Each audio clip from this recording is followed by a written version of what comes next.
my zone. Please don't let me into my zone. Let me into my zone. Let me into my zone. Let me into my zone. Please don't let me in. Yeah.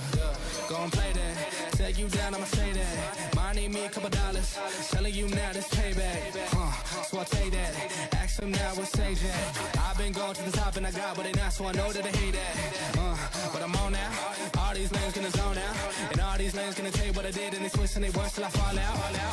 But I know that, so I keep what I'm doing cause I own that. And I stay in the lab and I kill everything, but I don't ever move, I'm a Kodak. So gone, I'm gone, finally back in my home. I'm working like so much, they swear I had me a clone. Can't answer my phone now, just leave it there, that tone. Ballin', can't beat me up cause I'm back in my zone now. Cause I'm back in my zone now.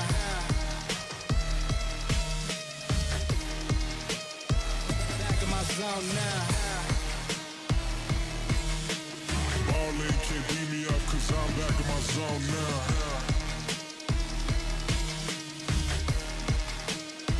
Back in my zone now. Let me into my zone. Please don't let me into my zone. Let me into my zone. Let me into my zone. Let me into my zone. Please don't let me in. Please don't let me into my zone. I just need some time of my own. All these people trying to get a conversation. You can conversate to that tone. My God up on that throne, yeah. So I'm never alone, yeah. All these people trying to boss me in. I'm Mayweather, it's on, yeah. Now they ask where I'm at. Making hits that Lambe. I'm MJ, I'm 2-3, man. I just need some time back. I'm zoned in like defense. My life gone, no recess. But I live my best one, so I got no regrets. So I'm gone. Finally back in my home. I'm working like so much, they swear I had me a clone. Can't answer my phone now, just leave it there, that tone. Ballin', can't beat me up cause I'm back in my zone now.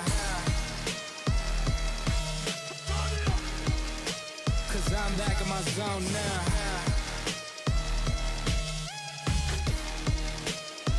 Back in my zone now. Ballin' can't beat me up cause I'm back in my zone now.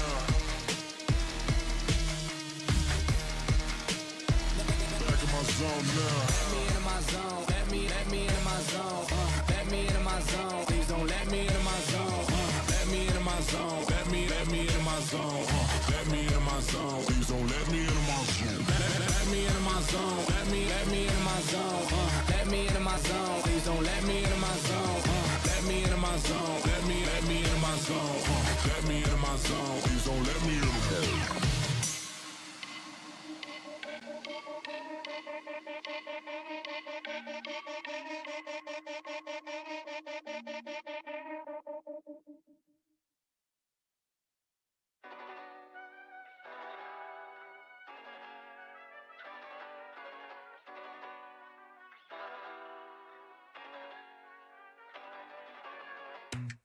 I think I let my guard down. Certain things ain't the same now. Hard to navigate these problems. I'm by myself, you're not around. I tried to open up, it wasn't good enough. Put in my all and got nothing back. Now I'm stuck in the rain, dealing with all this pain. Why you gotta do me like that? Don't say you love me, then go and leave me. It can't get ugly, trust and believe me. Say it to myself, looks so deceiving. Trying to fight back this far from easy. But I've seen your hands. Delilah, don't you know my I've seen your hands. Delilah, don't you know my heart turned cold, lost control.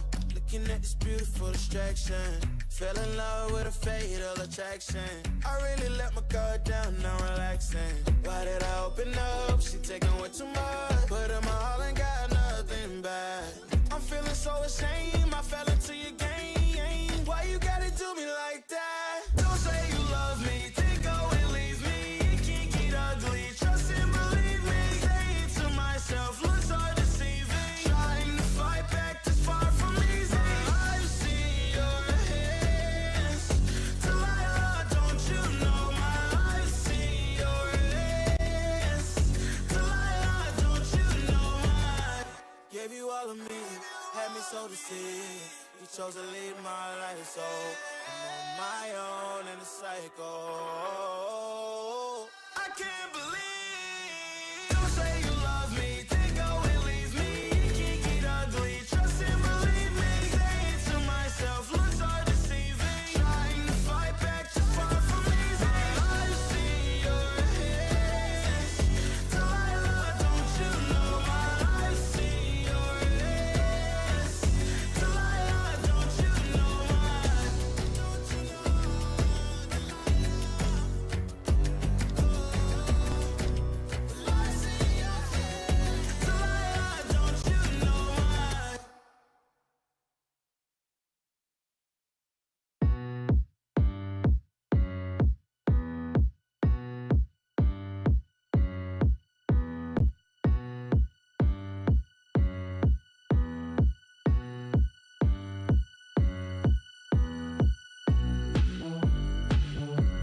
Gotta shake the road up just like an earthquake. Still follow my dreams even in the worst way. Still doing my thing, no break in my birthday. Take a long way home, had to lean on myself. Let's try to swallow me whole.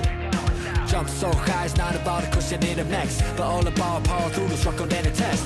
30 air in my lung, I can even breathe. Praying to the sky, even almost getting sick. I am who I am, even talking from the street. If you want some beef, they'll turn me to the beast. Before getting caught up, I need to get caught out. Stuck in the cage, trying to find my way to broke out. Got a whole lot of pull, now I just need a boat out. One day on my shelf, so my tickets will be sold out. Used to be the kid, now I'm here the top. Hustle, pay the price, so we don't stop. Racing time, fighting with the clock. I'm a runner, played out from the start. Even if I'm starting to lose face, keep my head out, still going on my way. Call my own shots until I'm breaking. Get a move on until I make it. Ready for the ride, ready for the fight. I said I move too quick, don't last, clear the highlight. No time, I got no time. Road to the hilltop, always so rocky, so tight. Gamble with my life, hard to be on my own. Trying to stay in line, so I leave it on my phone. You can find one of a kind person like me. Live it in the moment, had to set my mind free. Gust over fear, anytime's near. I'm to the tears, finally don't shed tears. Betting on me is the right way to stand now. Always pulling down the rain before the rainbow. Used to be the kid, now I'm here the top. Hustle, pay the price, so we don't stop. Racing time, fighting with the clock. I'm a runner, played out from the start. Even if I'm starting to lose face, keep my head out, still going on my way. Call my own shots until I'm breaking. Get a move on until I make it. But I can't go back and having regrets. Hitting all the stacks, and that is why we're here. We're one gonna last. Tell me, what are you waiting? Take it over, and this is my year. Can't tell me nothing, don't know why. I'm around for the long ride. Look up, kiss the sky, waste no time. I'll be fighting all my life. Used to be the kid, now I'm here the top.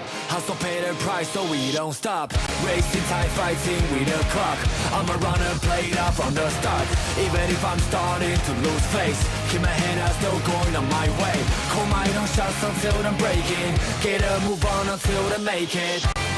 But I can't go back and having regrets. Hitting all the stacks, and that is why we're here. We're one gonna last. Tell me, what are you waiting? Take it over, and this is my year.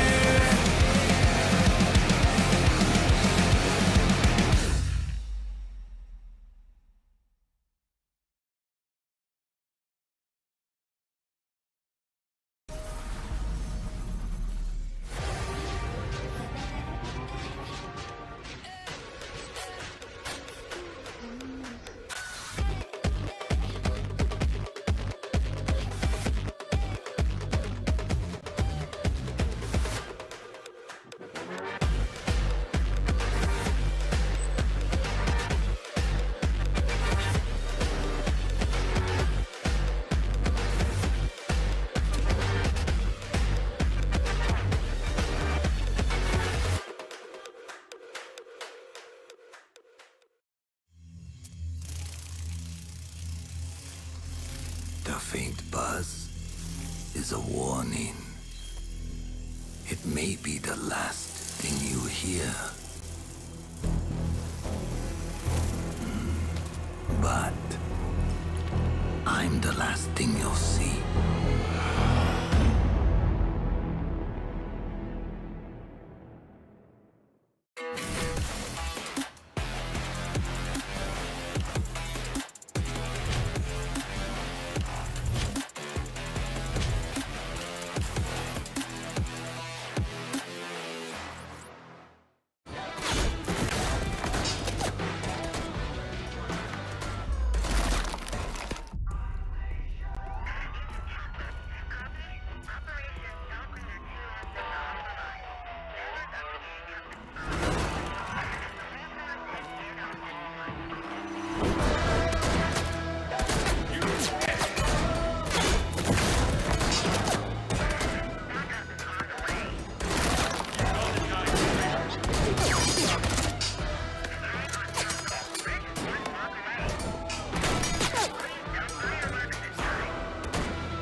was hit hard.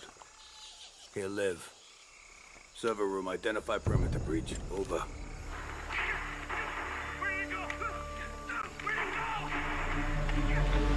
Withdraw your men. Say again, Grim. I'm going in.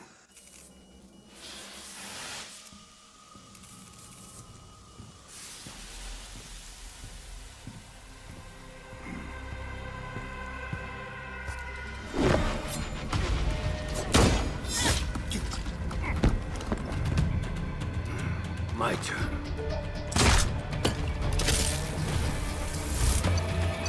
What's going on?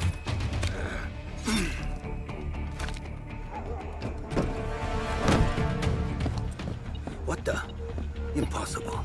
Didn't think you spooked this easy. Micro recon drones. Cute.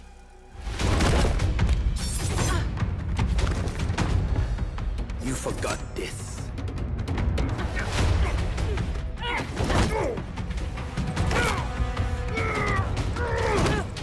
The data key on your jugular.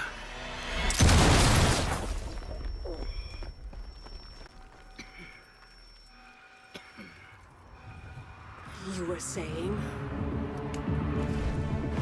What was on that server? QCR shipment records. Question is, who wants eyes on it? And why?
Overall, I mean, they have lots of utility left to play with as well, but finds Peter pushing his boomstick into a very close proximity. Killers finds another, so very quickly.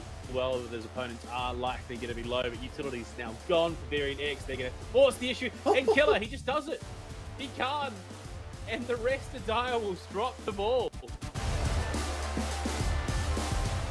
Comes back to Favarian X, and Reaps might have to hold as fast as possible. Killers does go down, but not out.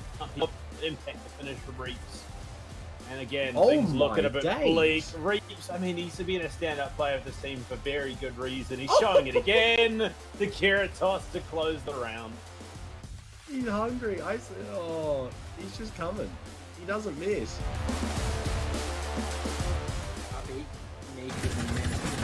Oh, he sees my God! I know. God! What on earth was that?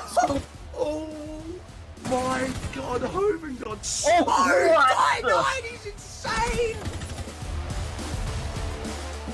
I don't know what's been happening here for them, but these attacking rounds have just not been going in their favor whatsoever. They do up with the full rotate off towards Code Check. Knows there's also one somewhere else he has to be wary of, but I don't think he knows the exact positions of these two players. He finds the first. Can he get the second? Close on the wall, he switches out. He's got enough bullets to get the job done. It's the pistol fight. BCH wins it in a 1v3. Elevate. What? Arguably, they should have got away with it, but Variants, what are you doing? Why are you peeking this man? No bathroom, no nothing. So a little bit of a fumble there on that utility, but it's on a Gary from a distance. He finds one. Looking more. Does drop the repel as well. He's going to collect a second Malik. Put to sleep. And now another walks in. The test is wrong, but on a Gary's not having it. He finds three. It's all up to Peter, but at this point... Yeah, Elite are just superior at fragging, no questions about that. They are some of the best fraggers. Oh my Kill number 4. Oh Just my God. unsurprising.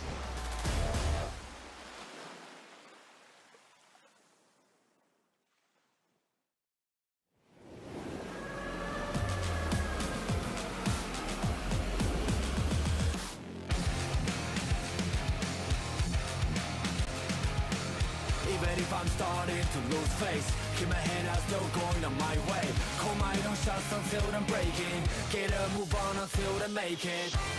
But I can't go back, and having regrets, hitting all the stacks, and that is why we're here.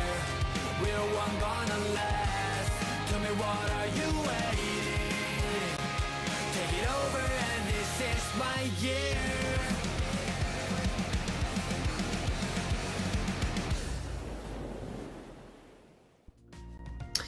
Ladies and gentlemen, welcome back to Playday 13 of the Rainbow Six Operation League for Southeast Asia. My name is Proto, and joining me on the mic tonight is the man himself, Cthulhu. We are here to bring you the second to last Playday of the Operations League. Cthulhu, we've had an absolutely amazing run so far, but tonight we have some relatively insane games lined up for everyone at home still to come.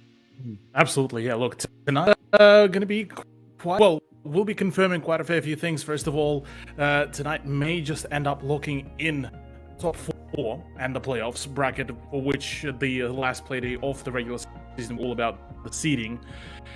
And well, the bottom of the leaderboard is still in the battle as to who even gets to stay and basically go into the stage 2 qualifiers, and which team just gets flat out eliminated and has to re-qualify again. Yeah, obviously seeding is going to be a big thing coming into tonight and tomorrow for the bottom side of the leaderboard, as you said, avoiding relegations, going straight through into quals, etc. So big things on that side of the spectrum, but at the top end of things as well, we are pretty much locked in for our top 4 now. Only a few points separates between them. Fury are trying to gun back for that first spot that they worked so hard for. Unfortunately, it might be too far away for them just at the moment, but Cthulhu, other than that, we had a pretty insane play day yesterday that saw some pretty quick games. I mean, Elevate got a 7-0. We saw a 7-1 for the Dire Wolves. I mean, it was pretty much just business as usual for our APAC South team. So coming into tonight, are we expecting anything different? Oh, there's things that are on that I'm actually quite about, namely the Fury versus Dire Wolves, which it will be quite an interesting one because technically, you know, full-on contention. If Fury end up winning the points or the full 3-pointer, there's still months for them to reclaim it in play. Ultimately, for Dire Wolves, they basically locked in or / have the buffer for themselves to stay in the first place. And then the other one is, well, Harry X versus Champion, because to me, whilst yes, Champion sort of on paper are much compared to Varian X through a whole where they basically play sort of a game of improvement. You look at their performance in the first few play days compared to now, it is 2 completely different rosters.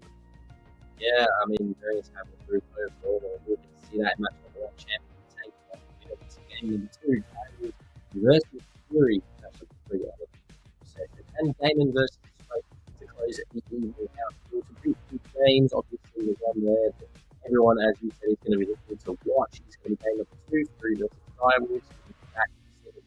Battle for first place right now. Fury are, as you said, you know, well within their rights to possibly take that away. If they can beat Dire Wolves tonight in their game tomorrow, they can take the first place. Dire Wolves, I believe, can hold on to it, even if they lose tonight, they can beat tomorrow. Other than that, though, it should be business as usual. A lot of the last 2 matches, games, and Elevate theoretically should finish those out. But the first 2 games are definitely ones that I think are going to hold a lot of interesting story. I mean, you look at it from the perspective of, you know, the bottom 4 leaderboard. Currently, the bottom 4 of the leaderboard is Champion, Varian X, Obsession, and a Strape. It is down to Obsession and a Strape to basically how are they going to pull themselves out of the bottom 2 to at least stay in the stage 2 qualifiers. staying in the 7th and 8th place, they will have to fully requalify, given that there are 2 stages of the qualifiers PO. So whichever team gets to stay in the 5th will basically be able to just stick to the supplies. The funny thing is, so Champion borderline at this point will lock themselves in. Basically, even if they ultimately throw, like we're talking throw with a big T for the last 2 play days of the regular season, they don't care. They're already up to the 5th place at this point. They could still contest for the 4th position against Gaming Gladiators, but again, this is very smidge and basically requires Gladiators to completely throw away their whole and not being able to any set of points, which I mean, that game tonight against the Strape, look, it will be an upset and a half. I will admit to that, but we'll have to try to not gain any points here. Given that a Strape have only won 1 game since making it into Operations League all those seasons ago, they've only ever won 1 game, and it was against Varianex. So for them to go and beat Gaiman, I mean, I don't think it happens. As we sort of said, I think on the night as well, it wasn't me casting, but I think it was you, was it not, Cthulhu? It was a very odd game. It was a very weird one, and I know we all.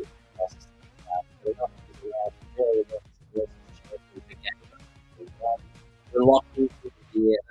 This is more of that storyline game. Both these teams aren't going to be able to perform. Champion, on paper, said, are the team to win it. Yeah, absolutely. Well, for the most of it, majority of us do sort of think, look, Champion have been performing. Things considered, they have been sort of dubbed as the big the Kingslayers, given that they've managed to catch a win actually against, I believe, Elevator, which was quite an interesting sort of turnout. Pardon me, not recently, sort of in the closer sort of parts of the season. It was a 7-5 victory. The second game, Elevator went completely the play, but we're not going to be talking about it. Elevate are not yet playing. Champion, look, team that very well and truly actually managed to prove themselves that they deserve an OPL. Yeah, indeed. They have been doing really well so far. But on the flip side, Varianex, the newest team to come into the Operations League, have actually done relatively well. They replaced Northern Forces through qualifiers. They've actually won a couple of games for themselves. And overall, I mean, the numbers do sort of speak numbers to what some of these players can achieve. I mean, we saw Peter, we saw Zist. Killers actually made the highlight reel for the week just gone. So, I mean, the rest of these teams, members as well. I mean, Malik, Strike, everyone on this roster does do their own part. And I think Varianex, give them, another season, let them go away, let them do their prac in the off season and come back through qualifiers, provided they don't make their spot. These guys have learned a lot, and it does show week in, week out. There is that exponential improvement that you can sort of see actively through the play days for Varianex. So, I mean, they could technically beat Champion here tonight. Look, there's always a possibility for that, never a zero chance. Yeah, look, it's definitely going to be one of those battle, for things considered. I mean, you look at the only 2 accolades that Varianex technically do sport against the Strape, and they win against Obsession, the 2 teams that are currently sitting at the bottom of the leaderboard, which is a tragedy in its own entirety, with Obsession, given just so much hype was introduced to that roster when it was originally introduced at, I believe, the summer season. So yeah, it is what it is. Suppose for Obsession, they are running there. It is what it is. So we'll see what happens later down the line. For Varianex, I'm very excited to see how well they play, especially against Champion. They are able to support a very aggressive match, on a map house. There's plenty for that, honestly. Yeah, back to basics. I guess we say back to basics. It is basically just basics every week, right? Like we see nothing but Club, Oregon, and Chalet at this point. Villa even thrown in the mix.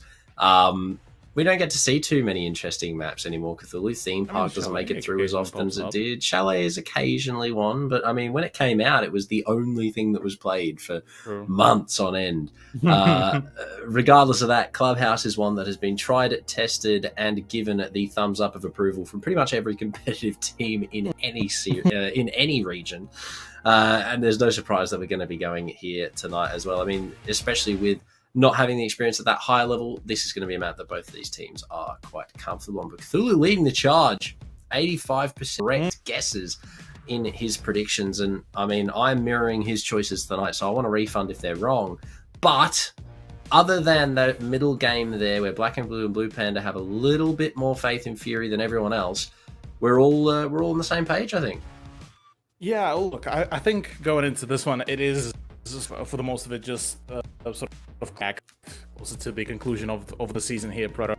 I mean, closer to sort of the conclusion of the regular season, the situation for even team like Elevate, who suffered quite a fair bit of land blue, or rather post land blues. The initial start of the season was extremely rough. You look at some of their performances, very close games.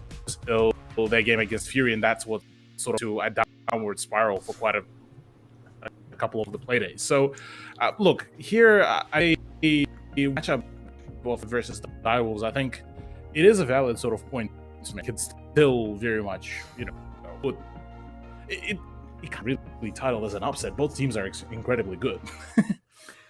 Yeah, indeed. Obviously, I think the faith with the Direwolves, given that they are the new top dog, is probably also why we see a lot of Direwolves there over Fury. Fury have had a pretty big resurgence in terms of, an org name with the teams that they've been picking up and backing, because the teams they have been getting have been doing relatively well, both of which dethroned, unfortunately, 2 weeks ago in their respective leagues. But other than that, they've had an absolutely insane set of months after they've picked up these new rosters. But giveaway for tonight, business as usual. Follow Rainbow Six SEA, the Twitch channel that we are on currently, and enter the hashtag Call Your Shots in the Twitch chat for your chance to win some credits and a cool pin. Can confirm they are pretty sick. I've got mine here with me on my desk. I keep it handy. Looks great. Make sure you drop those hashtags in. Who doesn't love free stuff, right? Exactly. And plus, as well, the way there is also a giveaway happening on the Rainbow Six SEA group, I believe, as well. So do make sure to check that out as well.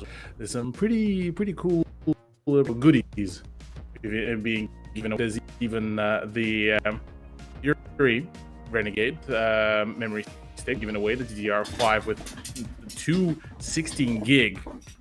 Just absolutely nuts. So the way how you can is like the 668 fan page, share the post of the lucky draw, and then leave to predict the ranking of each plus of your friends, and you'll be in for a draw. There's 8 whopping, so basically you have all the chances to really catch a win with the giveaway. So look, I'm very much excited for all of them. Look, Varian X versus Champion on Clubhouse.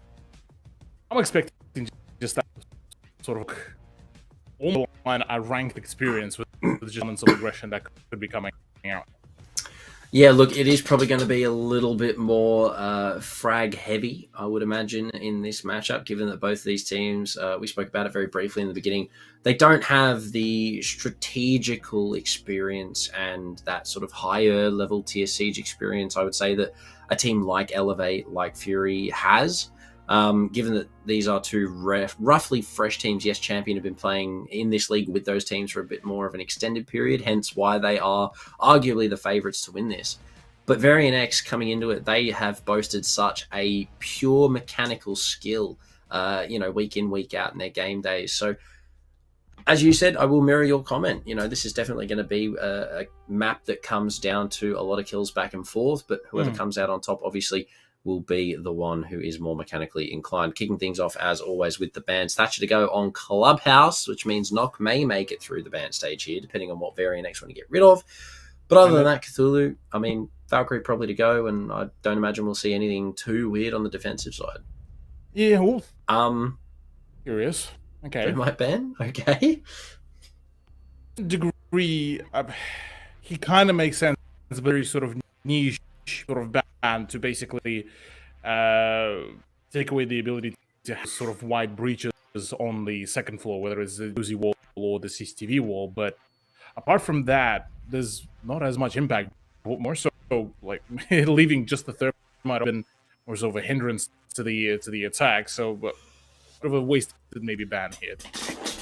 Well, I mean, you've got Nock as prevalent as she is at the moment. You know, you've got characters like Jackal that teams really don't like. Azami to go, no real surprise. You know, inside a garage, she's very strong. Valkyrie as well, makes sense. But Thermite, given that there are so many other characters at the moment that are more annoying to deal with, I personally don't rate that ban too highly.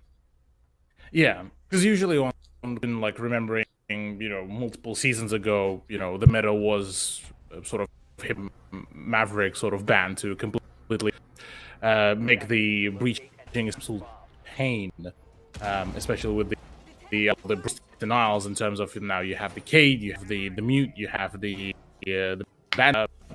You could do quite a lot of very, very funky things, but it seems like, yeah. Look, I'll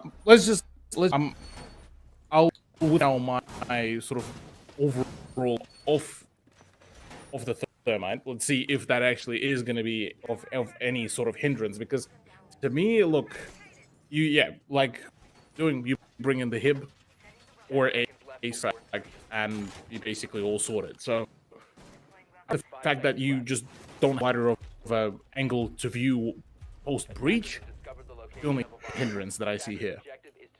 Well, keep in mind, Cthulhu, not too long ago, we were in the meta region of Triptych Hard Breach on Club. You know, we'd have an Ace/Thermite and have Maverick and Hibana. And that was not too long ago. But teams now, obviously, with the secondary Hard Breach, we see being bought by Zist. You've got Hibana as well. I mean, that is plenty of enough, you know, to deal the damage required in terms of the hard utility. So, other than that, Varian X, they're taking their time on the attack here, using all their drones, dealing with everything as it comes. But other than that, they haven't really made too much of a dent on the building just yet here and haven't actually achieved too much control whatsoever. Yours might be in a bit of a very dangerous position. He could have actually had the shot there onto Farlord. Crit J does get eliminated amidst the door, which suppose he's...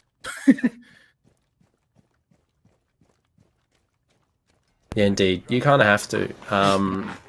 Farlord getting away with that is rather lucky, but it looks like a rush through dirt has possibly been called here.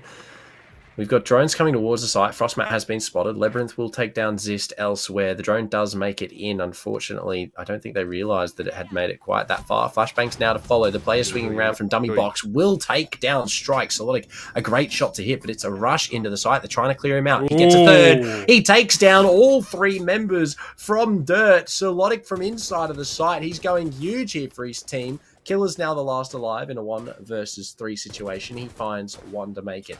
That, looking for more, the player inside the hall playing with his food here a little bit, but Cthulhu, I think we can chalk this up to a defensive round. Diffuser dropped inside of the site, and there you go, Firelord. He wasn't spotted earlier by the sledge, but this time he is going to connect. I would imagine very next the squad in the very first turn. If only you doubt the presence of Alibi, that would have been a completely different round, I reckon, because that could have held quite a fair few big champion. But regardless of that, the hold from the Or was just absolutely good to see that, you know, champion as much sharp even on their solo. Whereas Looknex, definitely was a bit of a letdown round where they sort of just ended up by 1 through missions, and you know, once they lost to Hibana, trying to sort of relocate, tried to force it up, given that they had time. So look, maybe it's just the first round jitters. Looking at the lineup actually of Varian X, I'm not too sure if they will actually have any impact EMPs here. Doesn't look like it. They may on the sledge, provided he chooses to bring them. They do have a Flores. Okay. I was going to say, yeah, that would be interesting. But they do have the Flores, so...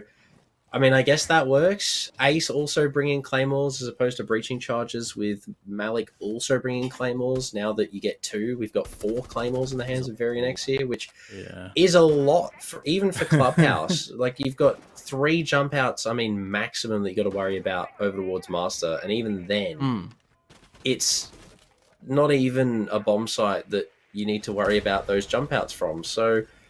I'm not sure why we got 4 Claymores Cthulhu, but I guess it works. Flores is already doing his job, and the wall, I'd imagine, will be opened up momentarily.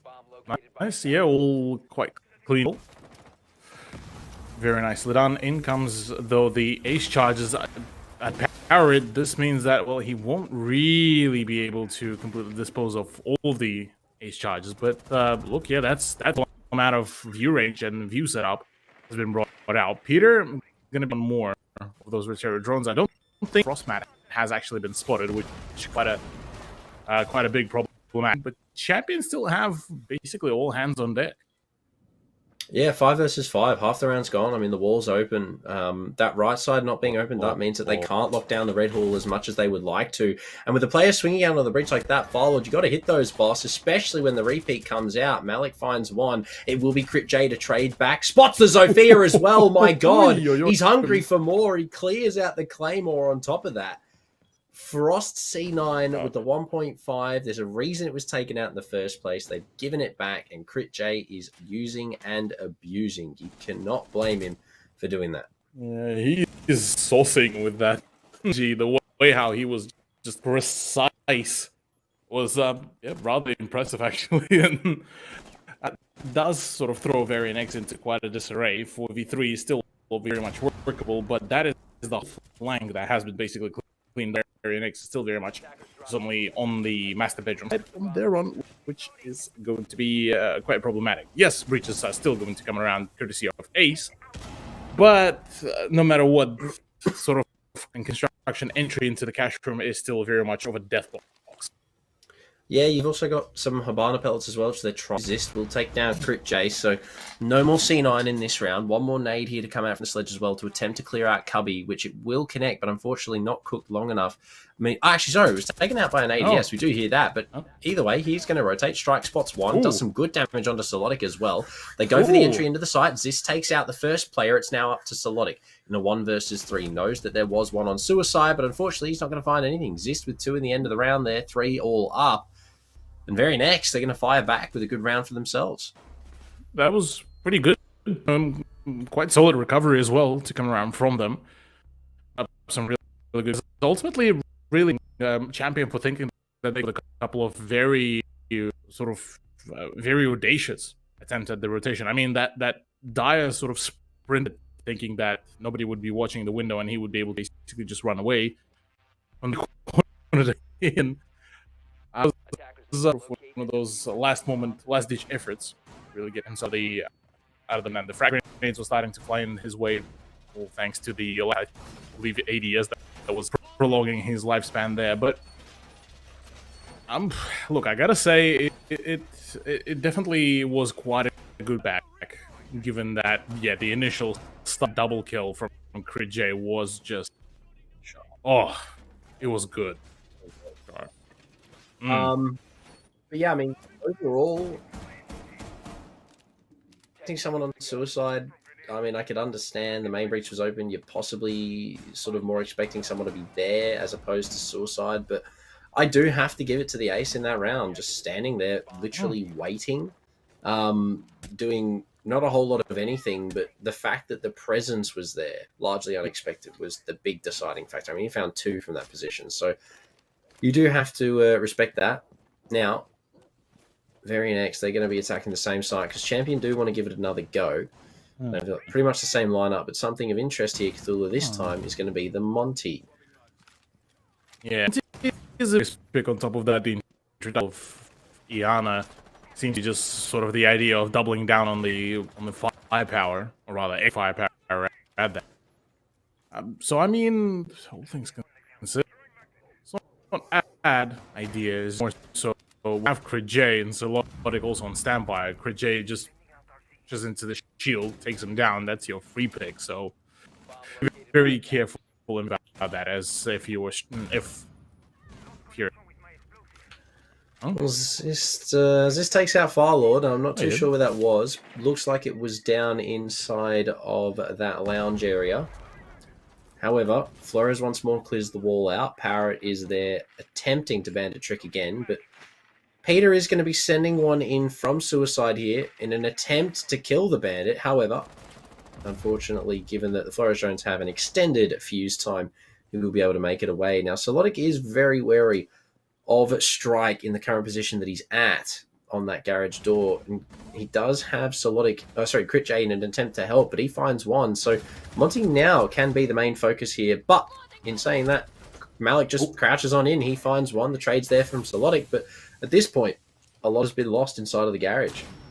Yeah, quite a fair bit of a dedication towards the push. Solotic is actually completely blind, but able to fire back at Strike at a very heavy expense of his own HP, which things now don't look as shiny as Varys would have wanted it. But look, Killer could still do it, but yeah, the game from Labyrinth, though, will be shutting it all down.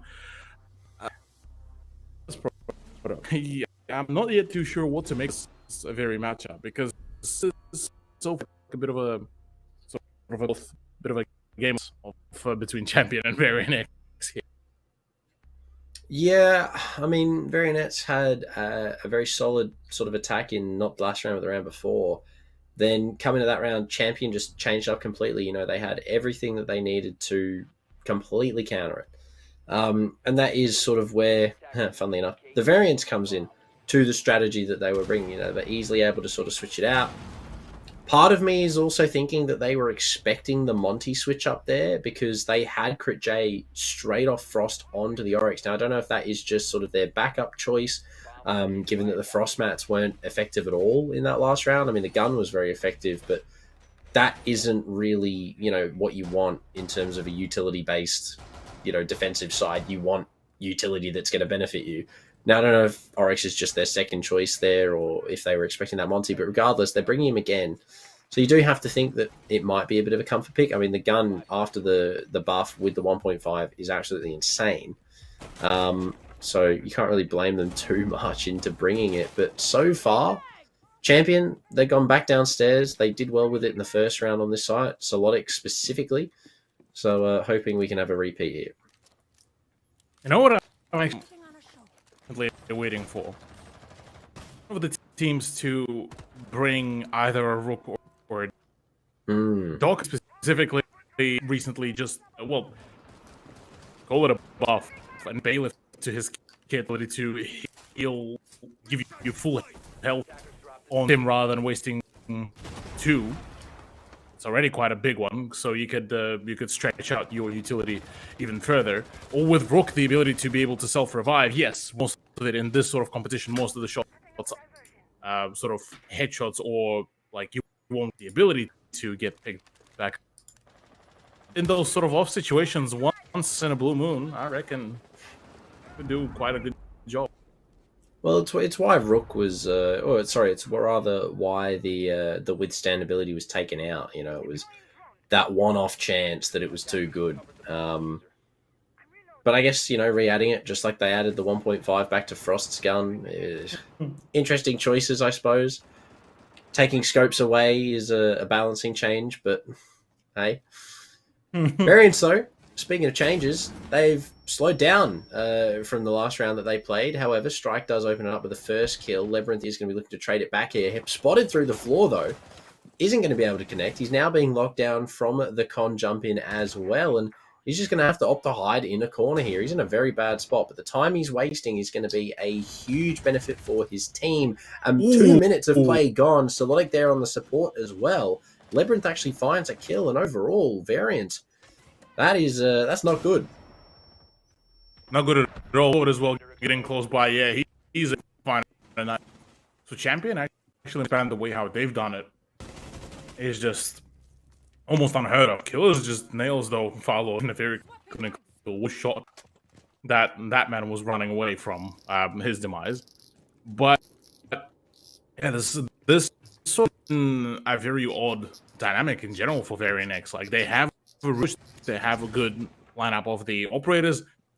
You just fumble the bag on some of the more borderline bizarre situations where it's just, at which point do you sort of start saying, how are they able to perform, you know, the actual hard tasks on the more simplistic ones? Well, everyone back on the site now here. Labyrinth finds his second in the round. He takes down Peter. It's all up to Killers. He's found one through the wall. He's looking for more. The whole wall opens up with the impacts. God. He walks into blue. Labyrinth. Yeah, it was a little bit rough. I think probably a hip fire here, as we'll get to see. No, it wasn't a hip fire. Okay, the last bit was. All right, there you go. But regardless of that, 3 in the round for him. Solid on that roam, and he definitely should have died. I mean, there should have been more flashbangs, maybe even an aid. But regardless of that, he didn't pass away. He managed to stick on through upstairs inside a gold, and ultimately ends around with a 3K. So regardless of the fact that there was a little bit of a fumble there from Variance, a great round. Great round from Champion. And hey, look, they found 3. They're looking for the 4th Cthulhu as they head up to Gym. Now, I believe this is the first time we've seen this site in this matchup. And we don't see Castle. Yeah, Castle, or rather the lack of him, feels like an odd one. But we've sort of, for a brief moment, I believe, this stage, last stage, that we're picking the Gym bedroom. Half of the time, the castle was basically absent, so it was more so a lean towards, you know, the Frost pit, the Giga pit, the even the Legion with the Goom Mines. So it's sort of, yes, you move a situation of, yes, you, but basically my step on your entry. Look, not a bad, it's just more so it requires quite coordination to actually be able to properly execute. That's sort of the point of concern for myself between both Champion and Varian X, but it's at least for Strike, none of it is an issue. Yeah, no. Strike takes down Crit J, and unfortunately those first 2 kills that he found on the Frost have really been the only thing he's done as of recent. Strike's good for 2. Takes out Labyrinth as well, and Champion, I mean, they have really good rounds, and then they have rounds like this, Cthulhu, where everything just sort of goes wrong. And I mean, you've lost 2 of your highest kill players. You still have, Solotic alive, but at this point, is that really worth it? Strike's hunting for more. He makes his way up the red stairs, looking to engage, does shoot the fake. And they know that there's someone inside a cache here. He's going to be dealt with relatively quickly. They do get a trade out. However, the down is there and confirmed. So all they have to do is... hang on a minute, what? How's Parrot allowed to... Look, at this point, I'm not questioning anything. Cthulhu, the Nitro's been shot out. It's a 2v3. This is very winnable for Champion. Look, I'm confused. How I can't keep up. I genuinely don't know what's going on. Yeah. Oh, look, it's definitely a very round. Parrot is already on the open map. He's gone for a marathon. He's swinging a thing. He's here. He's there. He's everywhere. Really, the Bandit player. Just pulling some Houdini level tricks, as it's down to a 2v2, like getting the better of this. Never mind, spoke too soon. 1v2. Parrot now left alone. No Nitro to play with for Denial. Does have to go up against the PDW here from Killers as well. But he is going to find him regardless. That shield not keeping him very safe, but it's Peter from outside. He locks it down on the holes made by the defense. Spots the feet of the Bandit. All he has to do is click. And overall variance, I mean, a solid round from them. Champion actually had a really good mid to late there in terms of sort of coming back from that deficit they found themselves in. Parrot up those red stairs, you know, a lot of damage dealt, takes out that ace, plays for the trade on the player inside of Con. Yes, they lost him, but overall, I mean, they benefited 3 kills from it overall, pretty much. Regardless of the fact they lost the round, still a good effort from Champion. But variance, you know, the best they can hope for, a 3-3. They're gunning for it, but a Champion going to give it away? Maybe. I mean, they've lost this site once. They've won it once as well, Cthulhu.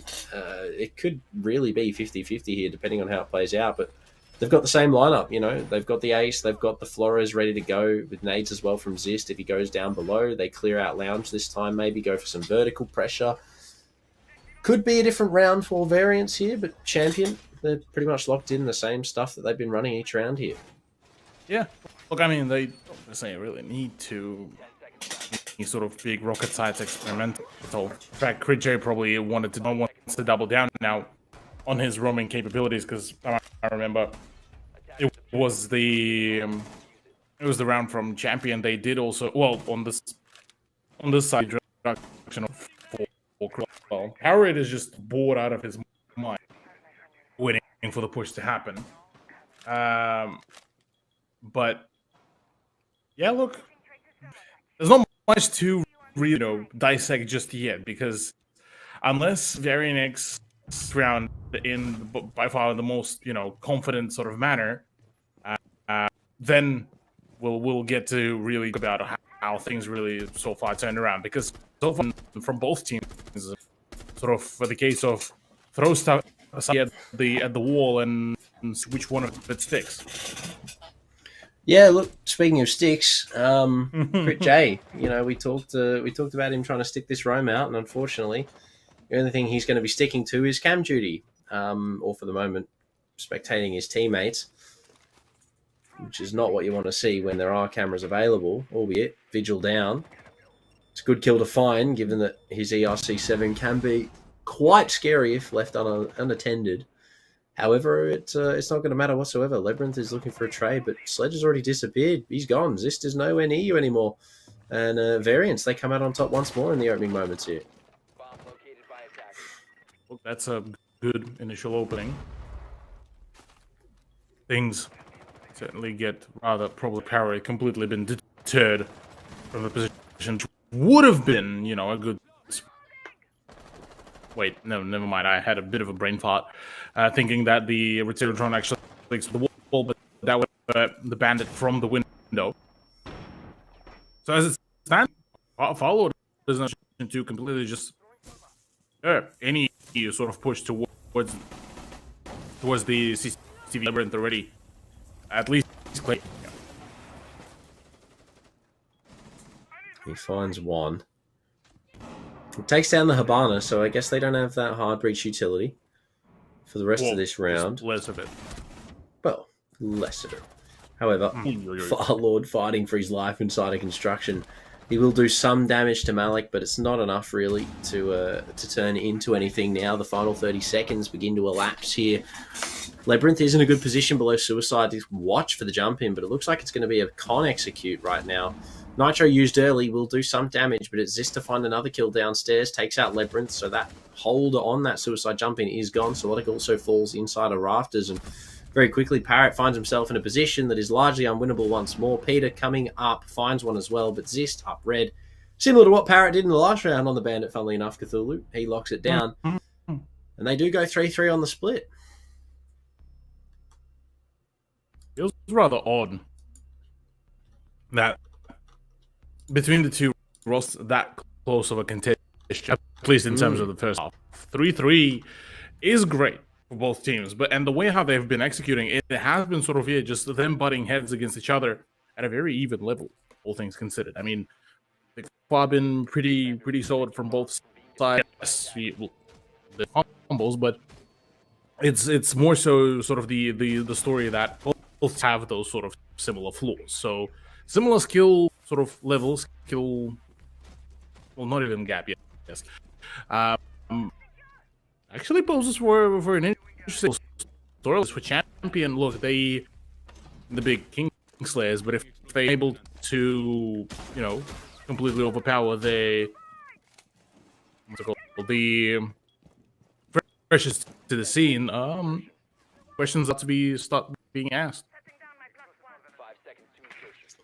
Yeah, overall, so far, it's just been 50-50 trades. The gun skill here and there has really been the only deciding factor. We haven't seen anything interesting in terms of strategy, really, I should say. We saw the Monty once. Didn't really work out. We've seen a clash now from Peter. So Variant X toying with the idea of a shield as well, but it is literally, I think, just mechanics checking back and forth, which doesn't really make too much sense. Champion are currently 5th, whereas Variants are, 7th, Cthulhu, if I'm not wrong? 6th? Oh, okay. They are closer than I thought they were. So yeah, the problem with Champion is currently on 19 points, whereas Varian on 7. Yeah. Technically, for Champion, if they lose here, there's literally more than them in any shape and form. So they're all good. They relaxing here. The that obviously has chance to continue the 4th place will be obviously gone if they do lose here. But I mean, even then, I don't think they're too fussed about it. Yeah, I don't think they are too worried at all. Could also be why we maybe see them playing for some more interesting styles. I mean, we've seen a lot of very extensive roams and stuff like that, which I don't think we usually would see from Champion. Are they a little bit more reserved or on the reserve side, should we say? In saying that, though, 3-3 on Clubhouse is a respectable effort, regardless. Especially if they... I mean, they are still theoretically but right behind them. You know, they are in tow with each other. So 3-3 is not a bad end of the half. We look for the last minute here, and it's still a 5v5. But for a traditional... I was okay, of course, as soon as I say something, something goes on. But it's Labyrinth that goes down. Look, that's some sort of progression here with the matchup. Though that hinder things a little bit, given that's not bringing the secondary hard breach, things will look a little bit more. The breach will be finalized. All things considered, actually, this is a really good hold from the hold works out pretty well. Yes, Peter does go down to the clash, which is usual. But, look, yeah, back and forth sides. It's more so about minding the steps. See very next. Yeah, look, 2v2 is winnable. Crit J, a big kill. And Skeleton Key into the site proves Solotic will walk away with that. Now it's all up to Strike. Diffuser is in the hands of Crit J. They now know the position of that final player, but my god, Strike hits that. Solotic hits the deck. But unfortunately, caught looking the wrong way. Crit J locks it out. That was a lot closer than it needed to be, and Variance almost found it. But jeez. I literally think that could not have been any closer there for Champion. Yeah. Which is, look, that round could have gone and spiraled out of control so quickly from the Mozzie would have actually came through. But alas, that did not really happen. So I'm curious to see where we could Devils sort of any further here on out, or where the score like this, because that round, despite the fact that it is Champion that won it, it did get so Varian very much still even out the scoreline. Matter of fact, do get to the overtime, I wouldn't be particularly too surprised either, as both teams been able to trade blows in a very effective way. Yeah, Varian X have been going punch for punch. I mean, the fact that that shot there from Strike, that was insane. Unfortunately, was not the round. Regardless of that, Champion, I mean, a lot of these rounds are just too close for comfort. You know, they are way too close. That was a 1 versus 1 when it really didn't need to be. I mean, Solotic peeking out, overextending, got himself killed, put his teammate in the 1v1. I mean, you've got to play for those trades. And Varian X, they're doing really well in sort of abusing the fact that they can make them play for that one-on-one situation as opposed to a crossfire. Something a little bit more comfortable.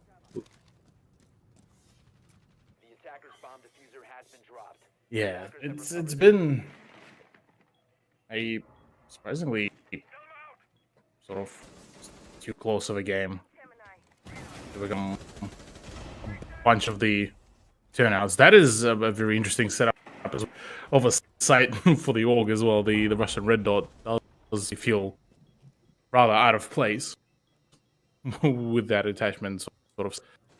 Right now, Varian X. Oh, that's a run out. Unfortunately for Farlord, it has been too late for this, but look, yeah, bit of a bit better round. This breach is. Yeah, like they have achieved a lot in terms of control of anti-utility, but the one thing that I want to highlight is Grim. I mean, we have barely seen him. He's had not really too much use at all. I'm not too sure what he's really being used for here, but it's Labyrinth to open it up. Skeleton Key doesn't connect. Peter takes down Labyrinth. It will be Solotic to find a double for himself. Grim shotgun as well, of all things. They have to retrieve the diffuser, but he's not going to get to use it. Parrot locks it out from Gold. The diffuser was down. They had to retrieve it, but they didn't need it if they could just find the head. And indeed, they did. Champion. They walk away with that round to further their lead. 2 rounds now. This could be where variants sort of stop having as much impact as maybe they would hope. But Crit locking that Grim in again. Cthulhu, I don't know why they're bringing him. We saw it that round. The main stairs had the bees chucked on it, and they did nothing. They didn't stop anyone rotating, and even if they had, they would have walked straight through it. I mean, why bring the Grim when you could be bringing something like a Sledge, like a Buck, a Habana, literally anything else. And the shotgun, keep in mind. And the shotgun. Yeah. Like, yeah, look, the shotgun definitely feels like a sort of an odd decision. Let's call it that. But honestly, I think the idea is just one to experiment, given that some started just feeling quite confident in terms of their attack play. 2, look, with the way they played Grim, especially the play they used as well, Proto, I think it's sort of a localized line charge where somebody decides to go through, you do get a high like, hey, there's a person there. Try to put that reaction, but that's basically the only thought I have about that pick. It definitely is a new choice, including now that I played in tandem with Fuse. Yeah, see, Fuse and a Lion combo, great, works really well. Overall, it achieves something. Grim and Fuse, I feel like it'd be a little bit more difficult to synergize with, given that you actually have to get the bees inside of wherever you're going to fuse first. However, you could get these knees. The bees' knees, yeah, great operator. I'll see myself out. Yeah, that's all right. That's all right. SMG 11 though, that's going to be seeing itself anywhere but the head of Firelord. Unfortunately, Strike is going to get that one caught on camera as well, so he's going to have to back off from that gunfight. But Fuse Charge actually connects without the bees' help. Then Killers goes down. That's Sure, how you let that happen, but yeah, how do you let that happen? What? What's going on? Grid J is living life here, honestly. The way he is hot dropping. He's an absolute matter. He's going in. What is happening? He's deep inside of black. There's no one there. He's got control of A. The shotgun as well. 2 in the round with the Grim shotgun. Locking off the rotate from the main side of the site. The bees are there, but the SPSMG for Peter takes down Firelord. Crit J do have the man advantage and diffuser with site control. The bomb will now be going down. The clash on the retake is going to be huge here, especially with Malik finding one now in the plan process. With Crit J on low HP, he does have the shotgun, but the clash charge can take him out here. Cthulhu, this is very winnable for Varian X on the defense. Quite possible, but it seems like Peter just to take. No, never mind. And in comes the shield. No, no. How did Peter? Did the teammate not give the call that, like, he was right next? Like, what is going on? What is happening? It's match point. Okay. Grid J legitimately just sees, hey, Peter. Hey, Peter. Hey, Peter. The poor man away. Hey, Peter. Oh, dude, that is. I don't even know what to say. We're on game 1 of the night, Cthulhu, and I've already lost full. OPL is already wild early. OPL hits diff, man. it's hitting diff right now. See, now keep in mind. Yes, it was Grim. Yes, he had the shotgun, but he could have done that with literally anybody else. I'm going to go back to just dunking on Grim real quick. We saw the bees use that round to cover off rotates. Like, yeah, okay, Nomad. Lion stops movement completely. Like, I don't know. Grim on paper is a great operator. You know, his utility's awesome. Used correctly, I'm sure it's amazing, but in that instant there, literally all he did was sit in a corner with a shotgun. You can do that with Smoke. You can do that with Rook. But I do see the Monty, I do see the... No, did you see bringing? Oh, the sausage? Surely not. Huh? Oh, no. It is a sausage. It's a sausage Crit plus J's got the Supernova too, man. as well. And like, I think Champion have genuinely just hit a meme. Yeah, they realize it's on the high here, and they are able to basically bring it.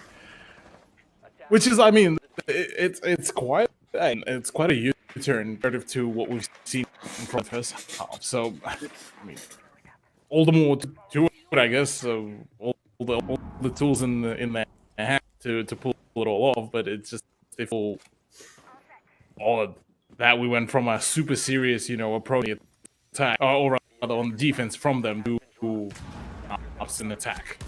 Yeah, to Monty and Supernovas, but unfortunately the sausage is going to mean nothing. Shotgun equipped as well. Strike's looking to go huge, but Labyrinth is there to trade it out.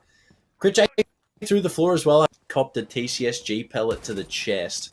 Now he's trying to juggle the window here in terms of opening up the hatch. Now, he doesn't realize the player can spot him from directly below, and the safest bet would probably just to be get off Repel and open up the hatch. Now, he only has 2 pellets left as well, so he better get these on, because if he doesn't, that hatch is staying closed for the rest of the round. I believe they are going off now, so there is that. Parrot's taking some good control as the Monty, but he's just going to stand. Launches. Okay, dude, he is literally a walking wall. Being the stone he is, in comes the frag grenades to just completely get rid of a bunch of utilities. Doesn't, for some reason, the blast doesn't get rid of the actual ballistic shield. That is, oh my lord, what's happened is beyond me. And I think that's a TK down as well. Celodic is, that's like this map has divulged absolute utter chaos. Mind you as well, this has gotten so quick. This is a win. He reached as well. The Sniper Nova! Oh my days! He's got slug rounds loaded in. That's an AP-20 if ever I've seen it. Would he pre-fire that with a shotgun? I mean, what the heck? Crit J, not only is he top the leaderboard, but that round there, that was 4 kills, 4 kills in that round with the Sniper Nova. Slugs are loaded in, ready for bear. He was just pointing and clicking. I mean, that was... I genuinely don't know what to say about that. When did the Supernova become good, Cthulhu? I mean, he didn't miss. That guy doesn't miss. That guy does not miss. Jeez, first it was Grim, then it was Habana Supernova. Look, you can't bag it till you try it. If that's all I see in rank for the next week, I wouldn't be surprised. But overall, 7-3 for Champion. No real surprise, Cthulhu, that they walked away with the victory, but I think they were definitely memeing towards the end, which is a bit of a shame given that the start of that map was really, really close and competitive, but sort of, from 4-3 onwards, I think it sort of just all went downhill. Yeah, look, the first certainly looked pretty competitive, but unfortunately for Varian X, I'm not too sure what particularly really on their own defense. Usually it's, it has been that usually is a much more clinical defense, but it seemed like it was completely polar opposite. The better attack won. Champion ended up being the champion of this very matchup. And yeah, as well. Don't forget the hashtags plus the giveaway on the Facebook group. But look, I'm from the shock and awe that was the long arming, the whole suppressed Supernova. But yeah, the damage drop off had been taken away, but I didn't realize that it basically turned the supernova into the beam. Every time I use that shotgun, it's like I'm shooting foam darts at people. I don't know why, but somehow that shotgun just went huge in that round. I mean, the pre-fire as well with the headshot through into Moto. I mean, it doesn't get much crispier than that, Cthulhu. That was a solid round there. Paired, all things considered. I mean, the fact that Monty turns around, all you see is him quick peeking with the suit. You see Jaeger go down, you're like, what's going on here? You look at the end of the hall and he's lying on the floor nowhere near the person at the bottom of the main stairs. I really don't understand how they make it happen. But look, Supernova is apparently insane. Thank you for showing it to us, Champion. We do appreciate it. And maybe we see Grim come into the meta. But Cthulhu giveaways, you got to get on them. Make sure you follow everything on screen, as well as check out the Facebook page, Rainbow Six Siege EA. That was an insane first game to start us off, and I don't think it panned out exactly the way we thought it would. But overall, a good game to kick the night off. This definitely sort of woke me up here. I'm going to be honest with you. Definitely quite a turnaround from originally thought being this very much. It was still packed with memes, but look, glad that it was being the treat that it is, because this sets us up rather nicely for next matchup, being Fury versus Direwolf. Yeah, the two giants for the evening going at it shortly. But Cthulhu, before we get to watch that game unfold, we are going to head to a short break. So be here when we get back shortly, and don't go anywhere, because we got an absolute heater coming for you very soon. Let me into my zone. Please don't let me Yeah. Gon' play that. Take you down, I'ma say that. Mine need me $2. Telling you now this payback. So I take that. Ask them now what say that. I've been going to the top and I got what they not, so I know that they hate that. But I'm on now. All these lanes gonna zone out. And all these lanes gonna tell you what I did, and they switch and they once till I fall out. But I know that. So I keep what I'm doing cause I own that. And I stay in the lab and I kill everything, but I don't ever move. I'm a Kodak. So I'm gone, finally back in my home. I'm working like so much, they swear I had me a clone. Can't answer my phone now, just leave it there, that tone. Ballin' can't beat me up, cause I'm back in my zone now. Cause I'm back in my zone now.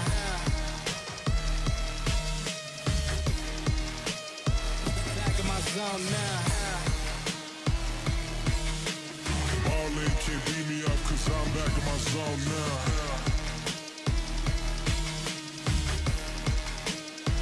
Back in my zone now. Let me into my zone. Please don't let me into my zone. Let me into my zone. Let me into my zone. Let me into my zone. Please don't let me in. Please don't let me into my zone. I just need some time on my own. All these people trying to get a conversation. You can conversate to that tone. My God up on that throne, yeah. So I'm never alone, yeah. All these people trying to box me in. I'm Mayweather, it's on, yeah. Now they ask where I'm at. Making hits that Lambe. I'm MJ, I'm 2-3, man. I just need some time back. I'm zoned in like defense. My life gone, no recess, but I live my best.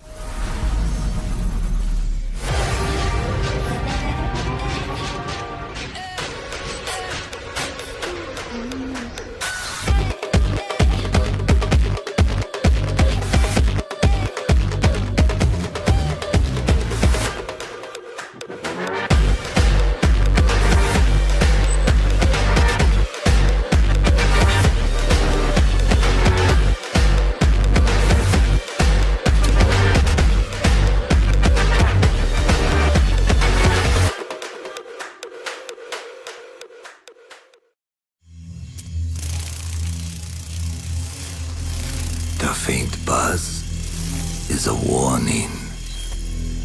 It may be the last thing you hear.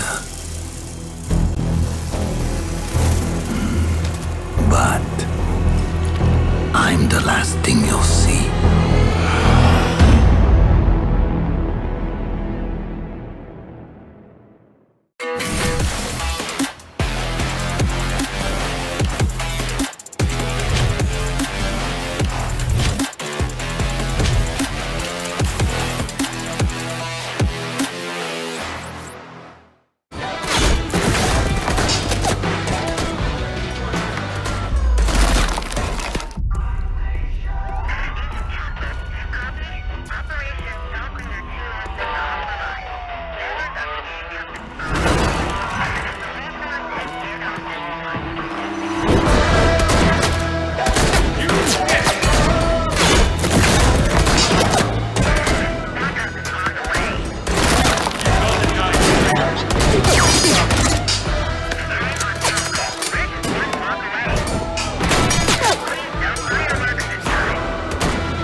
was hit hard.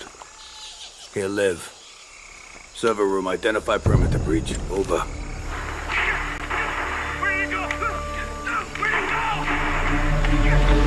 Withdraw your men. Say again, Grim. I'm going in.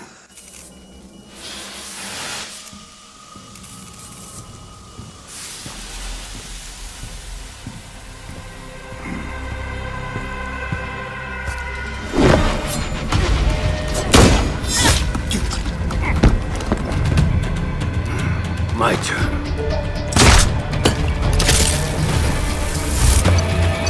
What's going on?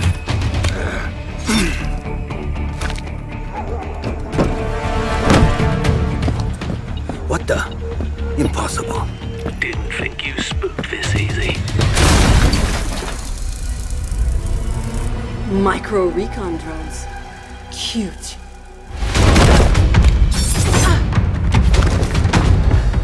You forgot this.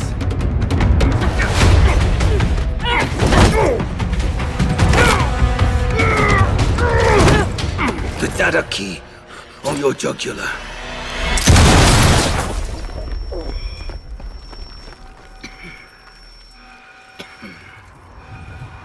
You were saying?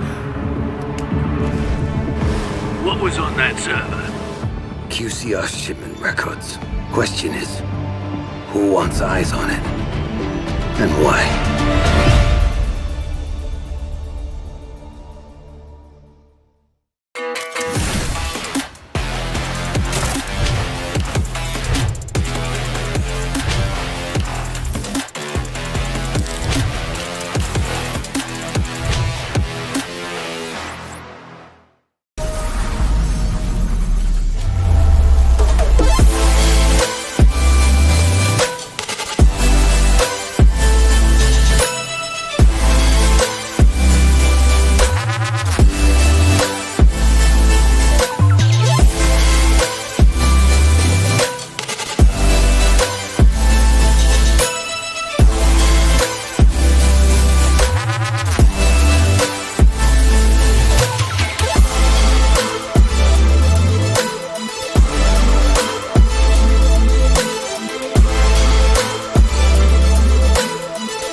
Even if I'm starting to lose face, keep my head out, still going on my way. Call my own shots until I'm breaking, get a move on until I make it. But I can't hold back, and having regrets, hitting all the stacks, and that is why we're here. We're one gonna last. Tell me, what are you waiting? Take it over, and this is my year.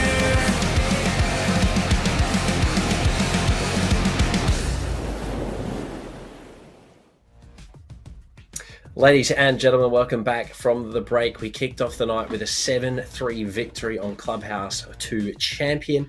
We now cast our eyes to game number 2, Cthulhu, arguably the match that everybody is looking forward to tonight. Direwolves versus Fury. The battle for first place continues. But I mean, most of us have Direwolves pegged to win it. Yeah, look, Direwolves definitely are looking to the favorites going into this matchup, given just consistency, just general performance and ability to very rapidly on the rounds. Certainly has its own reputation. On the other side, you have Fury. A team just about as strong, unfortunately for them, they're still prone to have quite a fair few cups. I mean, you look at some chops, and things been getting only quite odd. The fact that, remember you all, I believe it was them who got reverse swept just a play days ago, where it was actually in that matchup, because that was big talking point, where things looked so incredible, and then all of a sudden things just took a turn. Yeah, Fury had a very hot streak, both in Operations League and APAC South. They sort of went hard for a couple of weeks here and there, and then sort of fell off the face of the earth, and haven't really had too much to say or do in the last few weeks. So hopefully they can maybe break the curse here tonight. Fury versus the Direwolves, obviously where we are headed to momentarily. And both of these rosters boast an absolutely amazing amount of talent. Reaps, in addition to the Direwolves, has been on an absolute tirade throughout the OPL as of recent. But you look back to the beginning of the season on Fury, where they picked up I9 after recently departing from Elevate, and he has been putting in absolutely amazing work. I mean, we saw the highlight reels at the beginning of the show tonight, the drop shot headshots. He hits those on the regular. So, I mean, look, he's going insane on Fury. Yeah. I9's into the Fury roster has been borderline life-changing, really, with the way how things been going. But has popped up on the team roster space, joining us for this. Had only one appearance throughout the whole of this season. Excuse me. But he says is also one of the veterans. As a matter of fact, he was part of the Zeta as well. So it's somebody that this was very, very familiar with. So quite excited to see how this time he perform. But the problem with that being, while still history and good, you could sort of chalk it up to saying they are playing with a sub, whereas Wolves and you have Souffle players like a few concerns creeping up about that. Yeah, look, Direwolves, Reaps, Souffle, Jackie Wu, Pecan, all close to 100. I mean, Reaps is almost on 200 at this point in time, but it is just an absolutely insane roster with absolutely insane talent, and week in, week out, they consistently prove why they are the top team, or at least one of the top teams. They're on a different level, Cthulhu. They've had major performances. They've had invites. They are just one of the best rosters, arguably, in our region at the moment. And they are coming for the top of OPL. They've already knocked Fury off that top spot once. They are now looking to cement themselves in first seed going into playoffs. And this is shaping up to probably be sort of a David and Goliath here. Fury, this is their opportunity to jump back on the horse. And what a better map to do it on than Villa. Yeah, Villa is one of those that definitely looks like it's actually just a home ground for both these teams. Both rosters have managed to play it down to a T, and both teams equally are well versed in the art of playing chaotic Villa.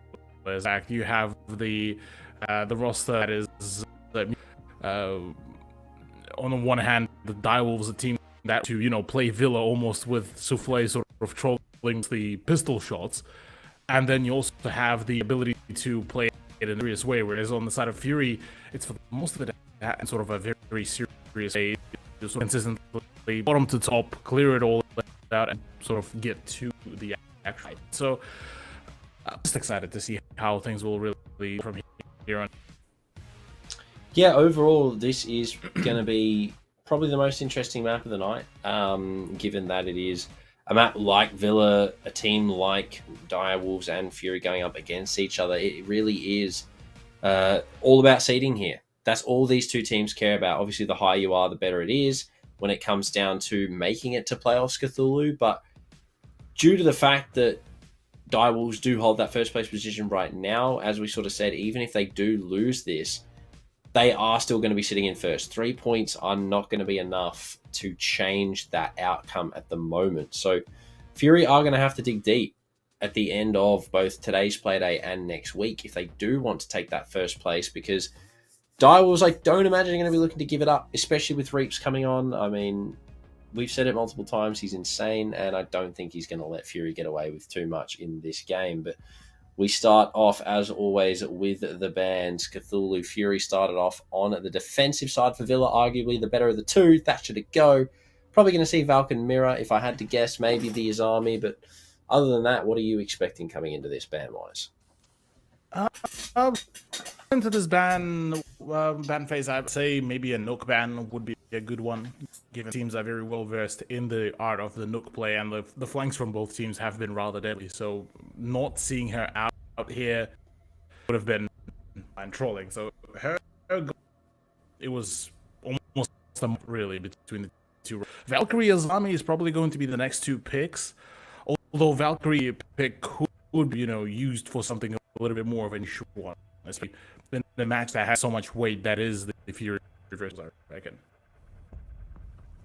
Yeah, Azami does go, so correct on that call. But even still, Cthulhu, it is an operator that has had sort of the moments. I mean, first day of OPL since she came out, I remember it very, very vividly. Just the sheer impact that Azami had in that first game of Villa that we got to see. First match of the night, first game, Azami was just going ham. Well, Maya's also taken off, and I do rate that ban actually on a Villa. Not one that you see too often, but it is one that you do see some of the time. So given that, he holds quite an important part on this map, it's no surprise that he is gone. Fury are locking in. The Valkyrie has made it through and immediately will be employed by I9. No surprises. Now, here's actually an interesting stat for you, Proto. So last time we got to see Direwolves actually clash against Fury, it was that fateful game Sky where Fury live won very first on the second was also around for themselves onto the match point, right? And then absolutely where remainder of the rounds, Direwolves were the one that took it. So 5 rounds in a row to push this to overtime, and 2 more rounds in a row, and 7 in a row total to get themselves a win. Yeah, look, this is going to be an interesting game, Cthulhu. They are locking in for what I'm assuming is going to be an absolute heater, given that everything at the moment being set up. We saw Red Stairs be quite a large point of focus in the last, I believe, last week's play days on Villa. So Fury on the defense are going to have the upper hand here, I think. And if they can find early momentum against Direwolves, that's going to be huge. So early momentum for Fury but this is a big play here coming around from Direwolves, with actually just absolutely deleting Spacehead out of it. They're just sending it up on the main stairs here. Reaps finds one. We've talked about his fragging prowess already. He's showing us why we continue to do so. They've taken control of Study as they walk on through. The smoke does spot the head of the sledge, unfortunately not connecting. Hajime will take out Pican. However, Direwolves looking to walk into the site. Reap spots the leg of one. He finds it. 2 kills for ED with the 417. I9 now the last alive, and a 1 versus 4 make it 3. Takes down Reaps with a headshot there. The MPX in hand, looking to possibly go huge here. He's done it before. Can he do it again? Lion scan to cover the cross. He will be locked in place. Jackie Wu now getting the diffuser on the floor. Nitro ready to blow, but he can't blow it when he's too close. Will have to pick it up and try and deny the plant here. It's already gone down, though, and unfortunately, into the post, Jackie Wu goes down. Is confirmed! I9 for a triple! Ooh. He finds all 4! My God! Direwolves, what are you doing? Oh, Fury start this round of Villa off with an absolute heater. I9, that's a highlight reel clip. That's 4 kills in 30 seconds, Cthulhu. Oh, Direwolves back to the drawing board. Oh, man. After this sort of start to the first round, I think it's not just the going back to the lobby, really. The way how it all... Design told them the way how it all out. Oh, Lord. I suppose on the side of Dials, it's one of those, we do a little bit of tomfoolery here. Look, first round, got early momentum. I suppose they got themselves that. There's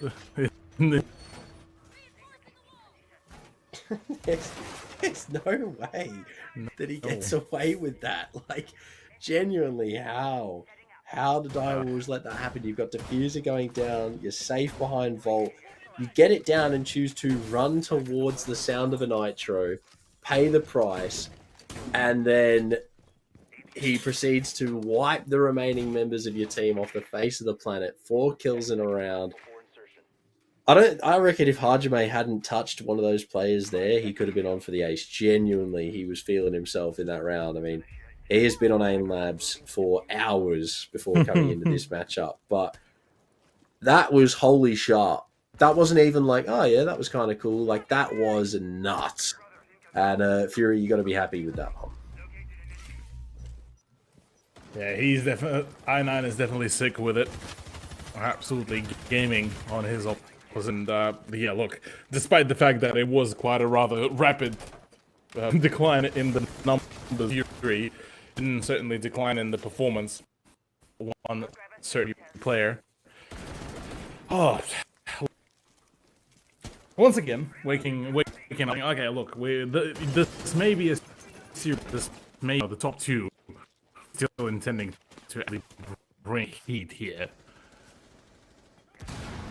Yeah, that was nuts. Yeah, from Long Army Shogun to Borderline using played a what 13?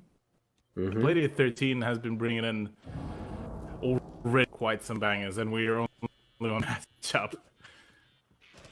Yeah, that was kind of crazy, Cthulhu. I don't know how that happens or what was going through the Direwolves' minds as it was happening. I don't even think they could have called it quick enough. I have the perfect representation of what was going at the end of the round. Dude, Direwolves were literally in the middle of that round. Let me tell you something. But it doesn't matter. Dark has started it off, finding one, and it will be Pecan to take another. But it's I9 on the floor, surprise, surprise, to take out another member of the Direwolves. Reaps is there to trade. Hajime, however, fires back with one of his own. Reaps walks in. He's taken out by Dark, and very quickly, Fury find themselves in the driving seat of what is most likely going to be the end of this round, unless Souffle can find some I9 power and clutch this one out for his team. Already spotted by the camera, plus needs to really get a move on. Flashes himself, but those will expose taking to get up to a slight sort of interpretation. But as it stands, yeah, it is going to be quite difficult to get out of the situation with all that. Flashbang does not blind. He is completely cool about the presence of players. Is clean from Hajime to wrap it all up. Yeah, Fury once again up of the course to give themselves that early momentum. Question being is, can they actually close out, but the matchup once they do the fabled match point and do it in a manner. Look, if Fury can win here, everyone's four of us are going to be largely upset with our votes, but Direwolves, they are definitely on the lighter side this evening. Maybe not all quite there with it just yet. But given that this is only 2 rounds in, I9 did have a relatively, I wouldn't say a lucky start, Cthulhu, but definitely a banger of a beginning. This is going to be a very interesting match. Interesting is definitely one of the ways to describe it. It seems because Fury are out here to do some magic, really.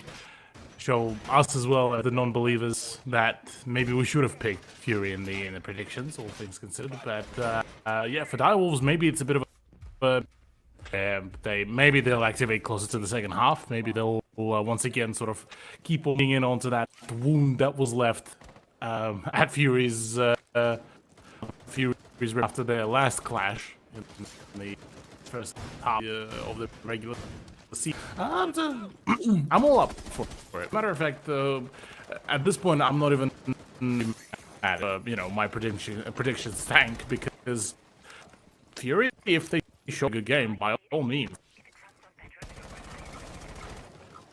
Yeah, by all means, let them do it. Why not? You love to see it.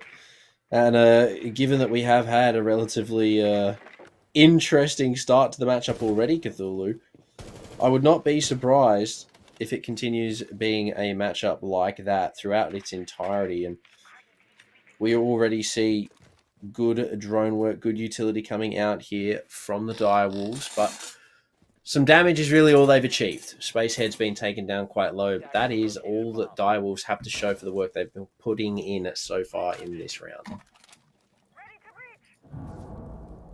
Absolutely. Well, I need to find sort of a bit of a return to form here if they will keep themselves slowed, because otherwise Fury are one of those sort of teams, or rather Fury is one of those teams, can really just absolutely overpower you in a matter of just moments. They're a team that can go really back of their initial momentum. This has surprised that was even able to get this far into the side, but there's a lot of problems right now for Lycolis, and he may not have enough of the actual weaponry to deal with this. He's got the support though. Oh my god, the AUG is massive with the 2.0 on it. I don't think I've actually seen an AUG with a 2.0 on it. That's massive. You've got the riser with the riser and the scope. I mean, this man can see into different universes. Regardless of that, Souffle and ED, the last two alive here for the Direwolves. Fury locking it down right now with great covering and awesome support. Unfortunately, the vertical really hasn't given Direwolves much to work with. Only 30 seconds remains as well here. They are going to have an absolute fragging fest.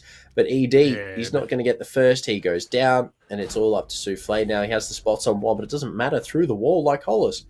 He takes the head off, and Fury convert a third. Are out. A shot there as well. I'm not sure what's happening in Wolves camp right now. You know, if at least I personally grown so accustomed to seeing Direwolves, we just, you know, often then be able, you know, quite cohesively do their job, do their pushes. This is sort of too almost pre-started for Direwolves, where things just look very just disorganized, borderline. They just glad to they enjoying their time, enjoying their game, enjoying what seemingly feels like free farm right now. Because yeah, and yet, you know, for Direwolves, after such a successful last few play days, I mean, even champion 8-7, the clinical win 7-1 obsession, the 4-7 NXT, the 7-1 against the Streep, I will still, you know, feel confident, because right now, even in some of their things, it just feels like a confidence. Yeah, look, whatever it is, it's something's not going great, and that's what we can chalk up a lot of, I guess, what we're seeing to as Direwolves not feeling something tonight, and Fury are just sort of having a good game at that. But it's something that we've been expecting, or sorry, should I say, waiting for from Fury for a couple of weeks now. The last couple of weeks, if we cast our eyes back to the performance that Fury has had, it has not looked like the Fury that we know at all. They've been struggling in pretty much every aspect. They don't look as sharp as they usually did. They were, you know, making simple mistakes that just shouldn't be being made at their level, and that has changed in tonight's matchup. They are currently taking the Direwolves to class 3-0 up. So they can keep that going. This is going to be a relatively quick one, and not what we expected, but as long as the Direwolves can sort of fire up for themselves, we could be on for a good game. Absolutely could be in game if Direwolves will be able to get themselves back into the overall things. We'll have to wait and see if that is actually to fruition, because right now, I mean, with the way how he kick-started the run for Fury, this simply looked pretty but dark as well. Good cover, getting rid of ED, but at least for Direwolves, they keep on trading out and finding those very sort of cheeky angles. Unfortunately, up until they haven't really been able to translate some of that into the dub, so this very round to do so. Now I9 is down, So if Direwolves are going to make it happen, it has to be now. They've got the advantage for the first time in 3 rounds, Cthulhu, where they have plenty to play with in terms of man count. And there you go. They're just going to collapse onto the final 3 just like that. And they finally put themselves on the scoreboard here, Cthulhu. It took them 3 rounds to start, but you give them some time and they make something happen. They're locked in now and they're looking to make their own comeback. Exactly.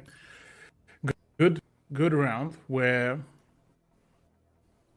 Direwolves finally managed to find their find their footing, really. Despite the initial loss of ED, I think pretty strong. So look, maybe it's just the initial sort of momentum that caught was off guard. Now it's them sort of recovering from that math of course of game to have really rattled them. But you definitely see a bit of a sort of a concentration, a little bit of slight even concern on their faces, where they looking at this, look, okay, maybe we can't really have with a fun to play sort of idea.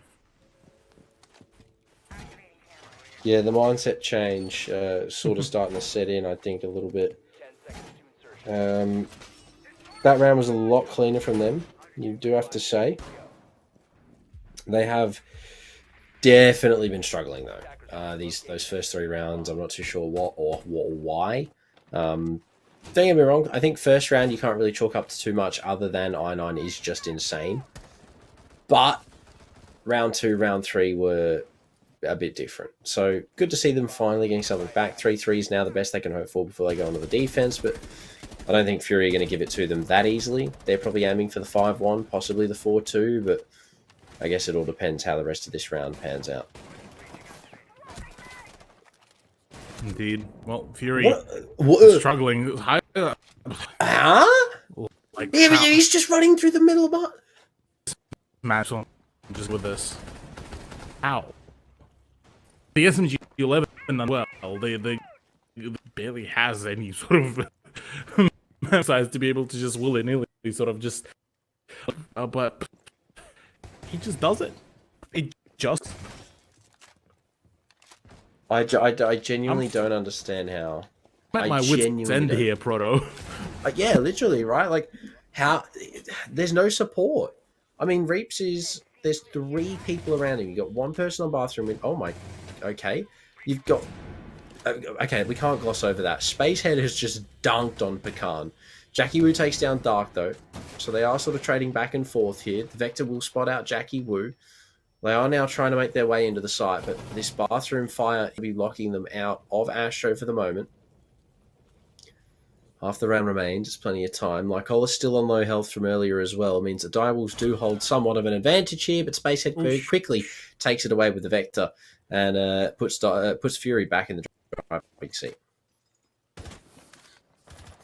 Well, the holding on pretty well, all things. I mean, you're looking at the general scoreline. They really managed to accomplish that, the bare minimum sort of points gain, where they just the score.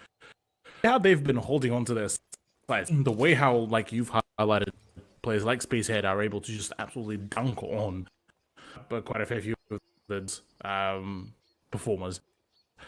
It's just Fury definitely feel a whole lot more confident in playing. They know exactly where to and how to do. Or matter of fact, just maybe it's their own sort of performance so far been the main confidence booster. Yeah, the Fury performance so far has been absolutely insane. ED falls, Hajime does get 1, and I don't know how Souffle loses that, but Spacehead comes out on top again with the Vector. 3 in the round for him. And look, I don't know what Direwolves are doing. I don't know what's going wrong for them. Well, actually, I do. There's a lot of no trades and missed drones and things like that because, I mean, Reaps, he's got 2 players near him. Someone's holding his bathroom cross. He's got someone behind him on the balcony. And Mute is allowed to not only peek out and frag him, but then run through the middle of Master uncontested back into the site. No questions asked. Thank you very much. Not only is that one of your top-rated mechanical players off the board instantly, you've got nothing to show for it. No refrag. You've got, you know, no ground taken into Master because everything is now has to be redroned. Utility dedicated. Like, I don't know what Direwolves are doing. That one round that they've found was the remote that we've seen. We go straight back to AVG here for the 3-peat. Fury are looking to lock it out at a 5-1 half. And I mean, if Direwolves continue going the way that they are, this could be quite easily a 7-2, 7-1. And then Black and Blue takes over and takes my second place spot in the predictions, which I'm not going to be happy about if I'm being honest. So, Direwolves, come on. The predictions are on the line, guys. I need that wooden spoon. But no, jokes aside, Fury are hot right now. Yeah. It definitely feels like a very, very performance. I mean, remembering still, Direwolves were put at that sort of scoreline, and Direwolves in the bin. And then they managed to pull off the absolute miracle, the 7-round streak. Look, I wouldn't yet, mention, but it will be giving us a very interesting performance if that happens. Direwolves showing that they're on here. Right, also endurance around flashbang and Blue's redness will be full back. That is the pick actually as well. Okay, the Reeves has been getting so unlucky. They hit fire down through the floor. There's no hesitation either. He's just like, oh yes, red ping. Proceeds to beam. Oh look, it's a shame that Reeves goes down like that. But ED will at least trade one down, and Fury still come out on top somehow. Health wise, not anymore though. It's always when I say something. Jackie Wu takes down Hajime. Lycolis? It is the caster curse. Lycolis being gone is going to hurt, but either way, Direwolves, they do have a great opportunity to make this a 4-2 half. Yeah, we didn't really. In fact, actually decided it's a bit of the dog. Okay. It actually works out quite dark. Just turn around and absolutely get. It's all down to basically every bullet will be the end of the line. He's on 10 HP at best. I9 and the Dot can lock it out here, but not with his retinas not working. Second time blinded in the round. He's looking for a third here. He's going to try for the hip fire, and he is going to get it. 2 hip fire kills in that round, and Fury are just playing a different game. I don't know if... Can we get a PC check on I9? Just want to double check here. Because this man is insane. I mean...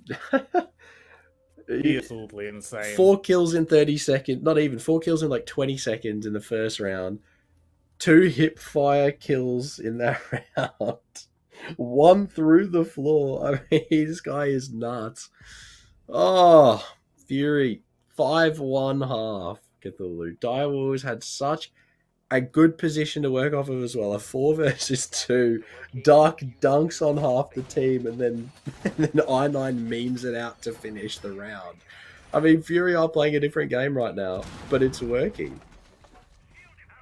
Very much. Look, the idea that turned out actually to be working out perfectly well. That going into this one, we're probably expecting this to be a very organized fun that plays by the book, very strategy heavy.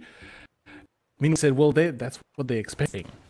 Just absolute, hold my beer, go ranked mode, go frag out, and that is exactly what they've been doing. Because you look at half of their movement, the only logic that it can adhere is the ranked logic, with basically forcing Jackie will be M870 become memes. I'm not even too sure what else to really talk about, because this so far has been over just a Fury ground. It has just been an NBA Slam Jam episode, and Fury is the one doing the dunking. Direwolves are just getting put through the spin right now, and being hung out to dry, Cthulhu. It is unfortunate to see, but it's great that Fury are taking the ground, doing the damage where it is. I mean, look at these for Direwolves. They haven't even set up Trophy Stat properly. They don't have the holes in the wall. They're not watching the jump into closet. I don't actually think there's anyone directly... No, yeah, look, there's no one there. They've fallen off so early. They've set it all up. They've gone back to red. They're at the bottom of Astro down by clock. And they've got no one on that side of the map at all other than sort of landing ways. I mean, they are giving so much to Fury for them to work with here. And that is exactly what you don't want to be doing, especially when Fury have so much momentum behind them at this current time. Direwolves need to be playing in their face, get aggressive, find a kill, and put themselves in a good position to win a round, because Fury are just taking what they're given. As long as you don't provide those sort of mistake points, they won't be able to get a whole lot of ground really, which means that you just force suffocate out of the opportunities. ED of a peculiar situation with the 11, yeah, that swing does not really, that doesn't work like that. Jackie Wu just taps. He just taps away like it's nothing. Picanha's will pick up, so it seems like ED is just a blood tribute to the rest of the team. Yeah, look, I don't know. Lycolis is going to be looking to make his way into the site, and DD will. The Bearing 9 connects. He takes down Pecan, but it's Jackie Wu from main to trade it out with the MH70. Spacehead now has made his way into landing. Fury are still in a pretty good position to make this happen, but Jackie Wu makes that harder. A 3 kill for him. Takes down Hard Your Mate. Souffle and ED both on low HP. Spacehead, though, not the best situation health-wise himself. Will find the head of one. Ed is gone. Jackie Wu and Souffle now, the only two left to take this round away from them. Given that Fury have had such a great moment so far, you can imagine that they'll look to continue that. Not spotting the player behind the maps there. Does have the possibility to be taken out relatively quickly by Souffle if he walks on in without checking this position, and the smoke there is probably going to keep him hidden for an extended period of time. He's just proning, waiting for the walk in. He isn't going to spot the player, even still just there, and well, we knew how that was going to pan out. Kapkan closes the round, and Fury, unfortunately, can't clutch that one, but Direwolves, it's a round that they arguably needed. Exactly. For Direwolves, this is like a lifeline, really. Just making sure that they prevent it from reaching them from, or rather allowing themselves to have that extra one more round of safe zone to really play around. Just things do go sideways and one or the other situation. So it's considered not a bad for either Direwolves or Fury. Or Direwolves, they would want to win the rounds. But I've been looking at I9, he's chilling. For the most of it, the whole just very, relatively relaxed. He's controlling. So, pardon me. This is definitely looking yeah, Fury lost one of the rounds. They're not yet press that they would be set. Something now 4. Yeah, as long as Fury don't fumble the bag tremendously here, this has the merits to be a very quick game. Not that that was what we came into it expecting, but regardless, it is, for all, largely Fury-sided still. Direwolves have a lot of catching up to do, but if they can continue the way that they did in the previous round, I guess that this will go the distance. Even then, Cthulhu, we do have to say, that came down to a 2v1. 2v2 even, sorry. Like, it was still close. Fury were definitely still in a pretty good position to win that. So, I don't know. I'm expecting a little bit more from Direwolves going into this defensive half, if I'm being honest. For all intents and purposes, you have to expect them to, bring out the performative attack is struggling for them. You would hope that the defense is where they actually start performing. We'll have to see. At the moment is just struggling with getting rid of a drone, given that his position is about to get very, very repressed in a matter of just seconds. At this, really need to start dipping away because this he starts it from multiple. Somehow he's. I was just about to say he was only able to run away with a fraction of being dealt to him, but a one tap through the wall basically ended his run. So Fury, yeah, again, they're in a very. Yeah. Look, Pecan on the roaming smoke has managed to take out Dark. Now, I don't know why Smoke is downstairs with an FMG 9, and I don't know how he's found a second on the Hajime here, but look, it works, I guess. Fury are playing dangerous games and being rewarded interesting prizes. Pecan, I guess he gets to pat himself on the back here. But still, Fury have a 3-man player count to the Direwolves 4. So this is going to be relatively difficult, Cthulhu. Especially with Lycolis on low HP and not much utility really to work with, let's be honest. Some flashbangs is all that they have. Yeah. Oh, Fury seemingly just will struggle about it at all, definitely. It's not the best case, but that is their case though with the impact 899. Some nails the shot on the big amongst all this chaos. 22 seconds remains are definitely not looking particularly as one would have wanted. He's still couldn't nail the Cade gamer on theirs, but that is not even going to come around, drifting around the corner to wrap the wrap. Yeah, look, the comeback train is truly running for Direwolves, isn't it, Proto? Yeah, we can sort of maybe justify that is what we are possibly about to witness here, Cthulhu. Given that there is still plenty of time left to go on in this match, provided that, you know, maybe we do see overtime, maybe we do see that extensive sort of comeback from the Direwolves, especially if Fury just don't do anything else. You know, we hype them up a lot in the opening moments of this game, and up until this point now, I don't have any doubts, but now that we've sort of seen them falter, well, pretty much 3 rounds here that, let's be honest, probably shouldn't have been making those mistakes. I9's hitting the refuel. He's hitting the chug. He's getting back into the zone. It's a standard gamer ritual. I'd imagine Fury win this round. Lock in match point here. Now that he's juiced up and ready to go. But look, we've seen this from Direwolves in the past. You know, that they have a rough start, they come back and they stomp. And if they do that here, I genuinely won't be surprised.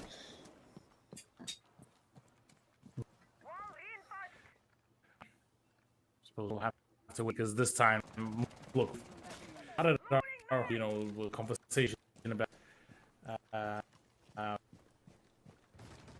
about the fact that could be coming into this sort of a very different sort of approach where they're just looking up a little bit to really, you know, change things quite drastically. But it seems like the same, very similar sort of with, you know, just the Indians game from Direwolves, and they just sort of, well, taking their time and their opponents, or maybe just it's one of those sort of situations where you want to give them a little bit of a hope and in a very cruel way take it away from them. So, well, possibilities, Cthulhu. Yeah. Endless possibilities. For the time being, Souffle needs to be hitting those, though. He needs to be hitting those. That was unfortunate. But regardless. But get a gritty is the question. Okay. The gritty was not hit. Proverbial gritty was not found. The only thing that was found was a couple of 5.56 shots to the chest. But there you go. That's what we were waiting for. Dark, unfortunately, is going to get nay-nayed on. And he will go down. Pecan will find one as well onto Spacehead. And very quickly, Direwolves, they're starting to find these kills that we talked about. This could be the difference maker. Unless Fury can take a couple back for themselves. They've got 2 on low health here. Reaps and Souffle both have seen better days. But up until this point... Okay, if they're losing fights like that, look, Direwolves should be good to convert this. Like Collis finds one on the Reaps, but at this point, at what cost? Yeah, look, I think at this point, the cost is basically just everything and anything, really, with the way how it's been just so back and forth.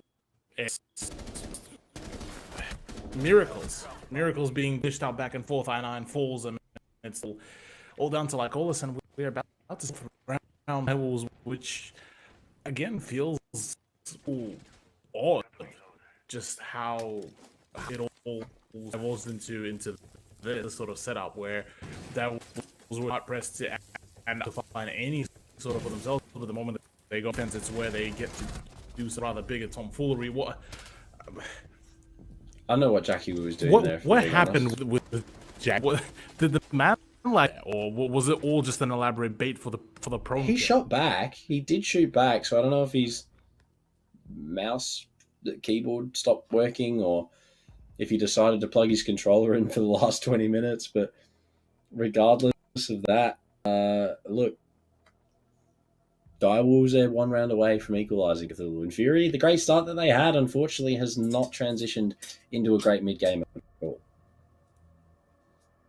Completely flawed, and well, rest in Pepe now for Fury.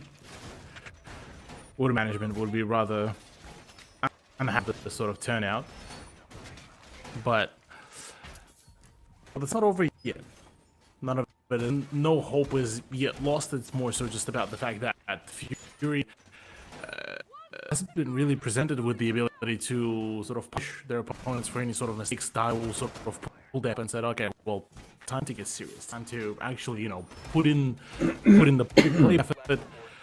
And honestly, well, I think the tough tomfoolery or ranked swings are well and truly over. So you have to start, maybe a little the sort of the phase of the strat book. Yeah, you really do. This is where you sort of get the strats out and go, guys, let's try this stuff that we haven't done yet. See if it works. Throw them for a loop a little bit. Excuse me. And it definitely seems to have worked. I mean, Fury have struggled considerably in this second half. Keep in mind that it was a 5-1 split to them, and they have yet to win a round on attack on Villa. So whatever Direwolves is doing currently, it is working pretty extensively. So, looking to try to find their sort of their ones, continuing his sort of play around the end of the 90 hallway, the one of the windows, like all this. We watched him check the door too. We actively watched him check it.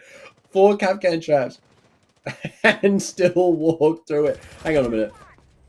Okay, I was going to say, if they didn't know he was there, that was going to be very bad, but... What is this? Oh my gosh. I don't know what's going on. The first 2 games have both been interesting. Hajime takes down Reaps as well.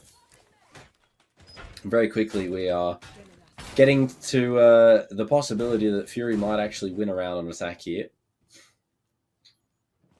But I genuinely don't know. Like, you might want to check the door a little bit more extensively this time, boss, before you walk on through. But I think he's learned his lesson by now, clearly.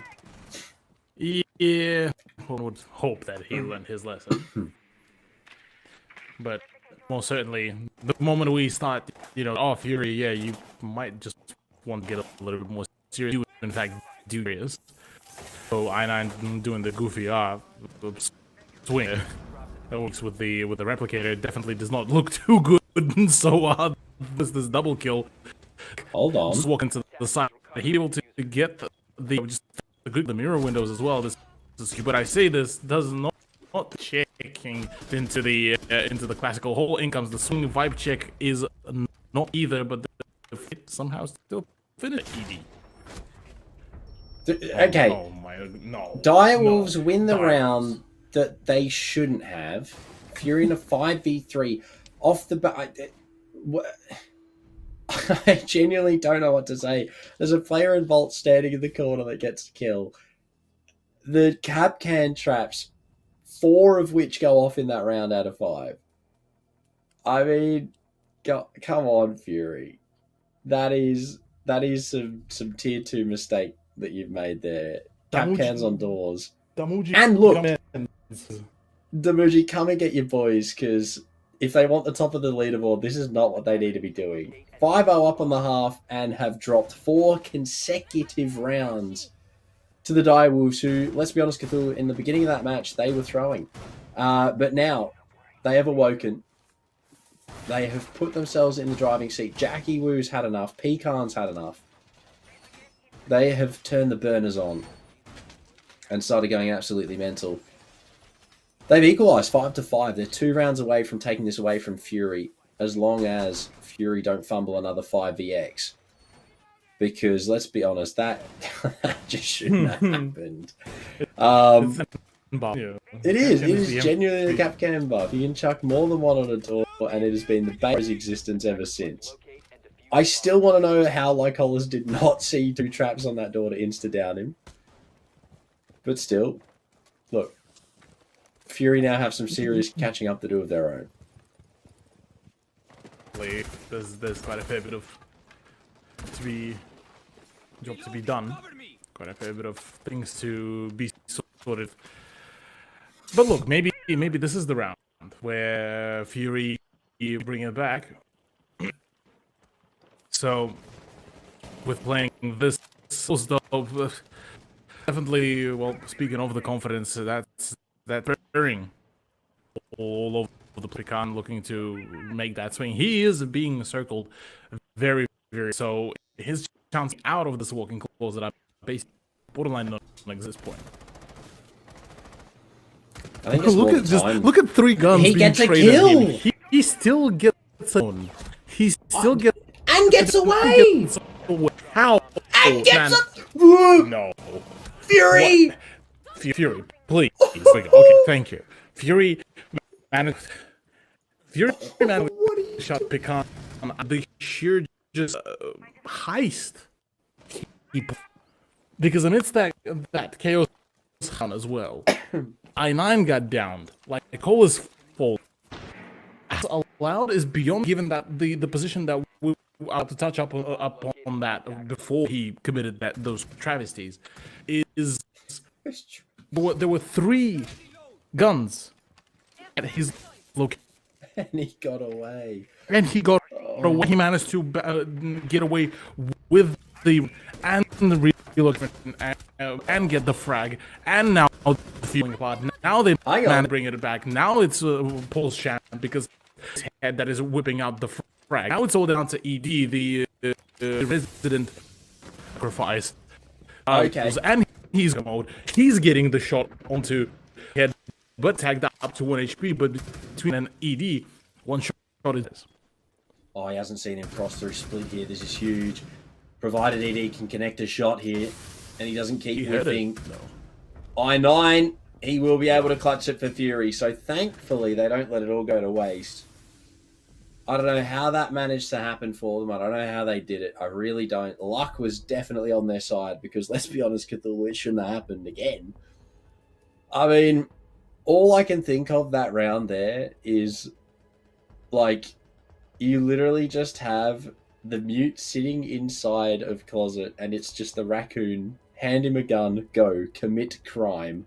And that's all he did. He downed 1, killed 1, almost got the gun. Imagine if he got the nitro out the window there as well and killed the Zoph and the down. I mean, Fury are just...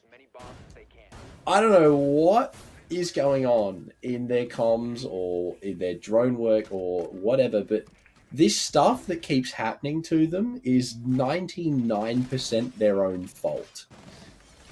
And I don't know how he is allowed. I mean, look at this. How is he allowed to do this? He literally is running around, like, inhaling caffeine. Downs 1, flicks left, headshot, thank you very much, see you later. And then only will he be traded out. I mean, Pecan shouldn't have been allowed to do that, Cthulhu, but he did. Fury, they won it somehow. I mean, you know, you res I9, I guess you're good, but they shouldn't have won it. They really should not have won it. That round, I hurt my. Yeah. That round. Look at face value. You take away all state which team is playing, and you think about it as like, well, I just physically felt, general level sort of down to double digits, because there's literally zero explanation to the whole round what happened, because from fully that picketed to absolutely just Fury to bounce back with the switches of the targets. It's been a roller coaster of emotions. Obviously for all, and this kind of matchup, but this has been absolute frag fiesta. Yeah, look, I feel like how does he do with this? I don't know how he does it. He's going to get another. No, he's not. Okay, if that was the shotgun, Lycolis would have bit the dust there. But I mean, the fact that Pecan is allowed to continue doing things like this and not be punished for it, just walks on through, takes down the sledge. I mean, Fury, it's just mismatched, and he was good for a second there. Had he had the shotgun out, that was quite easily another kill. So. I don't know. No trade in sight. Look, Fury, you got to clean these things up. 100%. It is, though. I'm using that. Direwolves keep on get those sort of plays, but there's still an opportunity for Fury to just flat out close it all out right here, right now, claim the 3-pointer and call it a day. Or to really go OT, deny the 3-pointer is only 2 points, and I believe that will actually win in the first place if they point out the victors here. ED already getting a red head does mean that it is a 3v4. So for Fury already not feeling particularly too promising. 50 seconds, but we've seen some absolute miracles already still continue happen. Yes, that is also a mute Gemma in the bathtub, and the best thing was it was actually blocking drones. Like there was actually a drone in that they were like, guys, what is happening?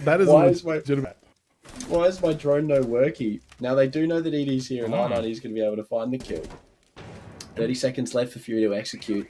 Crossfire set up from Direwolves. They know where some of these players are. Souffle starts it off. Lycolis trades with one onto Reaps. It's 2 versus 2. Fury, they are looking to exit into the site. Souffle finds Lycolis. They leave it all up to I9. He's done it before in a situation very similar. He connects on the head of Jackie Wu. It's now all up to Souffle. Fury could close it here. 5 seconds are all that remains. He spots the player deep inside of Bull. He swings on out. He doesn't connect though. The deagle from Souffle. He keeps Direwolves in it single-handedly. He shouldn't have won that at all. But somehow he did. Fury fumbled the bag, and we go to overtime. And I9 got shot at as well. He knew he was hard left, but still chose to peek deep right. He was expecting the rotate, but it just didn't happen. I inspiration in that one as well. He knew that he just pre-aimed a closer position, that would have been the game, the 3-pointer for them. But it's just back to the big rounds, back to the OT. Arguably, a much closer contestation, given that Direwolves started their comeback train a whole lot earlier than the 1-6. But for that, just in general, there's this trade of the halves, though it should not have happened just purely because you go into all with the setup that Fury finished the 5-1,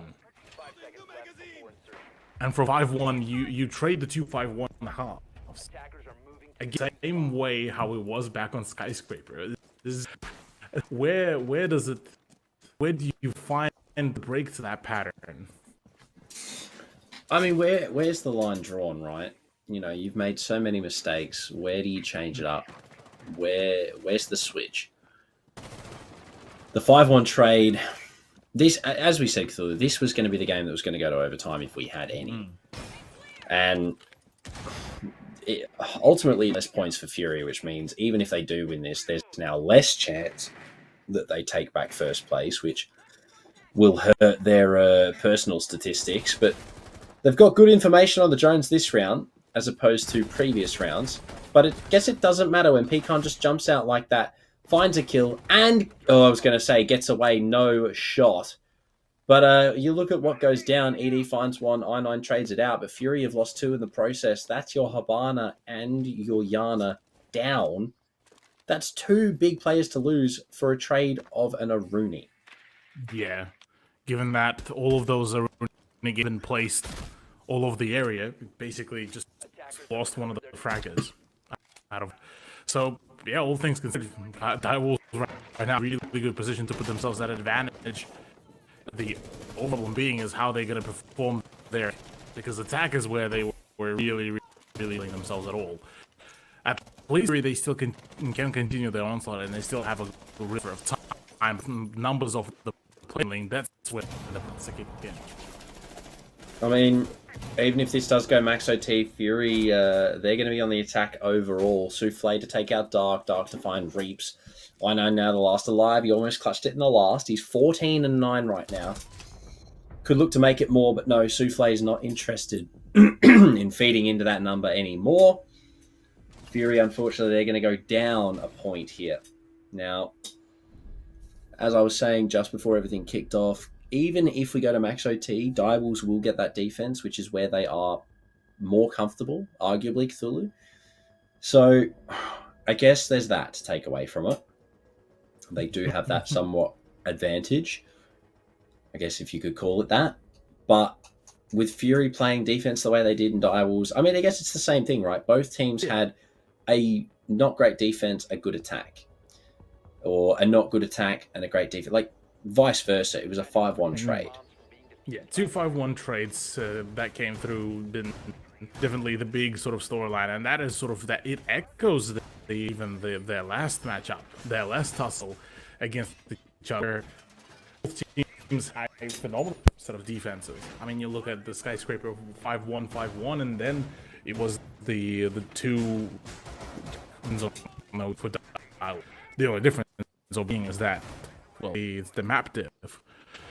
So, look, I'll say it is a very dynamic that seems to be occurring mainly between Fury and Direwolves, where Fury just can't seem to be able to keep up the sort of the momentum train. They managed to get that boost that they keep going from like the very fifth point, and that's where they complete stop, and that's where Direwolves just catches up to them. And it feels so confusing, but yeah, there we go. This sort of shows that again. Speaking both of teams, confusing, confusing.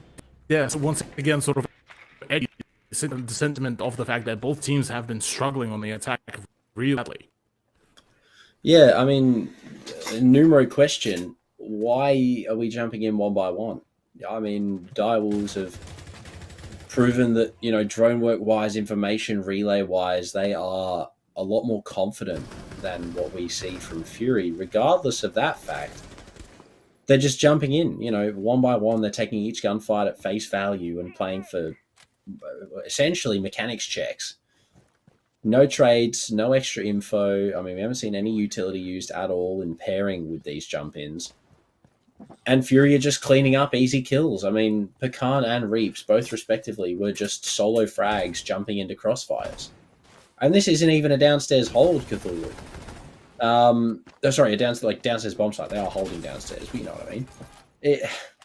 I don't know. Direwolves are playing an interesting game right now. Fury are just reaping the rewards, but albeit they do still have a very select few up that can make this happen. Jackie Wu, Souffle, and ED can definitely get the job done. Okay. Oh boy. Look, this has been very odd dynamic already.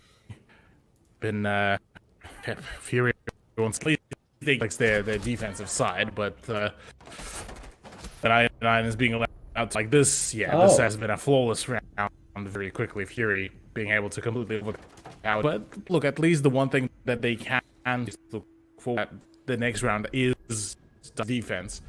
So they still should be able to, at least theoretically, should be able to get a good rebound adding out the over. Can I highlight Cthulhu as well? No tactical timeout used by either side. Both teams opting to completely bypass that utility during this matchup. Not too sure why, but guess they're just not interested at all in taking that 45 seconds. No TTs requested. Unfortunately, no TTs are going to come out at all for this game, given that it is the final round. This is as far as it will go. 15 max overtime, max regulation, whatever you want to call it. This is the no-stop, bar all end of the line. Direwolves have one more attempt. So Fury, though. The sudden death as well. Definitely one of those rounds that has been leading to it. Just this guy. Try to get yourself in on just of a sort of mental game as much amidst all of the frustration leading to them from there on out. How everything else will really work out. Souffle setting up the Series 8 just right off the study room means that quite a heavy expansion is good and play, but the introduction of Blitz and Amaru by Fury. This is the Fury special. Wait, this might end up being quite big because Hajime jumping into them is nobody expects to jump in, and this will have to be very, very prompt for that. Fury do this, right? It's like max OT, they're like, guys, we're losing, let's rush. And 9 times out of 10 it works. But look at this play here. Spot it out now. The door's about to go down. No. Or at least they're thinking about it. But unfortunately, it's not the door that goes down. It's I9. Hajime, he's expected. Pecan clears him out. They've got one on the floor, 3 left alive. They now have to file in through a smoke, which has been very well placed here by ED. And very quickly, Fury have had their play read into. Direwolves possibly expecting this. But I said, it's the Fury special. They've done it so many weeks in a row. They go down. It's max OT. It's the last round, whatever you want to call it. And then they're like, guys, grab the blitz. Let's go. Spacehead finds Reaps. So at least that's a kill for Fury, but they have to look to entry here. They make their way into study. The smoke is there. The blitz does get through to the top of main. He's taking damage galore. Flashbang comes out. The knife is there. Jackie Wu for the cover. He knocks down 2 for himself. He's looking for more. The down onto the 3rd. It's confirmed with the pistol, and it's all up to I9 in a 1 versus 4. He's not going to get any. Souffle finishes it off. Direwolves, thank you for making my prediction correct. Fury fumble the bag immensely. And, well, unfortunately, they don't walk away with the victory. Direwolves, an absolutely insane turnaround from them in the end. But what an absolutely grueling match it was to get there. It was a grueling match. That's definitely what really described this. Well done by Fury. Because it turned out... Well, not well done by Fury. Sorry, well done by Direwolves. Because, yeah, they managed to really keep themselves in a run again, proving that themselves and Fury, they are the kings of the endurance game, it seems. All I have to say is black and blue, cheers for second place, lad. I do appreciate it. Love to see it. Now, everything else hopefully falls in line for us tonight. Cthulhu, that was the game. I mean, we said it at the start. That was going to be the one to watch. That was going to be the one that goes to overtime. Max OT, probably not expected, but still greatly appreciated. It was an absolute banger of a match. Overall, Direwolves, I wouldn't say had the longest streak, albeit in the middle they did find those 4 rounds towards the end and then the 2 for overtime, but it was a very back and forth. I mean, you see it from the start, 3 from Fury, pretty much 3 back there for Direwolves. They have that straight, they find that momentum in that mid game, sort of 7 to 10, and then ultimately Fury just crumbled towards the end as they send it into overtime. That one round that they lost at 12 could have been the deciding factor. Unfortunately for I9, couldn't make it happen, but I mean, we put a lot of respect on his name because he does so much for that roster. At the end, I believe he was close to, 16, 17 kills Cthulhu. Overall, he clutched 2-3 rounds single-handedly for Fury. And I think he was let down a little bit by the rest of his team, unfortunately, in that matchup. It was definitely the R9 show, especially right off the bat, but to lose like that has definitely got to hurt, especially after you've been performing like that for the entire play day for the night. Yeah. Oh, absolutely. It'll be a very, very painful turnout for Fury in every shape and form because it's, yet again, it's the sort of formation of our first match. First look so competitive, and then boom, we get, well, the second half of that completely got fumbled, unfortunately, for yesterday. At least they managed to keep on pushing for the OT, so it's not, a complete loss of points and you not going away But regardless, a loss, and that's got to sting. Yeah, definitely has to hurt a considerable amount, I'd imagine as well. But either way, Fury, I guess they learnt their lesson. You don't fumble the bag, you don't mess around when you're playing with the Direwolves, and we are going to be doing one more giveaway, obviously, for this matchup. Follow the instructions on screen. Don't forget that over on the Facebook page as well, Rainbow Six Siege SEA. Follow the instructions, tag 2 friends, share the post, like the page, etc., etc. And there are plenty of goodies being given away over there. 8 different giveaways, I do believe, on the Facebook page as well as the one on your screen right now. So hashtag call your shots in the chat for the one on stream. Then go check out the Facebook as well for your chance to win some cool stuff from Kingston Fury. I'm not going to give too much away, but it definitely is a very juicy giveaway, so you do want to get in on that if you do feel so inclined. Who doesn't love free stuff? The Cthulhu, speaking of free Direwolves, I mean, they've got to be happy with the turnout. It was a difficult one, but look, Fury, if I'm being honest, probably should have won that. It wasn't the case, but my prediction is happy, so at the end of the day, I am also a happy man. Indeed. Yeah, look, this definitely felt like a very unconventional match, just in general, where things look to be to divulge into something a whole lot closer, where things could have taken quite a completely different turn on a number of occasions. But look, at the end of the day, it's still a game. It still was quite a treat for all of us to really bear witness, despite my lagging. But yeah, look, we still have 2 more matches to go. We do indeed. 2 more matches left for us in the evening to round out our night, so don't go anywhere if you want to miss that action. And we will be bringing it to you at a moment's notice. But just before then, a very short break.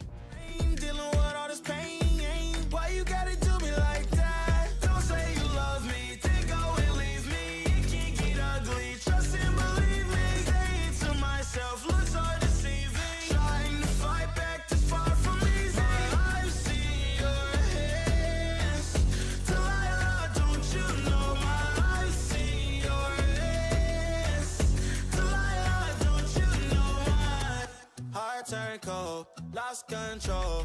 Looking at this beautiful distraction. Fell in love with a fatal attraction. I really let my guard down, now relaxing. Why did I open up? She taking way too much. Put in my all and got nothing back. I'm feeling so ashamed. I fell into your game. Why you gotta do me like that? Don't say you love me. Then go and leave me. It can't get ugly. Trust and believe me. Say it to myself. Look so deceiving. Trying to fight back this far from easy. I've seen your hands. Delilah, don't you know I've seen your hands. Delilah, don't you know gave you all of me, had me so deceived. You chose to leave my life, so I'm on my own in the cycle. I can't believe. Don't say you love me, then go and leave me. It can't get ugly, trust and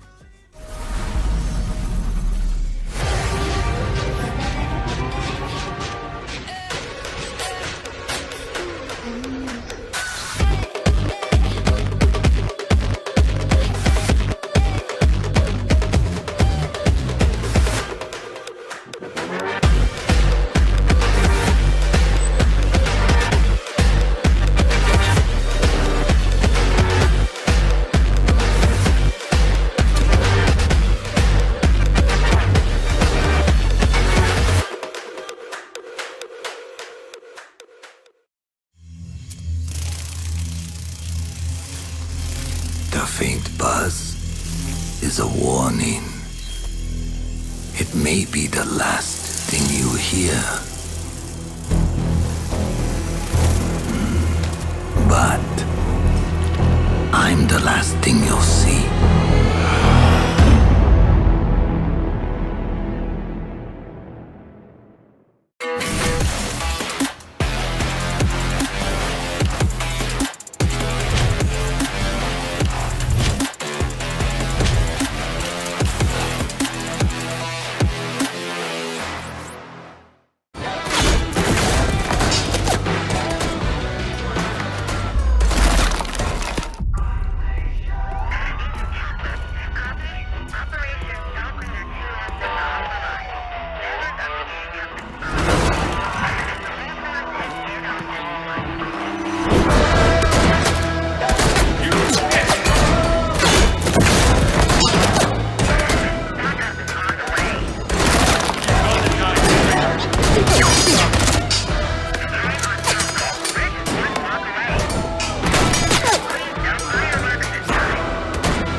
hit hard. Here, Liv. Server room, identify perimeter breach. Over. Where you go? Where you go? Withdraw your men. Say again, Grim. I'm going in.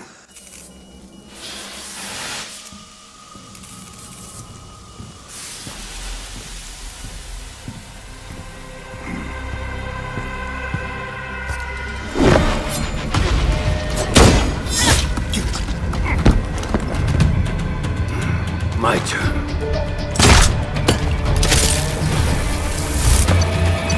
What's going on?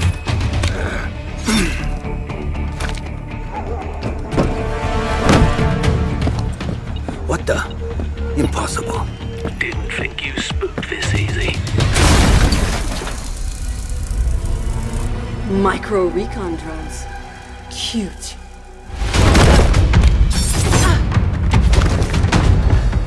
You forgot this.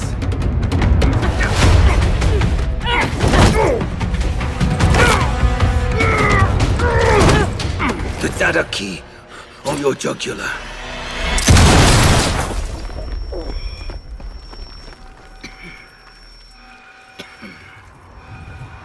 You were saying? What was on that server? QCR shipment records. Question is, who wants eyes on it? And why?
Even if I'm starting to lose face, keep my head out, still going on my way. Call my own shots until I'm breaking. Get a move on until I make it. But I can't go back, and having regrets, hitting all the stacks, and that is why we're here. Real one gonna last. Tell me, what are you waiting? Take it over, and this is my year.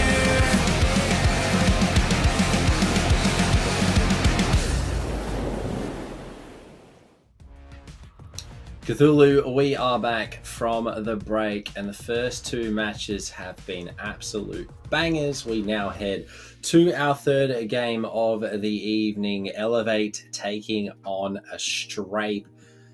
Don't think this one's going to go on for too long, if I'm being completely honest. I hate to say it, and I hate to be the bearer of bad news, Cthulhu, but Astrape in their obviously careers have only found one win, and it definitely wasn't against a team of Elevate's caliber. So 3 rounds. It's maybe all I see for them. I mean, are you expecting anything different? Not really. I think one should be a relatively sort of straightforward into what we can expect, what we look to of this. Because look, as much as I want to see an absolute one, Elevate versus Obsession feels like it just should be able to dominate this in every form. Where even then later down the line, the GG versus Astrape, that's a similar, much of a sort of a grand boss for similar how now it is going to be for Obsession. Look, Elevate having a few hiccups here and there, maybe we could see them take all rounds, but yeah, nothing more, nothing less, I think is sort of the general consensus going into the.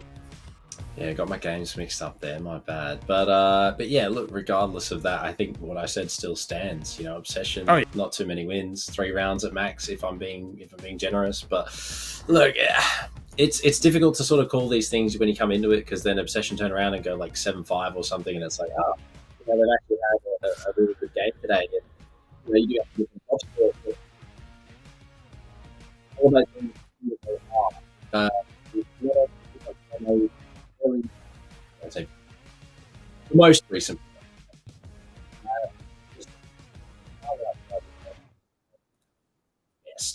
You go up against Obsession, you know, they've made an name for themselves within OPL. They've been doing relatively well. Unfortunately, maybe they would have hoped. But again, each week out, they are improving early. Give them some more time. You know, those small towns, what's the likelihood of Elevate don't aim it? Oh no, not at all. Elevate, definitely a team that went a little bit through quite a few rough bumps here and there with starting recent sort of developments where Sapper did had to from the roster for a brief moment, citing sort of, you know, things in the background, the IRL. Look, Elevate is still considered one of the powerhouse teams with the APAC just in general. It's a roster that is quite star-studded. It's a roster that has recently, you know, acquired the Laxing as their coach as well, which is quite a big addition to the roster. Which ultimately, I think, at least in some people's, I'm a little bit maybe on a pedestal. Yes, it's a big pickup, but it's no cracked, experienced gunner. Yes, you get the brain power, but the actual execution actually has been sort of a different story. Whereas Session, it's a roster that you can't really call them newbies, which feels like a very weird thing, given that they are second to last team on the leaderboard, and it's a roster that has so much experience. I mean, you have the rosters from all over the PAC region, from the old days to the efficiency of Direwolves. There's so much that is being brought to the table. You get upset and actually just down bad the. Yeah, overall, you know, Obsession have done relatively all right. Milamu coming in, obviously, as one of the fresher faces to this roster. He's done relatively for himself. He's had his moments here and there throughout play days, but this is going to be a difficult game. A very, very difficult game, to say the least, given that Elevate are just absolutely insane. They have been going on for probably one of the longest running teams, you know, that we've seen for, well, in this region, in this competition, OPL specifically. Elevate are definitely a name that everyone knows. Whereas Obsession, they're trying to sort of become one of those teams. You know, they're the up-and-comers. They've got the young gunners. They're signing these new players that have these absolutely amazing moments. It's just the synergy, the overall strategy, and the coordination just isn't quite up to the level that maybe we would expect from the APAC South teams, which, you know, given they're APAC South teams versus, you know, Tier 2 teams. So, Obsession, look, a lot to prove in this game tonight. If they can take some good rounds away from Elevate, obviously it'll be pretty nice to see, but overall, Elevate, I think, are a pretty safe bet to win this. Caster predictions seem to think exactly the same, so I'm not really going to be surprised if that is the overall outcome. Look, I think the other thing as well worth mentioning is that which map we are going to do, because say if it's something that is about to say something similar to, then yeah, Obsession might be in for a very, very rude. If it would have been something across the lines of, well, to say something like a Chalet, something like I would actually rate the chances for Obsession to even be able to contest a little bit longer against Elevate. But Villa, it almost feels like it became one of those maps that is absolute stomping ground for the Apex South. They are versing against the non-Apex South team. That's where you get to see a really, really big separation between one team sort of to just apply the general knowledge versus the team has played this and ran multiple different strategies on the same map. That does allow you to be able to both sort of frag just sort of brainlessly, or, you know, put in some strats. So look, for all intents and purposes, this is one of the better setups, in my opinion. Yeah, definitely. Villa is a map that they're quite comfortable on in multiple sort of instances. You know, we've seen them play it on a few play days, and that also in turn does give Obsession a lot of VOD material to go off of as well. You know, you do your homework, and theoretically coming into it, if you've done everything right and you know exactly what's going to happen, you can really do some good damage, you know, early on if you sort of catch people off guard. But in saying that, it's Elevate. They don't usually get caught off guard, Cthulhu. And on a map like Villa, that is one that, as we've sort of said, they have extensively pracked, they've extensively played on, you know, competitive matches. It's going to be difficult. It is going to be very difficult here for Obsession to walk away with this victory. So, provided they do, it'll be some feat of miracles. But regardless, up until that point, Elevate are definitely the favourites. We head into the bands as always, and look, for Villa, I don't expect anything out of the ordinary. Knock, yes. Thatcher, maybe. Most likely. Mirror and Valkyrie. Oh, yep. With no band, it's sort of expected. I reckon, yeah. I'll have to echo your sort of prediction here. Yeah, that most of it it's going to be relatively expected sort of set of bands. I would say that is Flores to be by Elevate. And I mean, we got to see how impactful Flores occasions, both on Clubhouse, so I suppose it makes sense to get him. Yeah, indeed it does. I mean, he had a very large effect in that last game. Valkyrie does go. Would have to say that it's possibly the Azami to follow up. You know, realistically, given that she is very strong. But Obsession are taking their time, so they are sort of hesitating as to what they do want to pick here, Cthulhu. They aren't just locking it in straight away from the get-go. They are sort of playing their moments here, but it is going to be the Azami ultimately in the end. But overall, the bands are relatively similar to what we saw previously, minus obviously the Flores, who makes it through in the last game, doesn't do that in this game. Knock will be returned back to the Mega Band Zone. But yeah.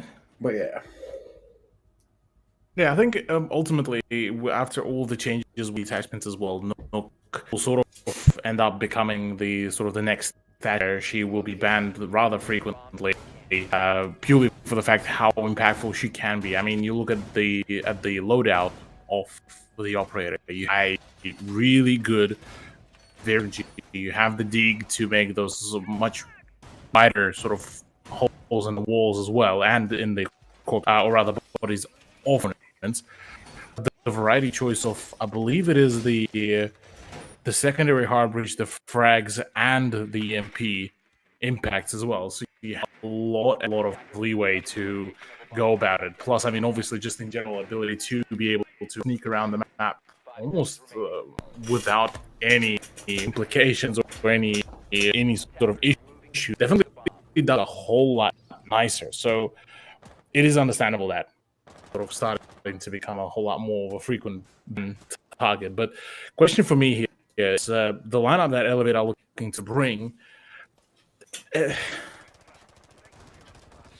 feels what's the right word to say? Almost too manual. I mean, you look at Mr. Punch; he needs to go through so much effort just to deny the push with the track stingers. Yes, a lot more, and you do get a whole lot of an indication. Well, manual or not, I guess it doesn't really matter if he's finding freebies like that. Takes down Jay Lucky. The Capcan traps do almost trade him out, but ultimately, that was a bit of a Lycolis moment there. Fortunately, though, Onigiri does spot out that trap and will be able to shoot it, unlike Lycolis. I'm surprised Mr. Punch is actually still alive. Like, oh my days! Yeah. Onigiri's just put Ganon to sleep. DCH has found one as well. Roldini will take out Onigiri, but at this point, Elevate there to 4 versus 2. Roldini and Miller make it just Miller now as Roldini gets wiped off the face of the earth. And in a 1 versus 4, Elevate, they do so much damage. They lock down the first round in under 2 minutes, Cthulhu. This is definitely going to be a quick one if they keep up that pace. Poor Miller had the most panic spray I've ever seen in a while. He sees a decay, lets it rip the SMG, the recoil the job, which just tragic start to the first round. Doesn't really put a whole lot of promise or faith in Obsession to be able to really bring it on out their A game.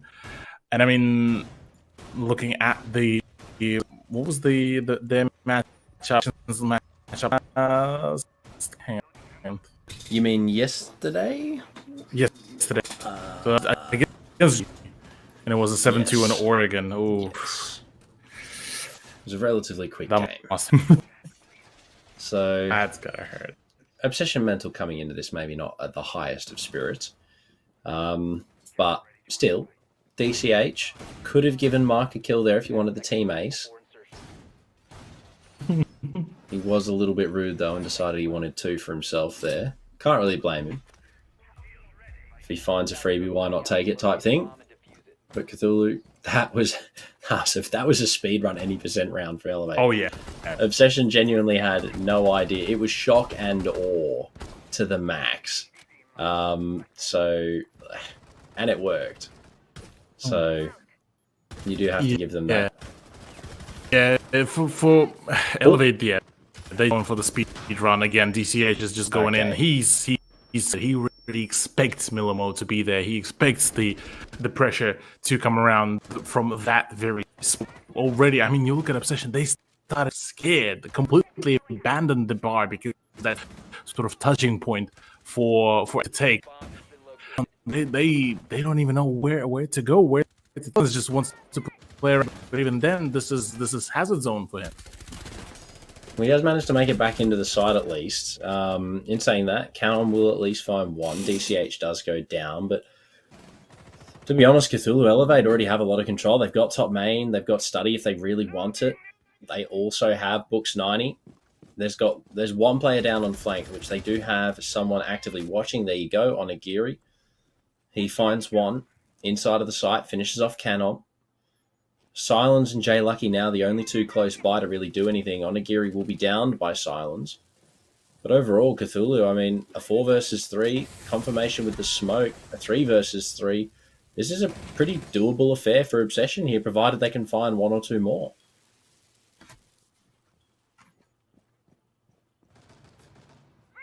I mean, it's going to be difficult, but... Yeah, it's gonna be difficult, but really, consider it's still a bit of a 3v3. Elevate is able to really running. I say that Mark just gets a nominal flank around. Really catches Jay Lucky completely off guard there. Sapper point with his play. Pretty should have happened, but he's on his own crusade here. Yeah, you can't really blame him either. As Silence now the last alive, he does connect with a nice shot onto Sapper. However, completely blinded and finished off. Mark is going to continue that tirade all the way into the site. Locks it out. The 2.5 on Habana there. And overall, another Elevate round. I wouldn't say that was another any percent speed run from Elevate. That one definitely was a little bit closer than they maybe would have been expecting. Given how quick the beginning of that round was as well, I mean, Cthulhu, they were in the front door, they were up the main stairs, they already had 2 kills, and then boom, someone hit the brakes, everyone came to a stop. It was just instantaneous. They lost all their momentum. They still turned it around. Mark had a great round, but if Mark hadn't done that, Obsession could have made that their round. They did really well at putting a stop to Elevate. Keep in mind, with no real site presence, Cthulhu, other than 2 players, you do have to give them that. That is a hats-off moment. Obviously, the experience of Elevate trumped out in the instance, but regardless of that, they go up 2-0. Oh yeah, absolutely. For Obsession, like I said, the bad team per se. I mean, statistically, historically, they're a roster that should be the one doing, big plays. Really, just when it comes down to the ring, when you put them at the face, they just can't seem to be able to get the coordination, or it's just on the game day they can't seem to be performing. It's just always something that just goes clinically wrong for them. And so, yeah, look, it's once again, it shows that, you fine tune here, position there, that's it. Possession are most definitely have rounds to becoming that at least 5 team within OPL. But I mean, it's really come to any sort of. Yes, they tried to change it up a little bit going into this season. It haven't done a whole lot. Unfortunately, cannot just, for all intents and purposes, just couldn't really find his own role. Yeah. Now, one thing I think is interesting here is the Sens being employed by Elevate. It's something that we have seen from teams like Fury. On maps like Bank, this castle setup as well is one that you don't usually see. Now, the left castle being left up is an interesting choice, but Mr. Punch is the one leading the charge inside of the bathroom once more. Elevate are just collapsing on these kills. Onigiri's good for one, Mark's good for another.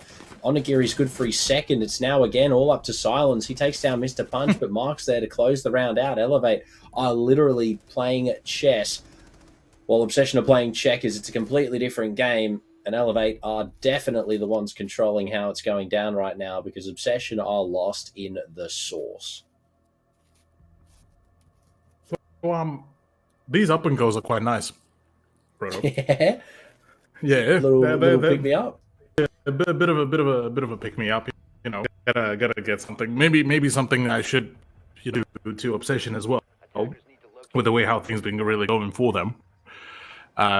Look, this sort of speed running really be allowed, because I mean the matches that Obsession were able to do well in, even speaking of their 5 sets of Fury, where it was on Cafe Dostoevsky, able to quite confidently and quite convincingly be able to prevent early entrances and to punish the enemy teams for being or thinking that they are in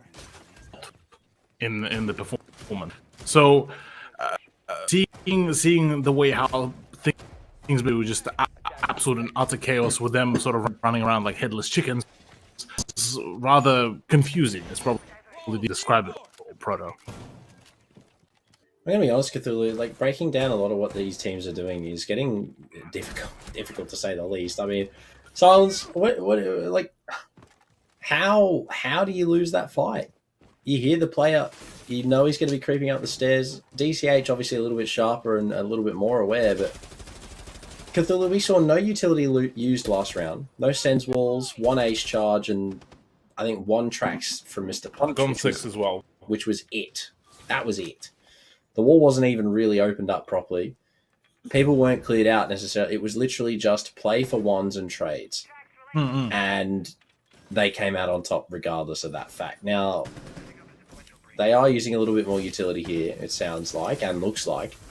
But Obsession are just struggling. I mean, Roldini, you've got the ability to push out. The castle was there, only just now being cleared out. They're just not playing aggressive enough. And Elevate, they're just capitalizing on that, finding these opening kills and easy. Okay, DCH, that's unfortunate. We watched that happen. But Onigiri's going to compensate. He's going to take out Milamu, and look, Elevate might lose one on a self frag, but it doesn't really matter, especially when Onigiri's as sharp as that. No, that's so far. It's just all of this. So we try to make sense of it all, but before we even do it, before we even get to that is just it falls apart. We're on round 5 by far one of the games that we've seen for quite a while, and that's so far it's been sort of Elevate, saying, oh look, there's the objective, let's go push. I'm gonna continue throwing some Fury slander out here. you Yeah, know, go on. the what we're seeing right now from Obsession is very similar to what we saw last week, I believe it was, in Fury versus GG.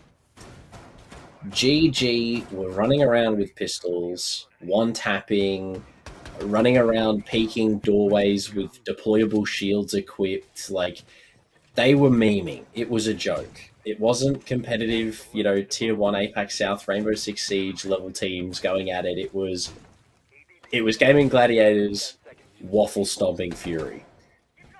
And I'm getting very similar vibes in this matchup right now. Elevate, while yes, they're a little bit more surgical with how they do it, and they're not necessarily as memey, albeit we do see DCH locking in the blitz for this round. Up until this point, Cthulhu, they hadn't been as memey, but they are doing exactly the same thing that Gaming Gladiators were doing to Fury, except it's just Elevate and Obsession. It's two different names, same premise. They are slaughtering the competition. And Obsession have really nothing to show for this whole game so far. Yeah, I mean, I think so part of the case that Obsession, they want to have, you know, an actual serious game to maybe treat it as partially the practice or like the official. Some of the big one being is that most of the teams like Obsession who are sort of precipice of being able to you know, becoming a very well organized team, they proceed full amidst it all to those kind of rushes. I say that though, OBS actually kick it off really, really well, courtesy of the well-placed captain and well the fact that DCH just decided to walk into the trap. Yeah, look, I don't know. Unfortunately, that was a Jay Lucky moment, and sorry, Luck Hollis moment. And look, Capcan against good teams, he is great. Given that they just don't expect it, because let's be honest, why would you? Even though this is the first round, I think Elevate have fumbled proverbially. You know, they have stumbled a little bit, but you know, it just sort of further becomes more of an issue. Roldini takes down Mr. Punch. It's all up to Sapper and Mark. We've seen them do it before. Sapper finds one onto Canom. You know, he makes his job a little bit easier here. Knows that there's one more close by, but look, Elevate, if they're going to do it, it's these two that will.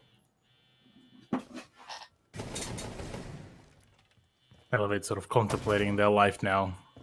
It's just, well, how do we let a streak of fours? How do we do this? Wow. Roldini just absolutely fries poor Mark. It's all down to Sap, but just says, okay, let's go next. Round third. Point trying to do anything and just keep at him, look at him, go at him. Just... Was he trying for a knife? He was, yeah. Surely, right? I mean, for all things considered, for Elevate, they still have a buffer. So, look, occasional too bad. Doesn't hurt to occasionally just say we like a next round, please. Let's just keep this queue going. For Obsession, that was cool. It is a good recovery. Not to let this sort of fall apart. To still have the ability to push this 2-4-2 theoretically. You could as sort of still a workable situation, but when you play, they are everything but workable usually. Look, Cthulhu, overall, I can feel you. I'm trying to think. But if I think too hard, I might hurt myself. It's... Yeah, look. Not too sure, Cthulhu, but regardless of the facts, Elevate 5-1-1 is the best opportunity. And regardless of that, I think they probably find it here.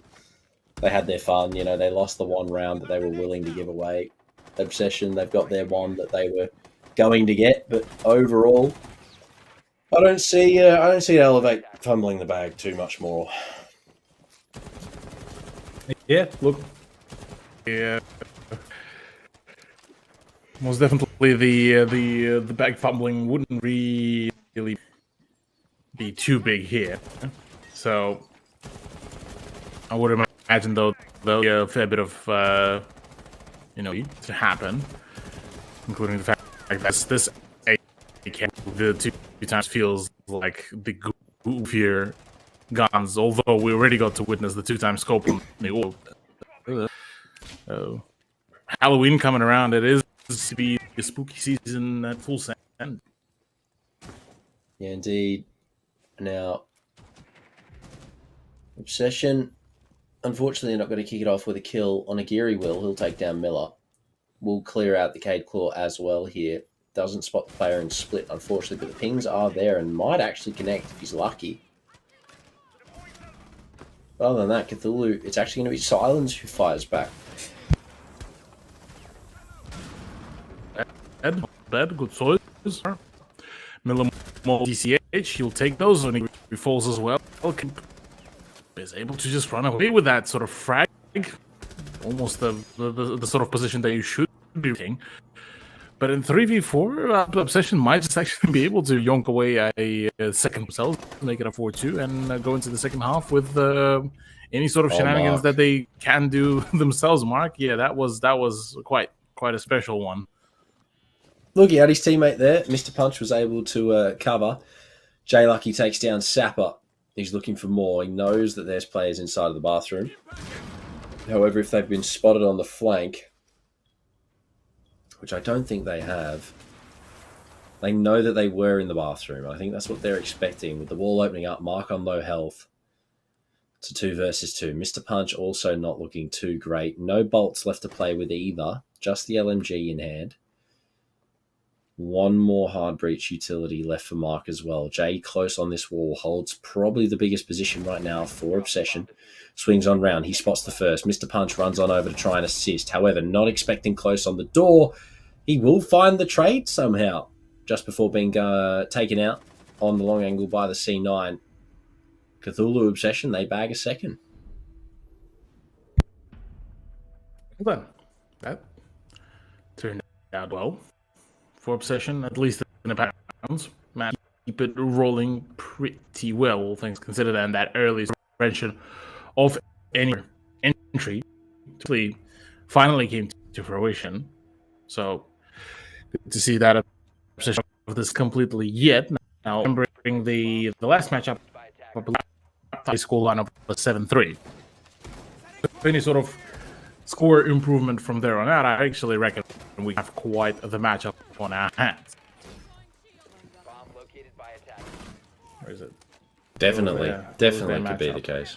I'm just trying to find. There's the elevation. It was played on Villa Pro, and it was first half was the defensive side for Elevate for several away hit reversed. Actually, no, sorry, psych. That's actually yes, it was their side. So now going into the second half.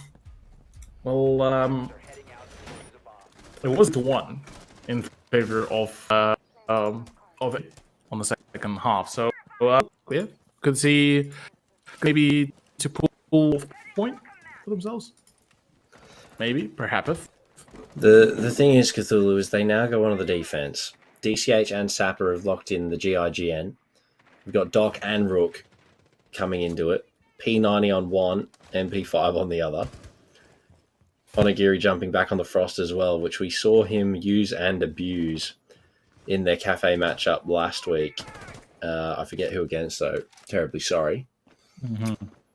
They're on the defense now, though, which... I'll remind you. That was Champion last Champion, matchup, 4 Elevate. Champion. So it was a 7-0 against... Yeah, it was a stomp. It really was.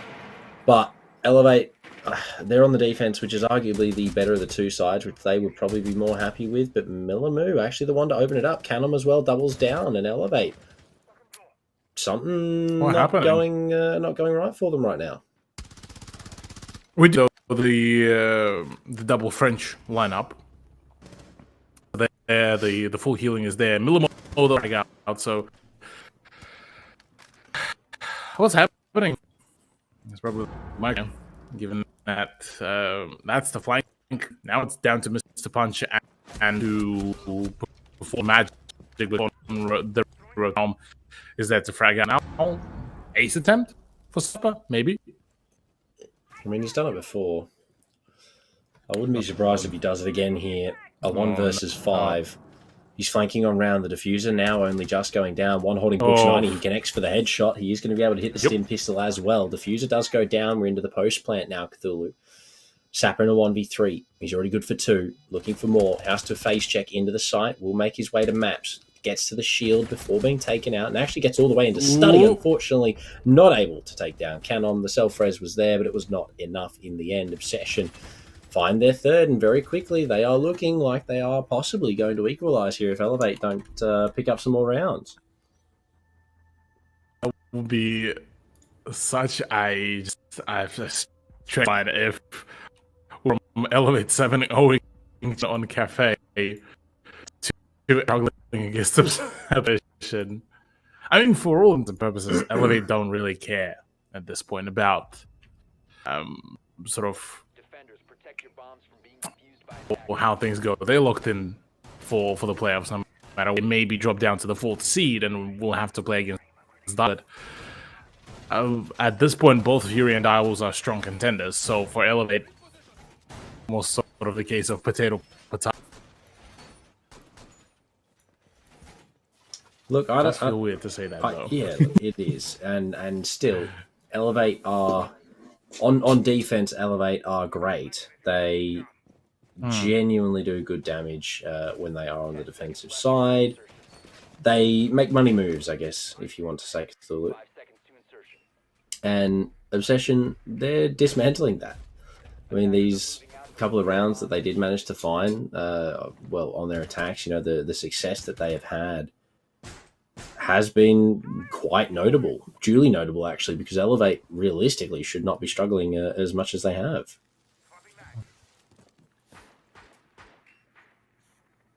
Oh, man. This so far in general has been a very strange, surprise-packed play day for all of us, including, it seems, my internet connection, given that it's still, I'm assuming, struggling with my camera and stuttering, but it's also been a stutter Elevate in terms of just how they looking to try to keep up this push so far. Obsession seem to have been doing their due diligence. I mean, JLucky continuing to just keep on to sort of soften up the general setup and the general of Elevate, but this up close contention is great, but Silence needs a much sturdier backup with the way how he has to basically face check each corner. Certainly prompts for a question of where's the information flow coming around. Finally, though, does JLucky catch a same goes for Kanom as he finds the shot onto Mr. Elevate just all fell apart.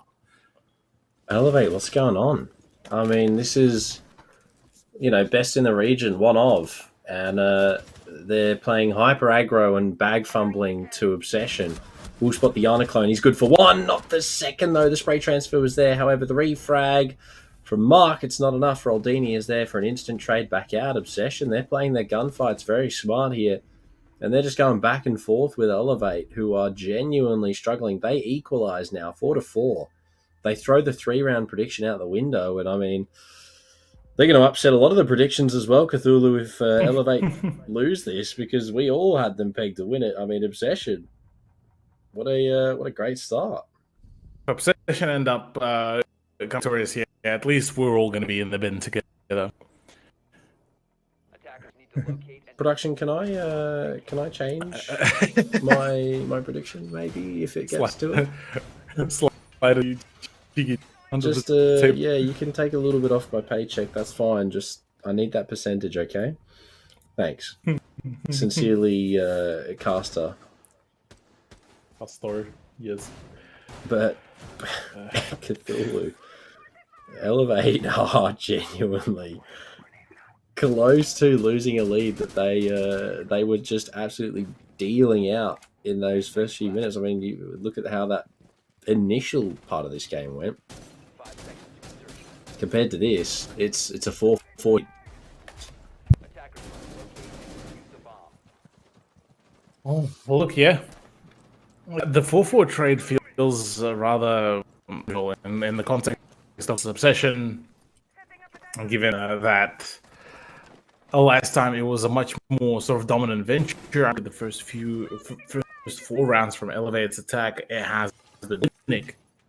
And now you look at the 4s in a row, mind you, from Obsession as a response to it, and it is a clinic. So, well, the talking point being that could it be that for Obsession throughout majority of the run, they were too deep in their own heads, and maybe putting too much of the pressure where they sort of expect themselves to perform on par with the big hit like Gaming Gladiators, like Direwolves, but in reality they just needed to relax and just play their own game.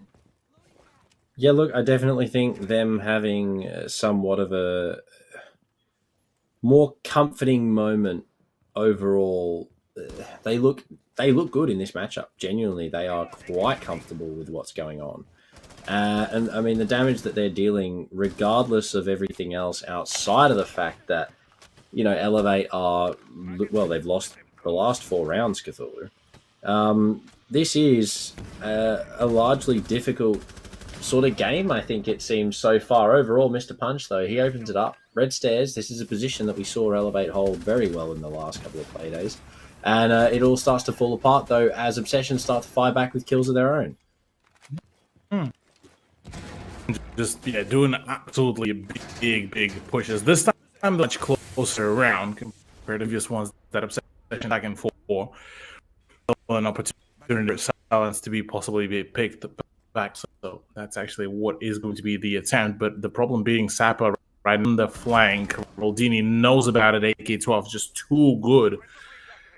Now in a 3v1, once again, DCH might end up falling amidst it all in hopes of just trying to find his own sort of ground, his own footing here, because Elevate, they have been 100 in the bit. Yeah, they have genuinely been struggling. I'm not too sure why in this second half they have been struggling as much as they have, but they really have. And Roldini closes out another round for Obsession. Elevate overall, I mean, you can see it on the left side of your screen. Onigiri visibly not the happiest, but Obsession take the lead over Elevate here and genuinely look like they are possibly going to cause an upset unless Elevate can turn around and rectify the issue, because right now they're losing to Obsession. Ooh. I mean, think of what that's going to do for seeding Cthulhu. I mean, not only is Elevate going to be obviously a little bit upset with losing the game, but you've got seeding coming up for finals. Only a matter of individual points are what separates either the top end or the bottom end of that, and Elevate are possibly looking down the barrel of giving away 3 points to a team that can't even make top 4 and ruining their seeding chances for top 3. Again, not something I expected to say coming into this. It is a wild prospect here, Proto. Do as well keep in mind that, we've mentioned this right at the beginning of the chapter as well. Yes, Fury just fumbled the Colossal back door, but they still considered one of the best teams within OPL. So to Elevate between choosing and Fury, yes, obviously they would want to go for Fury. They obviously want to keep the third. It's still going to be the same amount of have to go in for them to do the whole of the playoffs. So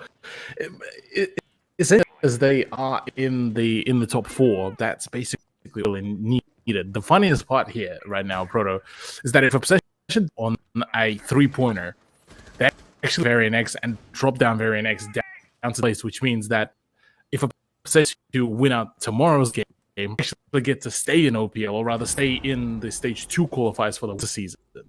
My. And Wilford be to requalify starting from the state qualifiers, which is bigger upset.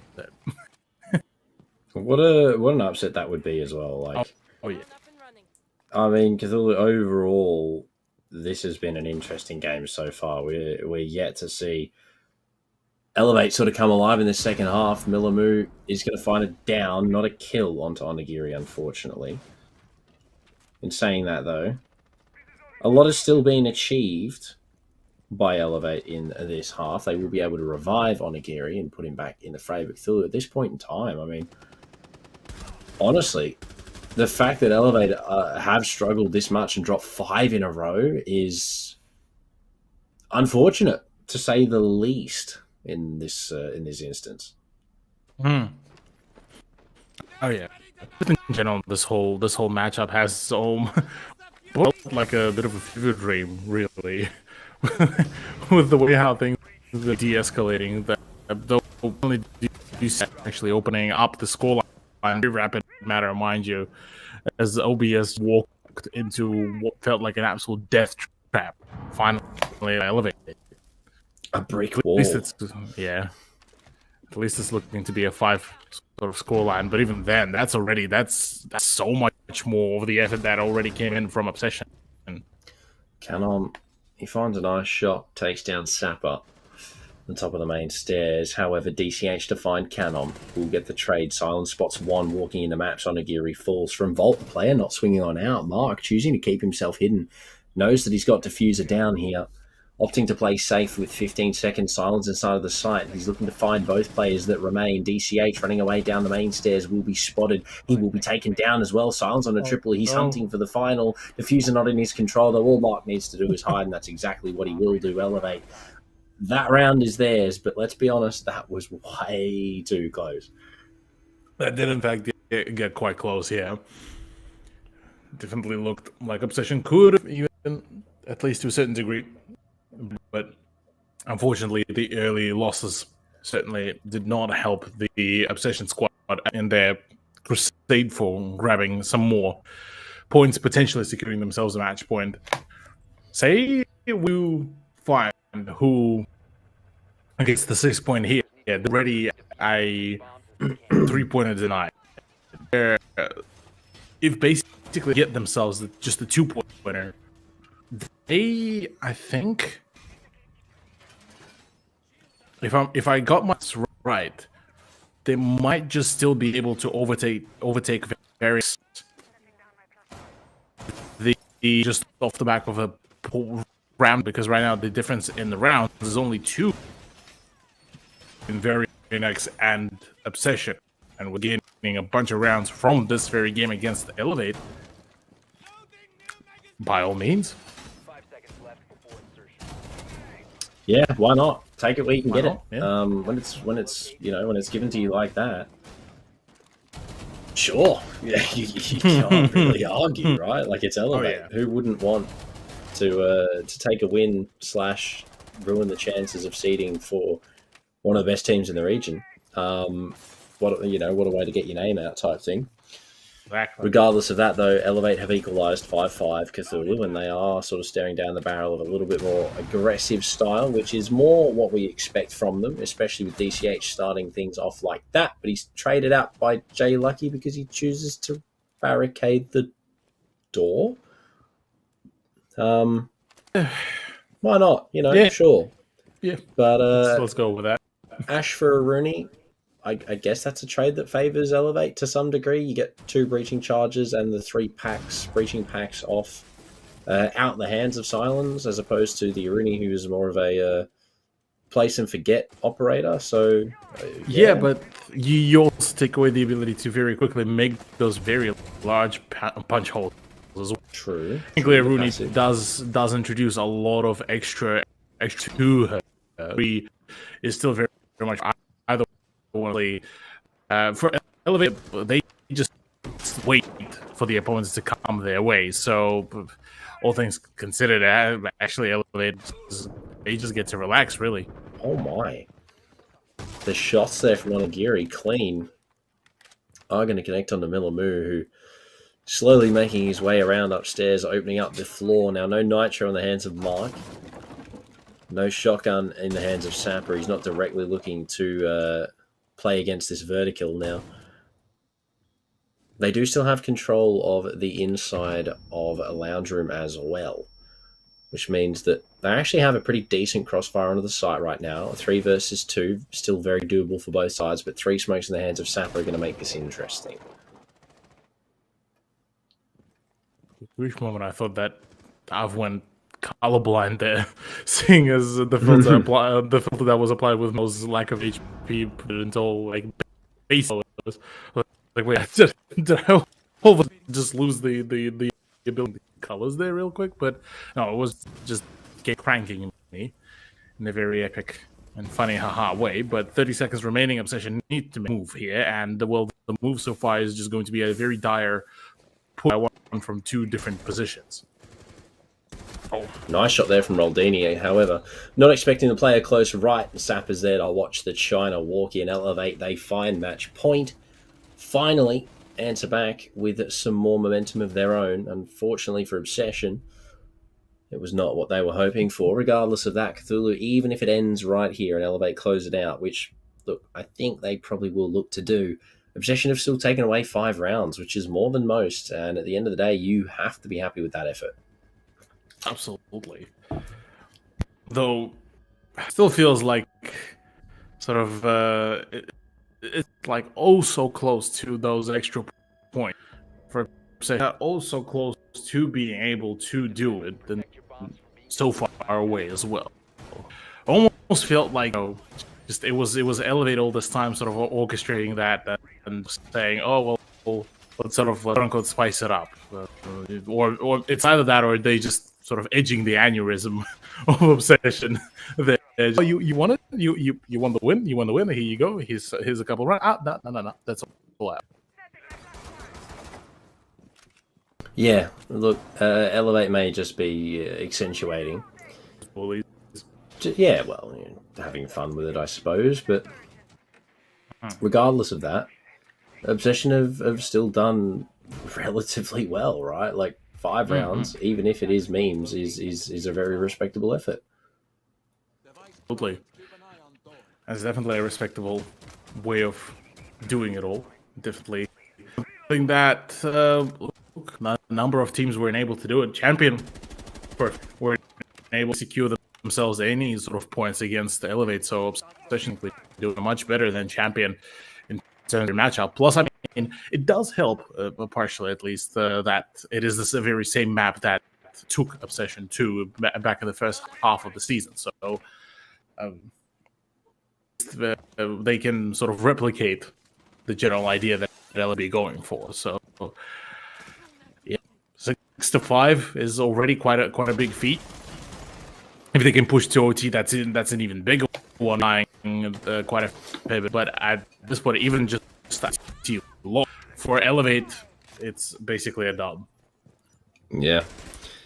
Finding a kill like that as well is a great start. Silence, I'm not too sure what he was trying to achieve running into study there, but he's paid the ultimate price. Millamoo now looking to pick the pieces up. Doesn't find a Capcan trap, surprisingly, on that door, but will be making his way towards maps. Now, the player, maybe not necessarily paying the most attention, will still find the kill. On Agiri takes down Millamoo. Canon will be there to trade, and Elevate will walk out on top. 4-3. Regardless of that, Obsessions do still have Canom and Roldini alive, who so far Cthulhu have been doing absolute bits for their team, but still, Elevate with this position, I don't think they let it go, and especially finding that kill as well. J Lucky still at large on this flank. They're going to have to deal with him. Canom will find Mr. Punch, but again, 3 versus 2, Elevate still hold the lead. Yeah, Elevate for the lead here, plus they are slowly but surely draining the time these two, and yeah, for J-Lucky and Canom, things are certainly looking rather problematic. And I mean, they elevate that just at this point. Okay, let's close it all out. They don't really don't go for the hungry, frag search. Just waiting for the push to happen. They're waiting for their opponent to make such a mistake. It is, yeah, just them sort of offering courtesy, saying, okay, well, we'll do this the right way. the quote unquote the sweaty way, let our opponents rather than blindly swinging. Yeah, indeed. J Lucky finds one onto DCH. Elevate slowly. Possibly looking like they were going to give it up, but Mark, he's not having any of it whatsoever. He closes it out to GG from Elevate. The TCSG prevails. That's just like that. 7-5, though, is also score line than comparative to what we've expected, given some recent performances of Elevate. But look, regardless of it, well, GG Elevate still do come out with a win, a full 3 cells, which, look, does still keep them nicely in the running, which I believe actually look to the into the position. So that's this now all baked in. But with only one remaining, look, this one basically is a story about that it does allow them to have a chance to staunch themselves into the top 4 or not. Whilst obviously again it's GG versus a Strape. We've already seen one nearly minute happen with Obsession already taking 5 rounds off Elevate. Of what's the Strape all of a sudden just goes. Yeah, look. For the sake of us, Cthulhu, hoping it's a quick one. It's already sort of encroaching on 2 in the morning for me. And we have had. Yeah, exactly. We have had some rather extended games tonight, but for our second last game of the night, make sure you chuck in your chance to win the giveaways. Hashtag call your shots in chat. Make sure you follow the Twitch channel as well. And don't forget, we are doing the Facebook giveaway also. Rainbow 6 SEA on Facebook. Make sure you check it out. And follow all of the steps on the Facebook page. Also, Cthulhu. So far, 3 absolute great games that did go a little bit longer than we would have expected, but I guess it makes for some good siege. We've had a great night so far. What are we expecting going into map number 4? I guess at this point we can't really say anything because we're most likely going to be wrong. Look, all I am expecting into this one is to do their best to set themselves up for decent defense rounds. Yeah, how they can really find their footing as Gaming Gladiators. For Gaming Gladiators, expecting just sort of a by the book, clean game, because of the 4 teams that are the APAC Alphas, I think GG are the team that will be going for full on meme setups. Yeah, possibly. Look, Cthulhu, we're going to head straight to a break before we get into our last game tonight, so don't go anywhere. We'll be back with that final match at a moment.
The faint buzz is a warning.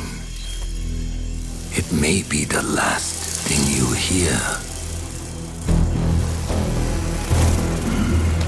But I'm the last thing you'll see.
Was hit hard. He'll live. Server room, identify perimeter breach. Over.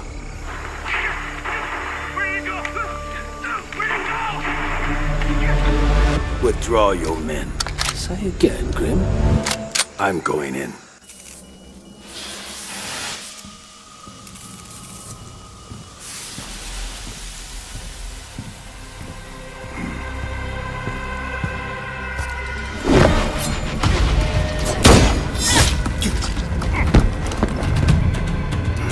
My turn.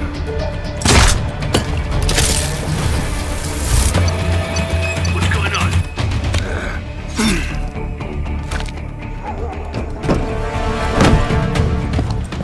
What the? Impossible. Didn't think you spooked this easy. Micro recon drones. Cute.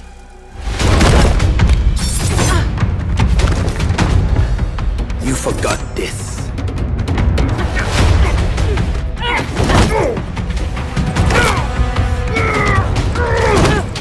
The data key on your jugular.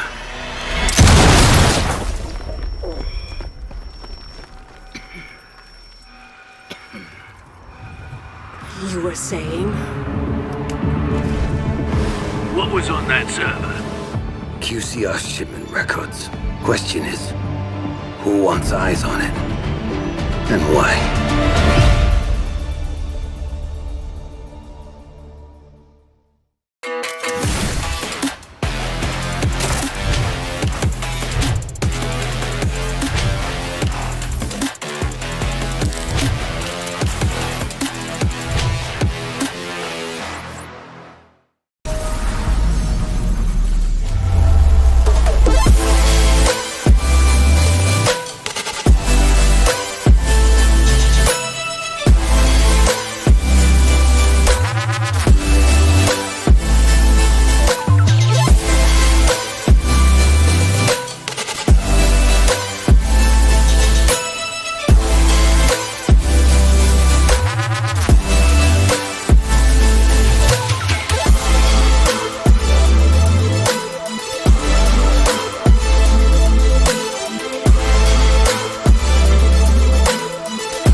If I'm starting to lose face, keep my head out, still going on my way.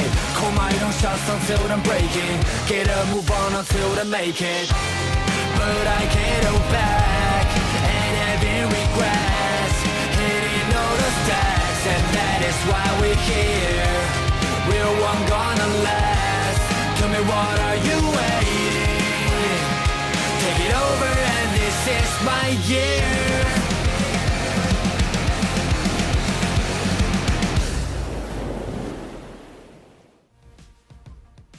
Cthulhu, we are back for the final evening. The final game of the evening. It's catching up with us now. It's getting late, but regardless of that, we move to the final game in Gladiators versus Astrape. Cthulhu. A lot of things have changed in our prediction start. Overall, all the picks have been what they should have been. But in saying that, the round counts, how long these games have been going on, I definitely don't think is what we were expecting coming into this. So if Astrape are going to keep that going, I mean, this could be a slightly longer matchup than we would expect. But GG, given their recent track history in the OPL, I don't think we're going to be going too much further than a 7-3. I know I say it now, and it cast cursed it last game, but look, my money is on them to close it out pretty quickly. Yeah, look, that makes a case, honestly, with the way how it is seemingly went through quite a bit of reinvigoration in the past few plays, especially being able to 7-1, Fury in playday number 10. So there's definitely been quite an interesting sort of dynamic going for them. So looking to see how we're able to handle Astrape, given that it's a different sort of set of skills, set of play style be sort of introduced here, I reckon. And that's with us going to the that I actually used in the production chat as well. This should be a rather curious sort of case. Look, yeah, Astrape on one hand is a team that well, the only thing that can really be described there is just struggle street for 2 seasons. Both some season the season has been a very sort of struggle fest over a season. They managed to get them one win and 1 loss, which puts them well and truly 4 points, which already better than what they performed last season, but still quite a lackluster one when you put into perspective, around 4 points for Direwolves, or even champion 1 OT loss and 5 loss, which puts them at 22 points. So there's still quite a fair bit of things to gain. Like slow and steady is the for Astrape. Yeah, look, Astrape, they're going to have to go huge, especially against a roster like this for Game, Rix, Joe, Ape, Hoven, and Tolji. I mean, Hoven sitting pretty on 131 kills for himself. Very close, excuse me, to that 2.0 KD. But Cthulhu, look, Astrape have definitely been on struggle street. They are a team that has had little to no traction up until this season, where, as you said, they had that 1 win. Then after that overtime loss, that's really all that they have to show for their efforts in multiple seasons of Operations League here. They keep qualifying, so I guess there's that, but when they get back into the main season, they don't find too much success. Keith, God, Pig, Bolivian, and Phenomenal, you do have to give it to them, though. Day in, day out, they are absolutely insane players. Absolutely. Look, this lineup has been really cracked for all as you look at Astrape. The one thing that I do want to highlight is that, yes, whilst Astrape has been, unable to score any more than just 4, you look at their statistics, the KDs are not the best, far from it, as a matter of fact. But majority of those numbers, they already still demonstrate Astrape are not stationary team. They're always proactive. They're always trying to contest. They're always trying to challenge certain. So they're always trying to take initiative, even when things are not really too favorable for them. So that sort of approach is very much commendable, at least in my eyes, for Astrape, where things been rough. Yeah, they have been very gradually out of it. It is what it is. They still putting in the effort. It's not like, oh yeah, we qualified for OPL, time to throw out games. Yeah, it does. And speaking of games, where we will be going to for this one is Chalet. So we are going to break out the norm of Villa, thankfully. And we didn't get a repeat of Clubhouse, thankfully, for our sake. Chalet will be ultimately where we end up. Cthulhu, an attacker-sided map to round the night out. One that Gaming Gladiators have played quite extensively. And are pretty proficient on. They 7-1 Fury really easily. And then I believe 2 weeks before that they played it again and smashed whoever they were versing on it. But regardless, this is a map that Gaming Gladiators are very good at. Why Astrape chose to go here over Clubhouse, I'm not too sure, but I guess there must be some method to the madness if they are as confident as they are to go to arguably one of Gaiman's best maps. I think culminatively they've dropped 3 rounds on it in 2 times playing it. So this is a pretty ballsy move from them. Well, I mean, it is quite a chance because last time Astrape played against GG was on Oregon. It's a 7-2 scoreline, so anything above that would mean that yeah, look, they're all good and all sorted. At the matchup's obsession, it wasn't Proto. It was an 8-7 match, so it did go into the full overtime where Astrape initially led the charge, and on their defensive side, so that their attack side had just died off, or not to died off really, and things definitely did not do well. Actually, just overall, Chalet could be a decent shout here. There's definitely a bit of effort that needs to go into we're looking to bring in here. Yeah, overall, this is going to have to be a really big game from Astrape if they want to sort of turn it around. And regardless of how it turns out, I guess at the end of the day, if Astrape can take more than 2-3 rounds, that will be great. But provide that they don't do that, obviously this is going to be business as usual for Gaiman, starting off as always with the bans. Dokkaebi goes first, and it's one that we have seen banned out a fair few times here by GG. And overall, Flores to go as well is no real surprise on Chalet either. That's true. I would say that probably the ban makes more sense than the ban, given though that, yeah, look, it is sort of, it's a good idea to get rid of that absolute nuisance, especially when you are on the defense. The attackers can very much pinpoint location using the sound. As we all know, the sound in Sound Siege is absolutely with no problems whatsoever. And look, ban plus Decade to wrap it all up. We have place in the play for Chalet. Obviously, you can't more play a very sort of sneaky hidden K to say prevent the breaches into the main office. The Wamai as well does certainly make things a whole lot more difficult to hold specific position. Overall, this is still good. Really good choice, really good run in terms of actions, which will certainly rustle the defense for both sides. Defense is going to be an interesting one. Gaiman starting on it obviously are going to be arguably the harder of the two sides, given that this is realistically an attacker-sided map. It's what we usually see. And aside from that, GG on this defense are very aggressive. We've seen it plenty of times before. And I would not be surprised if we see them going for spawn peaks here. I would not be surprised if we see them move it up a little bit in this matchup. Jump outs are expected. I mean, we already see Ape lining it up from inside of Solar. So Astrape are going to have to be careful leaving spawn, because if they aren't, GG are ready to collect heads if they see them. Absolutely.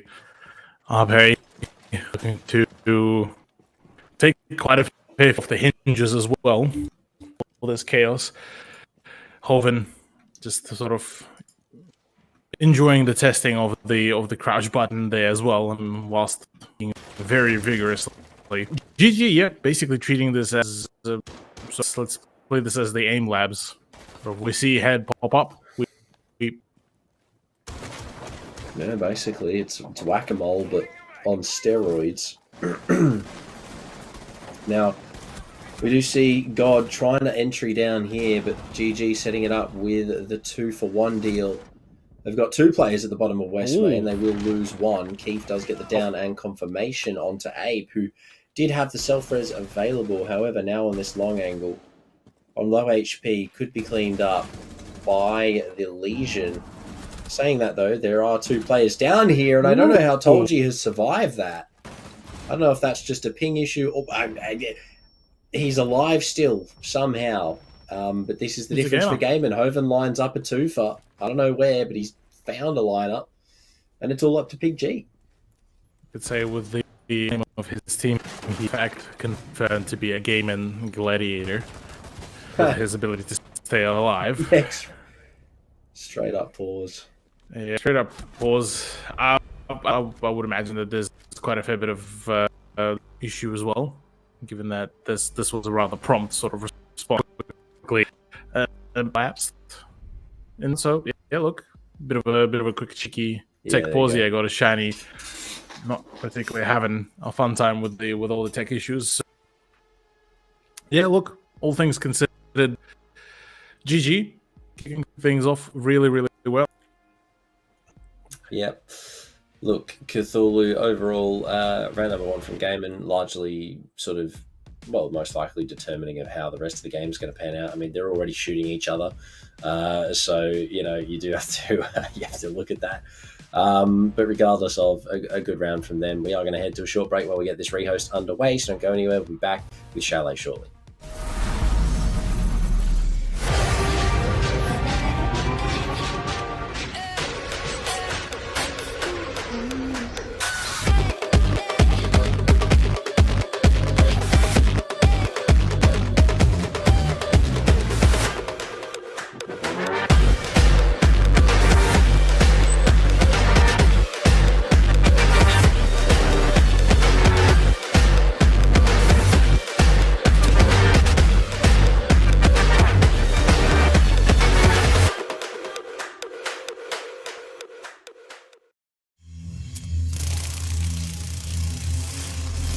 The faint buzz is a warning.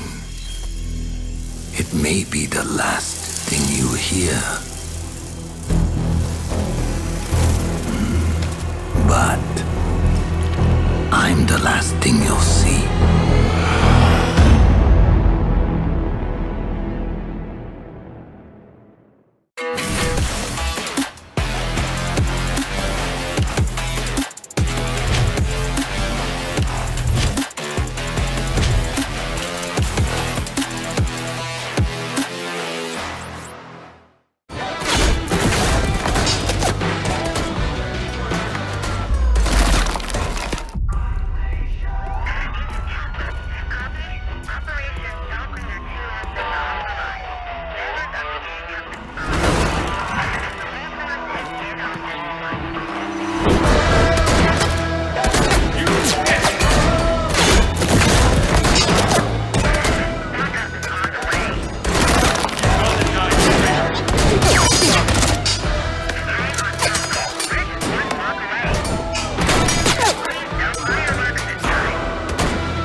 Was hit hard.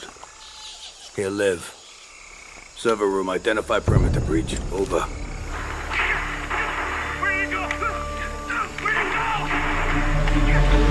Withdraw your men. Say again, Grim. I'm going in.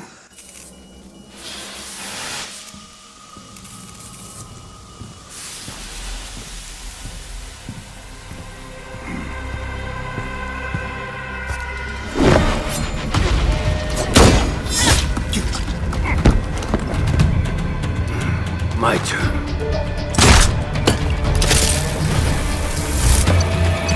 What's going on?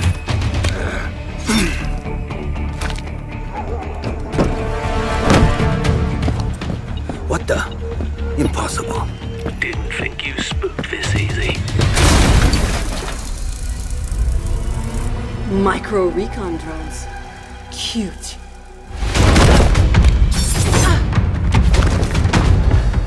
You forgot this.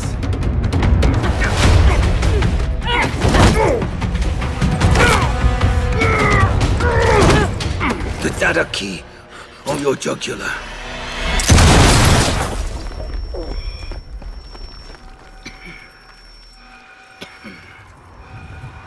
You were saying? What was on that server? QCR shipment records. Question is, who wants eyes on it? And why?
If I'm starting to lose face, keep my head out, still going on my way. Call my own shots until I'm breaking. Get a move on until I make it. But I can't go back and having regrets, hitting all the stacks, and that is why we're here. Real one gonna last. Tell me, what are you waiting? Take it over, and this is my year.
Let me into my zone. Please don't let me into my zone.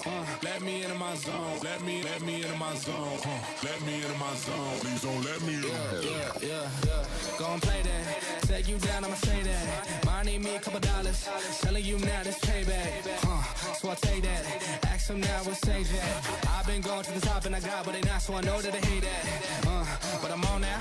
All these lanes gonna zone out. And all these lanes gonna tell you what I did and they switch and they once till I fall out. But I know that, so I keep what I'm doing cause I own that. And I stay in the lab and I kill everything, but I don't ever move, I'm a Kodak. So I'm gone, finally back in my home. I'm working like so much, they swear I had me a clone. Can't answer my phone now, just leave it there, that tone. Ballin' can't beat me up cause I'm back in my zone now. Cause I'm back in my zone now.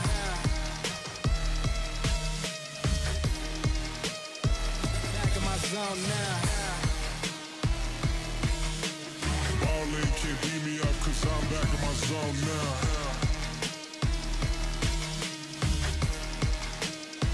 Back in my zone now. Let me into my zone. Please don't let me into my zone. Let me into my zone. Let me into my zone. Let me into my zone. Please don't let me in. Please don't let me into my zone. I just need some time on my own. All these people trying to get a conversation. You can conversate to that tone. I got up on that throne, yeah. So I'm never alone, yeah. All these people trying to box me in. I'm Mayweather, it's on, yeah. Now they ask where I'm at. Making hits that line back. I'm MJ, I'm 2-3, man. I just need some time back. I'm zoned in like defense. My life gone, no recess. But I live my best one, so I got no regrets. So I'm gone. Finally back in my home. I'm working like so much, they swear I had me a clone. Can't answer my phone now, just leave it there, that tone.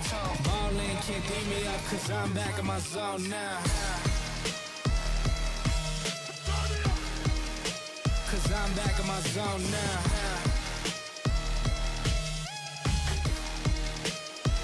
Back in my zone now.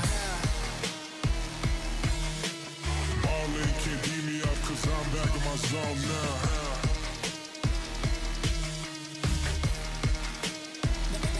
Zone now. Let me into my zone. Let me into my zone. Let me into my zone. Please don't let me into my zone. Let me into my zone. Let me into my zone. Let me into my zone. Please don't let me into my zone. Let me into my zone. Let me into my zone. Let me into my zone. Please don't let me into my zone. Let me into my zone. Let me into my zone. Let me into my zone. Please don't let me into my zone.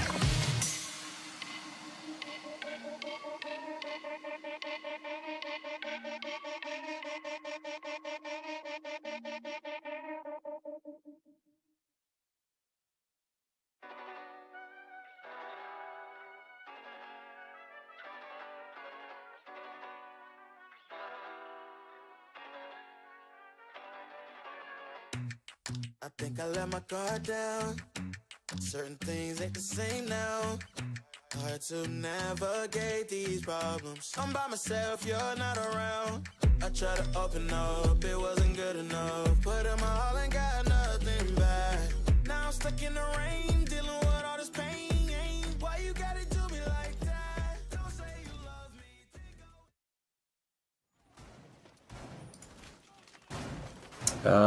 Ladies and gentlemen, I do believe we are back from the break. Cthulhu, just before we left off, obviously we saw Gaiman Gladiators walk away with round number 1 for themselves. Unfortunately, due to some technical issues that were experienced by Straight. Now we come into round number 2. Gaiman still hold that one round, and hopefully those technical issues have sorted themselves out here for Straight. But the other thing worth mentioning is that Goddess is present actually within the Astray roster. True. It is Hayabusa that is replacing him for the end of the matchup, which is rather unfortunate. It seems like Goddess Shani has been one of the newer sort of core members for the roster of Astray, but alas, it is what it is. Hayabusa is still one of the quote-unquote the veterans of the, he has stuck with them for the whole previous season. So Bleed Stranger Keith already finding the shot on a perfect roam game as well, does sort of kick things off actually rather in favor of a Strape in round number 2 here. Well, a Strape learned their lesson in the previous round. That downstairs clear was not the cleanest thing that we've seen, unfortunately, from them. But Cthulhu, other than that, Gaming Gladiators, they haven't lost too much. It's only in Azami. Yes, you do lose out on those late-game keeper barricades, but regardless of that, Hoven is going to be able to lock down one. It was close. He's going to lose a lot of his health in trying to confirm the kill, and actually not able to confirm it. He's going to have to jump out, which is a bit of a shame, Cthulhu. Hey, Ibushi is going to live on. Yeah, will in fact live on, but as a rank, just the Strape trying to scramble to get Ibushi back up, or at least use him as a bait for some frags as well. Oblivion looking to maybe open up the double door would actually allow quite a firm grasp temporarily over the fire ground floor of the shell. Quite a few good opportunities to be arisen from, but as it stands, Gladiators certainly still feeling to be in the driver's seat of the breach. Or rather, what possibly could have happened from Kiev, but he actually that one.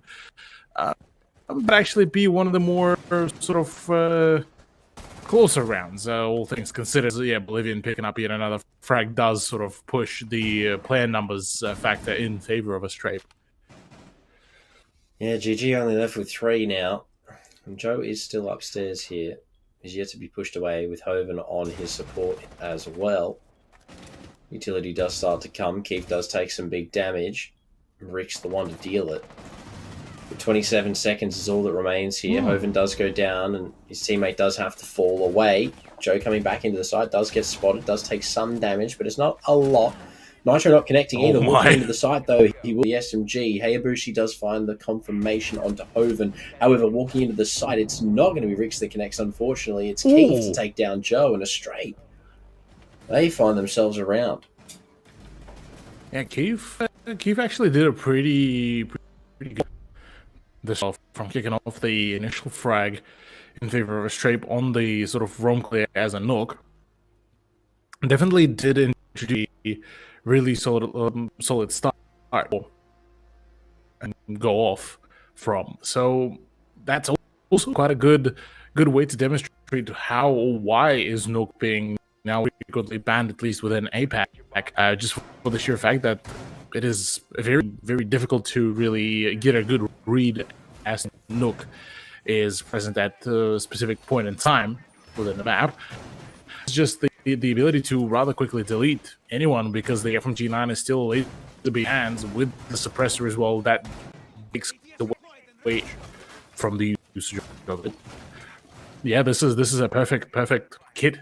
Roam clearing, borderline even more powerful than running, the Lion Jackal sort of Nook, whilst not having any of the tracking abilities, is able to conceal her own positioning, which in return sort of gives you that element of surprise that also went so far. Yeah, look, Nock has been a pretty big operator just in this matchup. I mean, these 2 rounds already. Not only has Keith been able to sort of move around largely unnoticed, but on top of that, the kit, as we said, that she brings is kind of crazy. Now, Tolji does almost go down off spawn here, from what I believe, a possibly failed spawn peak. Keith does take some damage, but ultimately dishes more back than was what was taken. And Cthulhu, overall, the Strape have come out on top once more at the beginning here. So, actually a very well orchestrated round from a Strape in round number 2, which ran out almost far too well. Just a Strape very much still doing their due diligence perfect play there as well, although he does at the end of it all lose the Twitch drone, but the 3 shots were that he all used up. So for what it's worth, all intents to the bare minimum has been achieved by that one Twitch drone. So far, Grant, more of a comfort zone, I guess, for a Strape in terms just to deal with that certain one position. Is having troubles with Ape, but only temporarily, as he's on courtesy of the full sim DMR. But range engagements are what I think play in general because of those angles. Yeah, look, right now, I don't know what's going on with Game, and they are struggling. Not too sure if they were playing another tournament maybe tonight. They are all together, I believe, at LAN right now. Rix takes down PG, so I don't know if they've already played, but my God, what a shot from Keith. He trades it, though. Rix, you do have to give it to him. That's 3 for him in that round. Keith, though, that was a great shot. Strape do come out on top again, though. They've got the health advantage this time. They do have Thatcher utility to work with, but that's pretty much it, Cthulhu. Not too much. 2 good guns as well to go for this execute. So, provided told you could maybe find one upstairs here and leave it on Joe, it's definitely doable in the last 30 seconds. So. Absolutely, yeah. Both teams, as a matter of fact, could really do a lot of big work here. So, I will have to go a Strape. They get in a much nicer position than it is. But look, Gecko should have been really a straight round, given that they were the one putting up the scoreline, and then with Hayabusa getting the better of Joe, even better setup. But the time is of the essence. All that is needed is for them to be held. Tolji, instead of actually just re-angling himself, has to opt out, and that's him the round as well, which is a tragedy because Liddy Pig, the same wall opening from just a different angle, and you get the perfect Thatcher. But regardless, that is a great return from a Strape. I mean, keep in mind as well, you've just killed the guy with the diffuser on the chassis. There's 1 second left on the clock. The guy that's picked the diffuser up is not going to be on the other side of the site. He's going to be in the same place because he doesn't have the time to run there. I don't know, heat of the moment thing, Cthulhu, I guess. But GG don't seem too upset about it. You saw the cams there. They were all smiles and giggles. So I suppose they're maybe just memeing around a little bit, having some fun. ETC. Look, yeah, it could be that it's, sort of just gaming gladiators. Not yet fully playing to their full strength. Could be that. Could be just they're like, oh, well, how did that happen, and just having a giggle about their own sort of mistakes. Could be that to take it as lightheartedly as possible, as sort of counter the initial tilt. Given that, look, a Strape for what it's worth, there's honestly nothing really been shameful of what they've done, or they didn't cheese it in any shape or form. The rounds weren't per se gifted to them either, so they just shown a pretty good sort of diligent gameplay. They done everything by the book, done the frags, sort of didn't really wander off one by one, which is quite a good sign. So yeah, look, I gotta say I'm genuinely pleased so far how going for Strape, the way how they've been handling the situation. Yeah. Now, even though it's like early parts of the matchup, but yeah, exactly. Regardless of it, I think that they're waiting for Phenomenal to open up the wall here. Now, Hoven with the Nitro deep, that's huge, but it's shot by Pig G. He connects. What a shame. That would have been an insane Nitro for 2. But I guess the Maverick just a bit too sharp there. Now, Keith does take some damage, I believe, from a Nitro as well. We'll back up on the Jackal here. Keith really had something there. Whipping up really 40 as well. I don't know, man. He tried, all right? You have to give him that.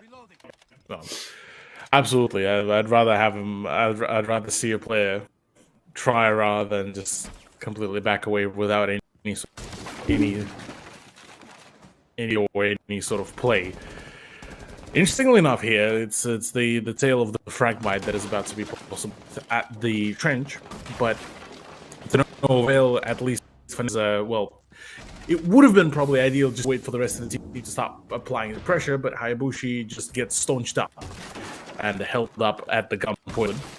There's a bit of a I guess, revenge story for him to go through. No C4s, or rather C4 on top, which means the general chance of getting down below is minimal. Not zero, but minimal. And as it stands, Gaming Gladiator, I was about to say in the advantage, Kenobi going for a plant. Oh. Go for a plant. Attempted. There was an attempt made, Cthulhu, but GG, they are 4 strong right now. Bolivian with the diffuser in hand, looking to maybe make a play. 1 on the floor, though. So it could be the flawless. Joe locks in for 1. Takes down Pig G, and there you go. Told you, he cleans it up. It's a flawless round from Gaiman. Arguably a pretty good way to fire back. But still, overall, Cthulhu, that was a pretty dominant round from Gaiman. But one that doesn't net them the lead. It only sort of puts them back in the game. Yeah, only an equalizer, but that is just about enough to keep themselves in a running of things. Yeah, a bit of a bag fumble where they once again they made a little bit too overconfident after the first shot. Oh yeah, look, our approach is working out, but in reality, it sort of was a bit of a I guess section of both. Sort of a strip just nailing all the dot points, and Gaming Gladiators just sort of pulling off some misplays. So going into and going sort of into the previous round as well, Gaming Gladiators just dialed things down a little bit. They mostly just held the site. Not high, pardon me. Decided to just flat out swing out, but I think that the only thing that could be bad is just, them messing around and still looking to try to find frags, but regard that, it was still a much more normalized sort of defense from GG. Yeah, definitely one that sort of took a back seat a little bit there. But it's arguably what they needed, right? Like, just slow things down. That's probably not what they need. You don't want to be losing kills like that. So, look, in saying Keith has been big performers for a Strape ever since his to the roster. He's actually been putting in a bit of really good performances. So can't really fully blame Jeff, but yeah, definitely have to be mindful of absolutely crack like Keith. That would be able to, at a moment's notice, really to behead you. Look, regardless of GG are down a kill once more, which has been hurting them a lot. Pig G takes a lot of damage there, which isn't an equalizer, but I guess it's some damage. Yeah, it's still some. Still, I think Keith does at the end of it all does fall, but so is Ape. As absolutely traded it out in courtesy of Pig G. Oh, look, GG is not particularly in his positions, but it's still lost full on run out. The shotgun, look, with one miracle happen with the supernova across the whole the clubhouse, that I don't think we would have been getting another miracle similar to that. No, unfortunately not. But as it all kicks off towards the site, 2 versus 3, Pig G on low health. Joe takes him down. Will be able to hit himself with the stimulus check to put himself back up. To overheal. Now, diffuser dropped. Toven, I think, knows that he does have it in his sights here. Holding from piano, he's in a pretty good position to lock down everything in terms of trying to retrieve that diffuser. In saying that, though, his position is probably going to be known, given that he did take that last player out. But it doesn't matter. He's sharp with it. Takes out Phenomenal. The rotate now from Bolivian, but the 360 from Oven. He got the stim in the back as well. It didn't pay off, though. He gets taken down. It's now Joe in a 1 versus 1. Low HP on Bolivian. Frostmat to his right. Does he see it? No. Does he walk into it? The big question. No. Does walk away. And I do think that Joe's going to be able to close this one out relatively quickly. There you go. Pistol in hand. Thank you very much. Gaiman regained the lead and put the pass behind him. Yeah, it's the first few rounds definitely were just more so a bit of a warm-up for Gaming Gladiators, where they actually do after it. The event pretty good. Yeah, and yes, at the LAN did participate previously at the finals as well. So I would assume that they are around there at the venue. But yeah, look, GG sort of just took their time. They don't really. It's a match I don't really have to dig too deep into the strat book either. They only really learn for them as long as they still mechanically back themselves up and they can play sort of siege and maybe sort of slightly alternate the ranked strats. That's basically what they really say to be absolute about the situation. Whereas for a Strape, they have to innovate here because I mean, you're looking at the setup right now. They are playing against GG. Their matchup it's against them. So for a Strape, the fact that they are currently in an absolute gutter. Look, yes, they still have a chance if they score a 3-pointer here against GG. Probably, dethrone Varian X and just to lock themselves in the 6th place. But they do it in the regulation. And I mean, against GG, we'll be honest, I'm a little bit down. Yeah, look, my hopes are not up there, Cthulhu. Oh, no. As much as I would love it to be the case, I don't think a Strape are going to do it. To be a Debbie Downer, regardless of the fact, Gaming Gladiators have worked hard to get themselves up into the spot that they find themselves in. So even if they do take the loss here, which I highly doubt, touch wood, anything is possible at the end of the day, unfortunately. Told you goes down early again, and Australia being very sort of consistent with these opening kills. Yeah, the opening kills situation has been pretty well sort of delegated, I think.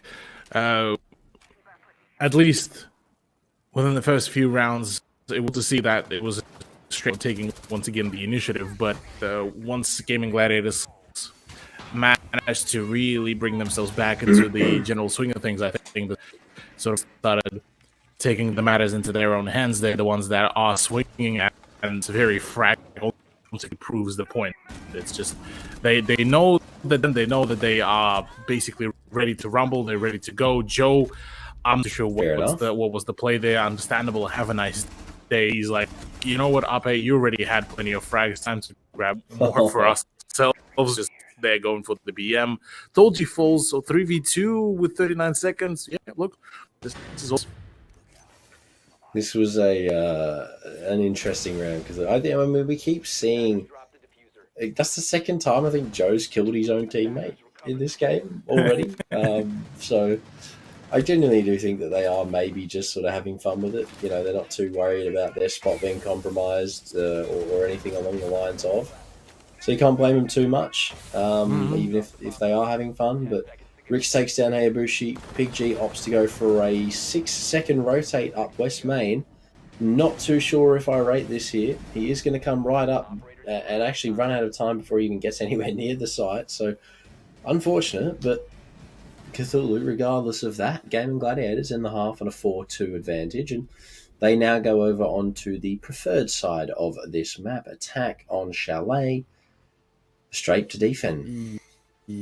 Attack on it might just end up being a rather brutal sort of thing to Strape with their defense, given that the Chalet is one of the few maps that favors the attacking side here.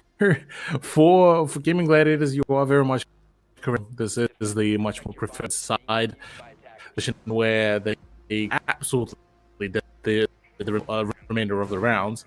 I mean, you look at players like Up, he's oh yeah, round started. Yeah, we don't care. We're just chilling off our phone. So yeah, that basically sort of feeling for Gaming Gladiators, the way how they've been approaching this very matchup against Strape Esports. And I doubt that it is, in flat out in this respect. It's more so that it's Well, bar them, throwing both of theirs today and tomorrow, there's no way that they won from the fourth place. Because, yes, they have their game against Dials, but basically, if they win here, and champion, well, goodly Curbstorm Fury, yeah, I don't think we are going to GG being pushed out of playoffs anytime soon. Okay. Maybe we will, Cthulhu. Maybe we will. Depends if Strape can win some more rounds, but... Yeah. I mean, look, it's been good to see, players like Phenomenal 2 frag. Yeah. Like Bolivian, though. Not good. Phenomenal's still fragging, actually. He takes down Hoven as well. And in a very quick 40 seconds, 2 kills from Gaiman have been siphoned out by a Strape, who... I mean, I genuinely don't know what's going on, Cthulhu. My brain has stopped trying to process it. It did a long time ago. At this point, I'm just reading the kill feed and telling you how it comes, because that is all I can dictate from what is happening. Yeah, look, fair enough. I mean, how sort of a great bulk of the round has been sort of progressing is definitely difficult to sort of get a firm grasp as to what exactly is actually happening between the two brothers. On one hand, you have Gaming Gladiators, who they one of the top teams within APAC. Yeah, they lost 2 of their entries, Hoven and A, not being able to find solutions for themselves. Down to Joe Ricks and Tolty to try to do much. Well, they have themselves is in a bit of a scary situation, but I think out of all the OG would have been the person to do it, but got eliminated rather promptly by Bolivian. I don't know. It just doesn't feel like Gaiman are in this one to win it, if you know what I mean. Like, it doesn't feel like standard Gaiman. PG takes out Joe. It's all up to Ricks. Dustline on the Thermite. Can he get it done? He finds one. If it's any skin that would, it would be this one. Such a nice skin. Finds another one on a PG, but that's it. Phenomenal for 3 in the round of straight. They take the first round of defense in their favor, and because I don't think they really broke a sweat doing it. Exactly that. Yeah, not a whole lot of sweat has been broken just in general, it seems, from the of the matchup itself. Given that Gaming Gladiators are still well and truly in the lead, with 1 point separating themselves and their opponents at Strape Esports, where Strape 2 just play their cards really well. They identified where they are, punished Gaming Gladiators for maybe being a little bit too cheeky, being a little keen on making the set entries without proper pushing techniques. And yeah, it's just been more so a Strape just punishing their opponents for being maybe too not arrogant, but definitely too confident. Is probably the better way to really this whole. Now setting up and introducing the Azami, not Azami, sorry. Aruni, that's the word. That's what I was looking for. Aruni to the fray against what is going to be a rather difficult to play against lineup of GG with the Yeah, Ying at the helm. It's an interesting choice, but it's one that we've even seen banned out at times, Cthulhu, given how strong she can be, especially with the buff, the 4 Candelas and, smokes, etc. So, hoping to see it utilized in an interesting way here. And for Gaming Gladiators, they still hold the lead by 1. I'd imagine they want to extend that out, but the Strape have actually been doing a pretty amazing job so far at shutting that down. So keep that in mind as we go forward here in these rounds, because we could definitely see this one possibly go the distance once more.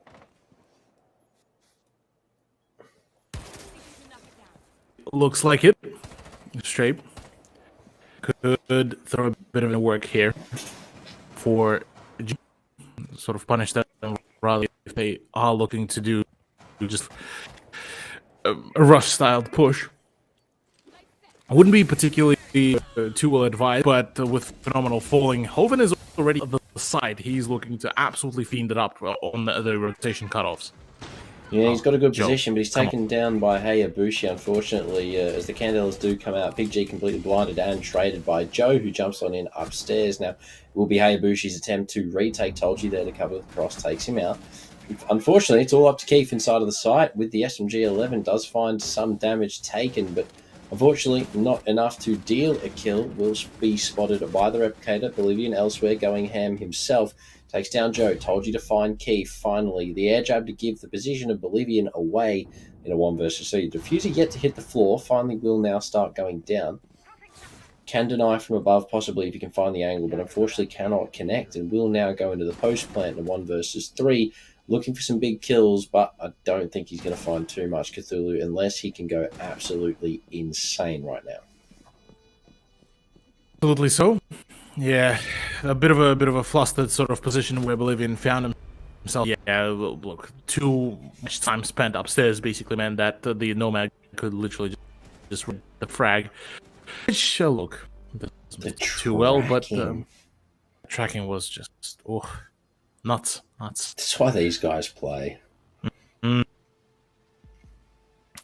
But yeah, that does put us at only 1 point away point, and then only 2 points from the full game conclusion. Is to wrap it all up as quickly as possible.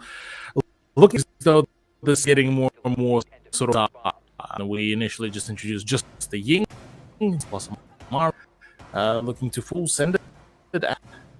This is where I reckon a straight will be able to punish Gaming Gladiators very, very, very interesting. Well, it is Ash that is actually going to be swapped out for Nook, rather than, so we still look a very, very aggro push. Something that I would have loved to see being so backed up by something like a Lion, maybe, or even just a Decay. But with the KB out of the equation, you either have a Lion or you have something like Grim? Grim. You pre-nate the position from slightly difficult, and then you go in for the push. Keep in mind, because the Ying actually worked really well. I mean, we got the full blind on 2 different players, site control, all the good stuff. So, I mean, we sit here and we bag on the Ying because it's not. Oh, no. You know what I mean. You know what I mean. It's not meta Cthulhu. It's not what we expect. It's not something that we expect.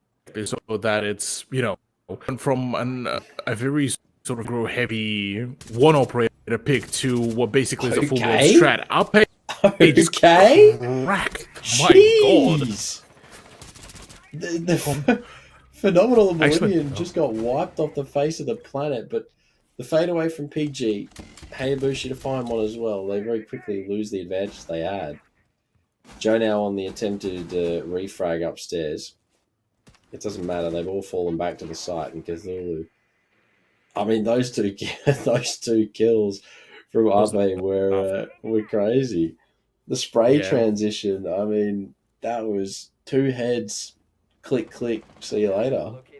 Abe probably just right before the rounds, like, oh, watch me do something sad. Man just full sends it. Gets himself told you as well, gets better. It's just that Warden's body just flops down. Like, I'm just gonna leap. Man, I'm dead. So that's basically it. It's basically it. And yeah, sold out to Big G and Hayabushi. Try to do anything, but at this point, they just lay down and sort of enjoy your stay if you want. Yeah, look, Rick's the Candela comes in. Big G is another man I'm dead moment. Joe, he just runs on in with the Candela blind there, finishes it off for GG. That's match point Cthulhu, and look, I'd imagine Gaiman will close it out here. A straight. Unfortunately, they had some good momentum, but I think it has been thwarted at this point in time. Very much. Are we going to get the straight tactical timeout BM, or are we going to dodge it today? I think we'll Well, they technically they were in for a technical timeout at the very beginning of the match, so technically you could say is that one for themselves. Obviously, they can still call for the actual tactical timeout. I'm more so referencing the sort of tech pause that set us back quite a fair bit of time as well. Yes. But yeah, we do get to see this push, which was still amazed that it worked out perfectly. I mean, that's one snap. And womp. Oh, bye-bye. Days. Back I like to the how he lobby. was going to shoot the Goyo as well. He thought about it. He was like, hang on a minute. That's probably not what I should be doing. Hold up. Wait a minute. It's the thoughts that... Oh, bro, the demons. Do it. Do it now. It's good that he didn't, I suppose, but... And yes, I said suppose deliberately to highlight the fact that it is 20 past 2 in the morning, Cthulhu. You're complaining about 20 past 2, yeah, man. look, 20 past 4, let's go. Did you or did you not go on about up and goes earlier? You know what the premise of up and go is? You get up and you go.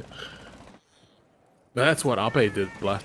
He definitely did. He was upping and going all over the enemy team, and he's looking about to do it again. He's thinking about it. This player on Sol is not going to have any idea what hit him. Line scan as well. The Nitro connects onto Keith, but I guess he's in. The fire does so much damage. It doesn't matter. He's just going to go straight onto the site. Walking into the closet, does find the first, takes down Pig G, vaults through into the bathroom. He's hunting, but he's taken down by Hayabushi, who comes in from Solar. Somehow makes it past and isn't taken down. Told you now left on the window by his lonesome, and Cthulhu. The rush from Gaiman has been thwarted. Thoroughly from the fact that Rix went down. Oh no, that's an unfortunate edge. Jab actually plays perfectly into the hands of Tolji. Instead of rush in, Hoven is now going. He's sending it 50 round box mag and some place to be. It's all down to Tolji to try to pull it all off if he wants to clutch it up in a 1v3. AK-12 is one hell of a thing, but unfortunately in this instance, it might only be good for 2. He does find the first. Hayabushi does fall. No, he doesn't hold the diffuser, which means that, unfortunately, he is going to have to retrieve it. Saying that, though, Cthulhu, he does have control of the site. Told you. It's downstairs, which means that, unfortunately, he's going to have to fight through Oblivion and Keith, who are going to be holding it. But look, this is going to go on to another round, I think, unfortunately, Cthulhu, for Gaming Gladiators.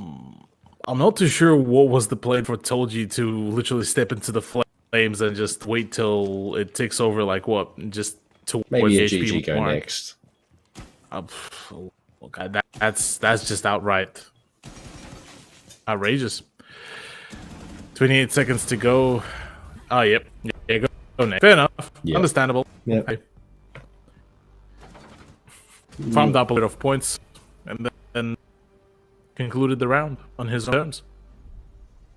Hopefully. Yeah, it's like even the tiredness maybe is looking at it even on the GG side.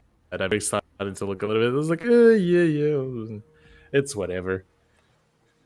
It's getting that way, I think, Cthulhu, for everybody.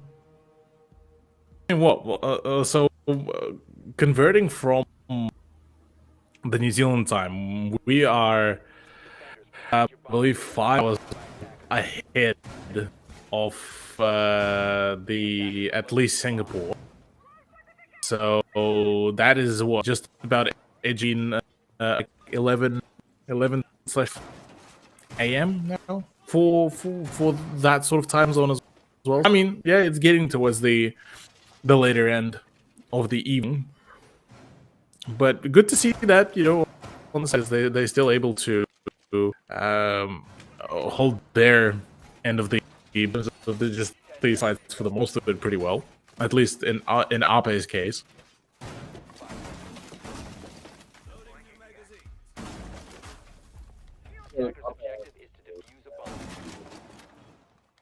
The Lara didn't work out as much as it should have. Luke Gaiman, they've got 2 rounds to play with before we go to overtime, albeit my hopes are high that they close it out in 2. Albeit, though, a straight could pleasantly surprise us yet. I mean, they've got this far, they've done some decent damage, and they've actually made it all the way to 4. So, you know, if Gaiman can't find openers here and do early damage, we might be on for a couple extra rounds. But at the moment, the way that it's setting up, Ape is not looking to stick around for much longer. Mm-hmm. Yeah. Deciding to completely abandon the idea of the Omar rushes. Decides to swap out the 5-man mill. But it's still the big drum mag, scary drum mag to roll with. Still be able to dish out quite a bit of. It's interesting that GG sort of try to sort of bounce around ideas, bounce around the thoughts of how they could really the specific position. And oh my god, actually, Ape nails perfect predictions there onto for this. Yeah, look now the situation. Call it the sus. Yeah, look, I would be calling that as well. Tolji does take down Bolivian. And Cthulhu now in a 5 versus 3, provided they can get 8 back into the game. He is only down and will be put back in. Keith is going to be attempting to flank up the blue stairs, but will get air jabbed and will be forced away back towards the main side of things. The remaining members of a straight back towards the site as Gaiman now start to make short work of everything upstairs in preparation for their execution. With a minute remaining, though, I might just be able to hold off. But the reason why this very site is being called sort of the site of death, where a lot of teams just end out of time with them just clearing out all the detail side before the actual execution, and by then you don't really have time for Keith gets the better. It's a down on Hove, and that's the refrag. In comes the refrag. Keith and I will be able to hold on. 30 seconds remaining to keep a straight afloat in this matchup, as Keith has actually gone on a big rotation. Hayabusa needs to stay alive here, but there's already one in the side. No complete spot, no pistol out. Does not work out. Riggs is the better of them. It's all down to Keith, but Keith has the ability to right now deny the plant here from up above. In comes the plant. Riggs. No, completely unspotted. Keith completely missed the opportunity. No, this borderline nearly seals the deal. What now is being done? Keith will be putting him severe advantage. Oven now also returned into the fray. Air jabbed upstairs, given away once more. They're going to be just running at him. Pistols in hand. Joe does do some good damage, but it's ultimately Rix that closes it out. It's GG's from Gaming Gladiators and Cthulhu Straight. They had a decent running, but overall, it is the Gladiators that come out on top, victorious once more. No surprises there. 7-4 on Chalet to round out the evening. Yep, Straight managed to get a few more rounds this time against GG. As before, their game on Oregon was concluded as in a 7-2. This time it is a much closer vintage, despite all the best efforts, though unfortunately for them, well, all that was really to them. And GG at the end of it all to wrap it all up fairly clinically, whilst still a few hiccups, but it was more the fact that they just had to just go for the flashy kills. Yeah, Gaming Gladiators definitely having a bit of fun there. You could tell just in the demeanor on player cams, they were enjoying their evening. And you can't blame them too much, but overall, Straight did well, regardless of the foe that they came up against and what was posed towards. I mean, it's a difficult map. It's a map that GG at the moment have been doing statistically the best on. And for a Straight to sort of take them there, even knowing that, I do have to give them the benefit of the doubt. 4 rounds is better than most teams have done as of recent. They did better than Fury. That's a big highlight. Fury went 7-1. Strape have done better than that. So, I mean, if you put it like that, Cthulhu, that's 4 times better than an APAC South team. I mean, come on, you got to take that where it's due. But overall, look, a victory for Gaming Gladiators. Everyone expected it in the results. I mean, you saw the caster predictions with your own eyes, and again, no surprise. The final giveaway, though, for tonight, this is your last chance to get in on the giveaway. Hashtag call your shots in chat. Make sure you're also following for your chance to win some credits and a pin. Don't forget, the giveaway on the Facebook will also still be going, so make sure you go and check that out too. Rainbow Six Siege SEA on Facebook. Give it a like, share the post, tag some friends, and see what you can walk away with. But Cthulhu, other than that, I mean, a great game and a great evening. Also, all the games actually tonight were relatively awesome. Yeah, tonight has been quite from some absolutely matches, and us witnessing rather almost in a good way conclusions to the matchups, to some of the underdog stories getting at least some of development for themselves. So it's all nice and solid. Look, all things that this definitely has been a more unique play days that I got to see within the season of OP. Definitely quite excited to see what will happen with it, and then the playoffs, because that is sort of a treat in a sort of way as well. And that, look, I mean, top 4 being Direwolves, Fury, Elevate, Gaming, Gladiators, this is going to be the ultimate for them to show sort of prowess. And I mean, the prize pool as well for the season is not too shabby either. That place comes away with $1,000 as well. So that is a chunky amount of the price. Yeah, it's pretty tasty. You got to be in it to win it, I guess, at the end of the day. But an APAC South top 4, who would have guessed? I guess it is pretty much all we get in the OPL, but it sort of speaks for itself.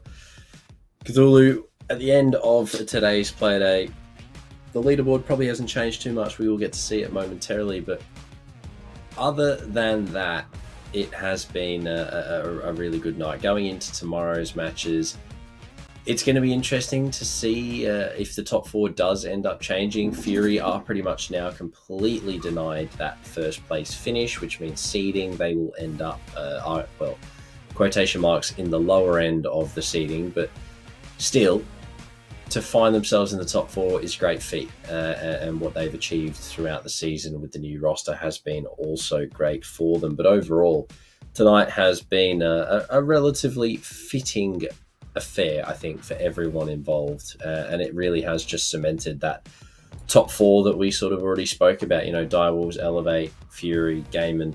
And again, no real surprise that those are the top 4, given that they are some of the best in the region for SEA. So other than that, I think it's now just all coming down to seeding, which I'm pretty sure we've already decided tomorrow, if I'm not wrong, doesn't actually allow for any changes. So what we see now, I'm pretty sure, is what we get in the finals, correct? Question mark? I'm not too sure. I believe so. Oh, wait, no. We could see changes tomorrow. Fury, Elevate, and Gaiman all 1 point between each other, but Direwolves are 110% locked in for first. Yeah, that is the definitive sort of lock in. The funniest part is that is the only team that went lossless throughout the whole season. So quite a huge turnout here for Direwolves, given that things in APAC South in general have been shaky. This is one of the greatest Direwolves I've seen for quite a while. With the introduction of Reaps as well, they are we go and present APAC South in the Sweden major as well, so that's an exciting time. But yeah, you are very much correct. Fury and Gaming Gladiators could still swap around. This could be a very interesting prospect to bear witness to. But the thing that I'm kind of still a little bit sad is the fact that Champion, they had such a great opportunity themselves cozy in the top 4, but could not yet reach. So maybe next season we'll see them again, because they most certainly proven that they are worth of the EPL spot. Very excellent episode. There's still quite a fair few to be done, but very excellent obsession. They will be the ones. They will be the front runners for tomorrow's matchup. Yeah, tomorrow Variance taking on Obsession for game at number 1, match 2, Champion versus Fury. Elevate and straight for game number 3, and around the evening out, Gaiman versus Direwolves. That will be a good match, albeit again, not one that's going to matter anything to us whatsoever. If Gaiman lose it, I don't actually think that Champion can physically take the spot. Had Gaiman lost tonight, Champion would have actually had a good chance at making it into the top 4, but look, it wasn't meant to be, unfortunately. But as you said, they've proven that this season they can keep up with APAC South teams. They are only 5 points away, 5 points behind Gaming Gladiators. I mean, Cthulhu, that is, in the grand scheme of things, that's nothing. That's 2 play days. That's 1 win and 1 overtime win. So, as you said, next season, they come in with that kind of attitude. They could definitely go in swinging and shoot for one of those top 4 spots, especially if GG or a team like that have their focuses elsewhere with other leagues, etc. Depending on what happens for the rest of tournament-wise, region-wise, who gets into what, etc. But other than that, I mean, Cthulhu, final thoughts for the evening going into tomorrow? Honestly, I'm glad to see some fun games, because I think a lot of teams, if given that a bunch of teams don't really get to, make it to the final play day within the season, that we could see some few meme-worthy setups. And look, some hallway Supernova snipes, sign me up. I'll definitely be keen to keep an eye out for them. Well, you heard it here first. Tune in tomorrow, where I myself will be joined by Infian, bringing you the action same time. And make sure you're there, because it is the final day of play days before we go into playoffs, so you don't want to miss it. Other than that, though, that's all from us tonight. So enjoy the rest of your evening. Have a good one. See you later. Goodbye.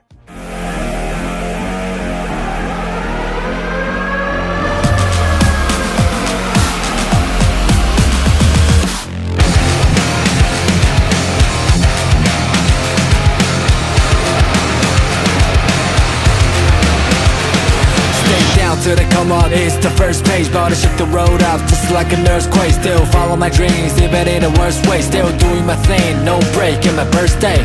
Take a long way home, had to lean on myself. Let's try to swallow me whole. Jump so high, it's not about a cushion in the max, but all about power through the struggle and the test. Dirty air in my lung, I can't even breathe. Praying to the sky, even almost getting sick. I am who I am, even talking from the street. If you want some beef, they'll turn me to the beast. Before getting caught up, I need to get caught out. Stuck in the cage, trying to find my way to broke out. Got a whole lot of proof, now I just need a boat out. One day on my shelf, so my tickets will be sold out. Used to be the kid, now I'm here the top. Hustle pay the price, so we don't stop. Racing time, fighting with the clock. I'm a runner, play it out from the start. Even if I'm starting to lose face, keep my head out, still going on my way. Call my own shots until I'm breaking. Get a move on until I make it. Ready for the ride, ready for the fight. I said I move too quick, don't let's leave the highlight. No time, I got no time. Road to the hilltop, always so rocky, so tight. Gamble with my life, hard to being on my own. Trying to stay in line, so I live it on my phone. You can find one of a kind person like me. Live it in a moment, had to set my mind free. Cause over fear, and the time's near. I'm to the tears, finally don't shed tears. Betting on me is the right risk, then no. Always pulling down the ramp before the rainbow. Used to be the kid, now I'm here the top. Hustle pay the price, so we don't stop. Racing time, fighting with the clock. I'm a runner, play it out from the start. Even if I'm starting to lose face, keep my head out, still going on my way. Call my own shots until I'm breaking. Get a move on until I make it. But I can't hold back, and having regrets, hitting all the stacks, and that is why we're here. Real one gonna last. Tell me, what are you waiting? Take it over, and this is my year. Can't tell me nothing, don't know why. I'm around for the long ride. Look up, kiss the sky, waste no time. I'll be brightest of my life. Used to be the kid, now I'm here the top. Hustle pay the price, so we don't stop. Racing time, fighting with the clock. I'm a runner, play it out from the start. Even if I'm starting to lose face, keep my head out, still going on my way. Call my own shots until I'm breaking. Get up, move on until I make it. But I can't hold back, and having regrets, hitting all the stacks, and that is why we're here. Real one gonna last. Tell me, what are you waiting? Take it over, and this is my year.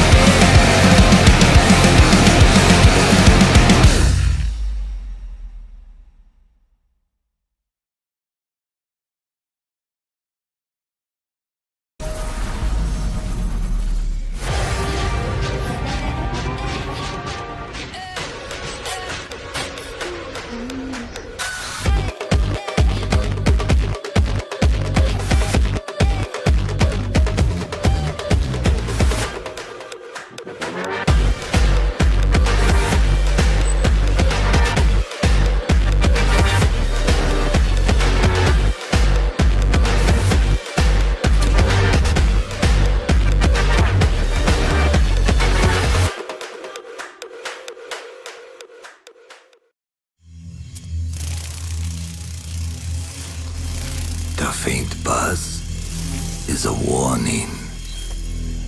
It may be the last thing you hear. But I'm the last thing you'll see.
Was hit hard. He'll live. Server room, identify perimeter breach. Over.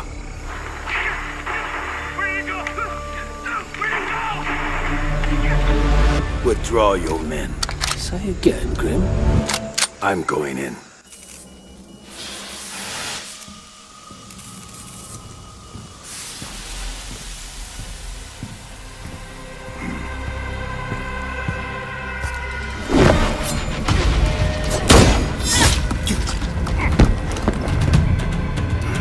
My turn.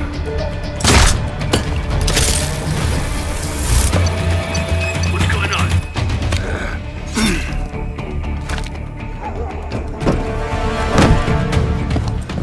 What the? Impossible. Didn't think you spooked this easy. Micro recon drones. Cute.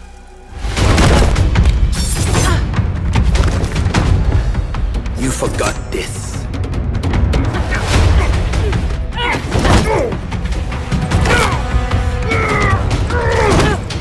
The data key on your jugular.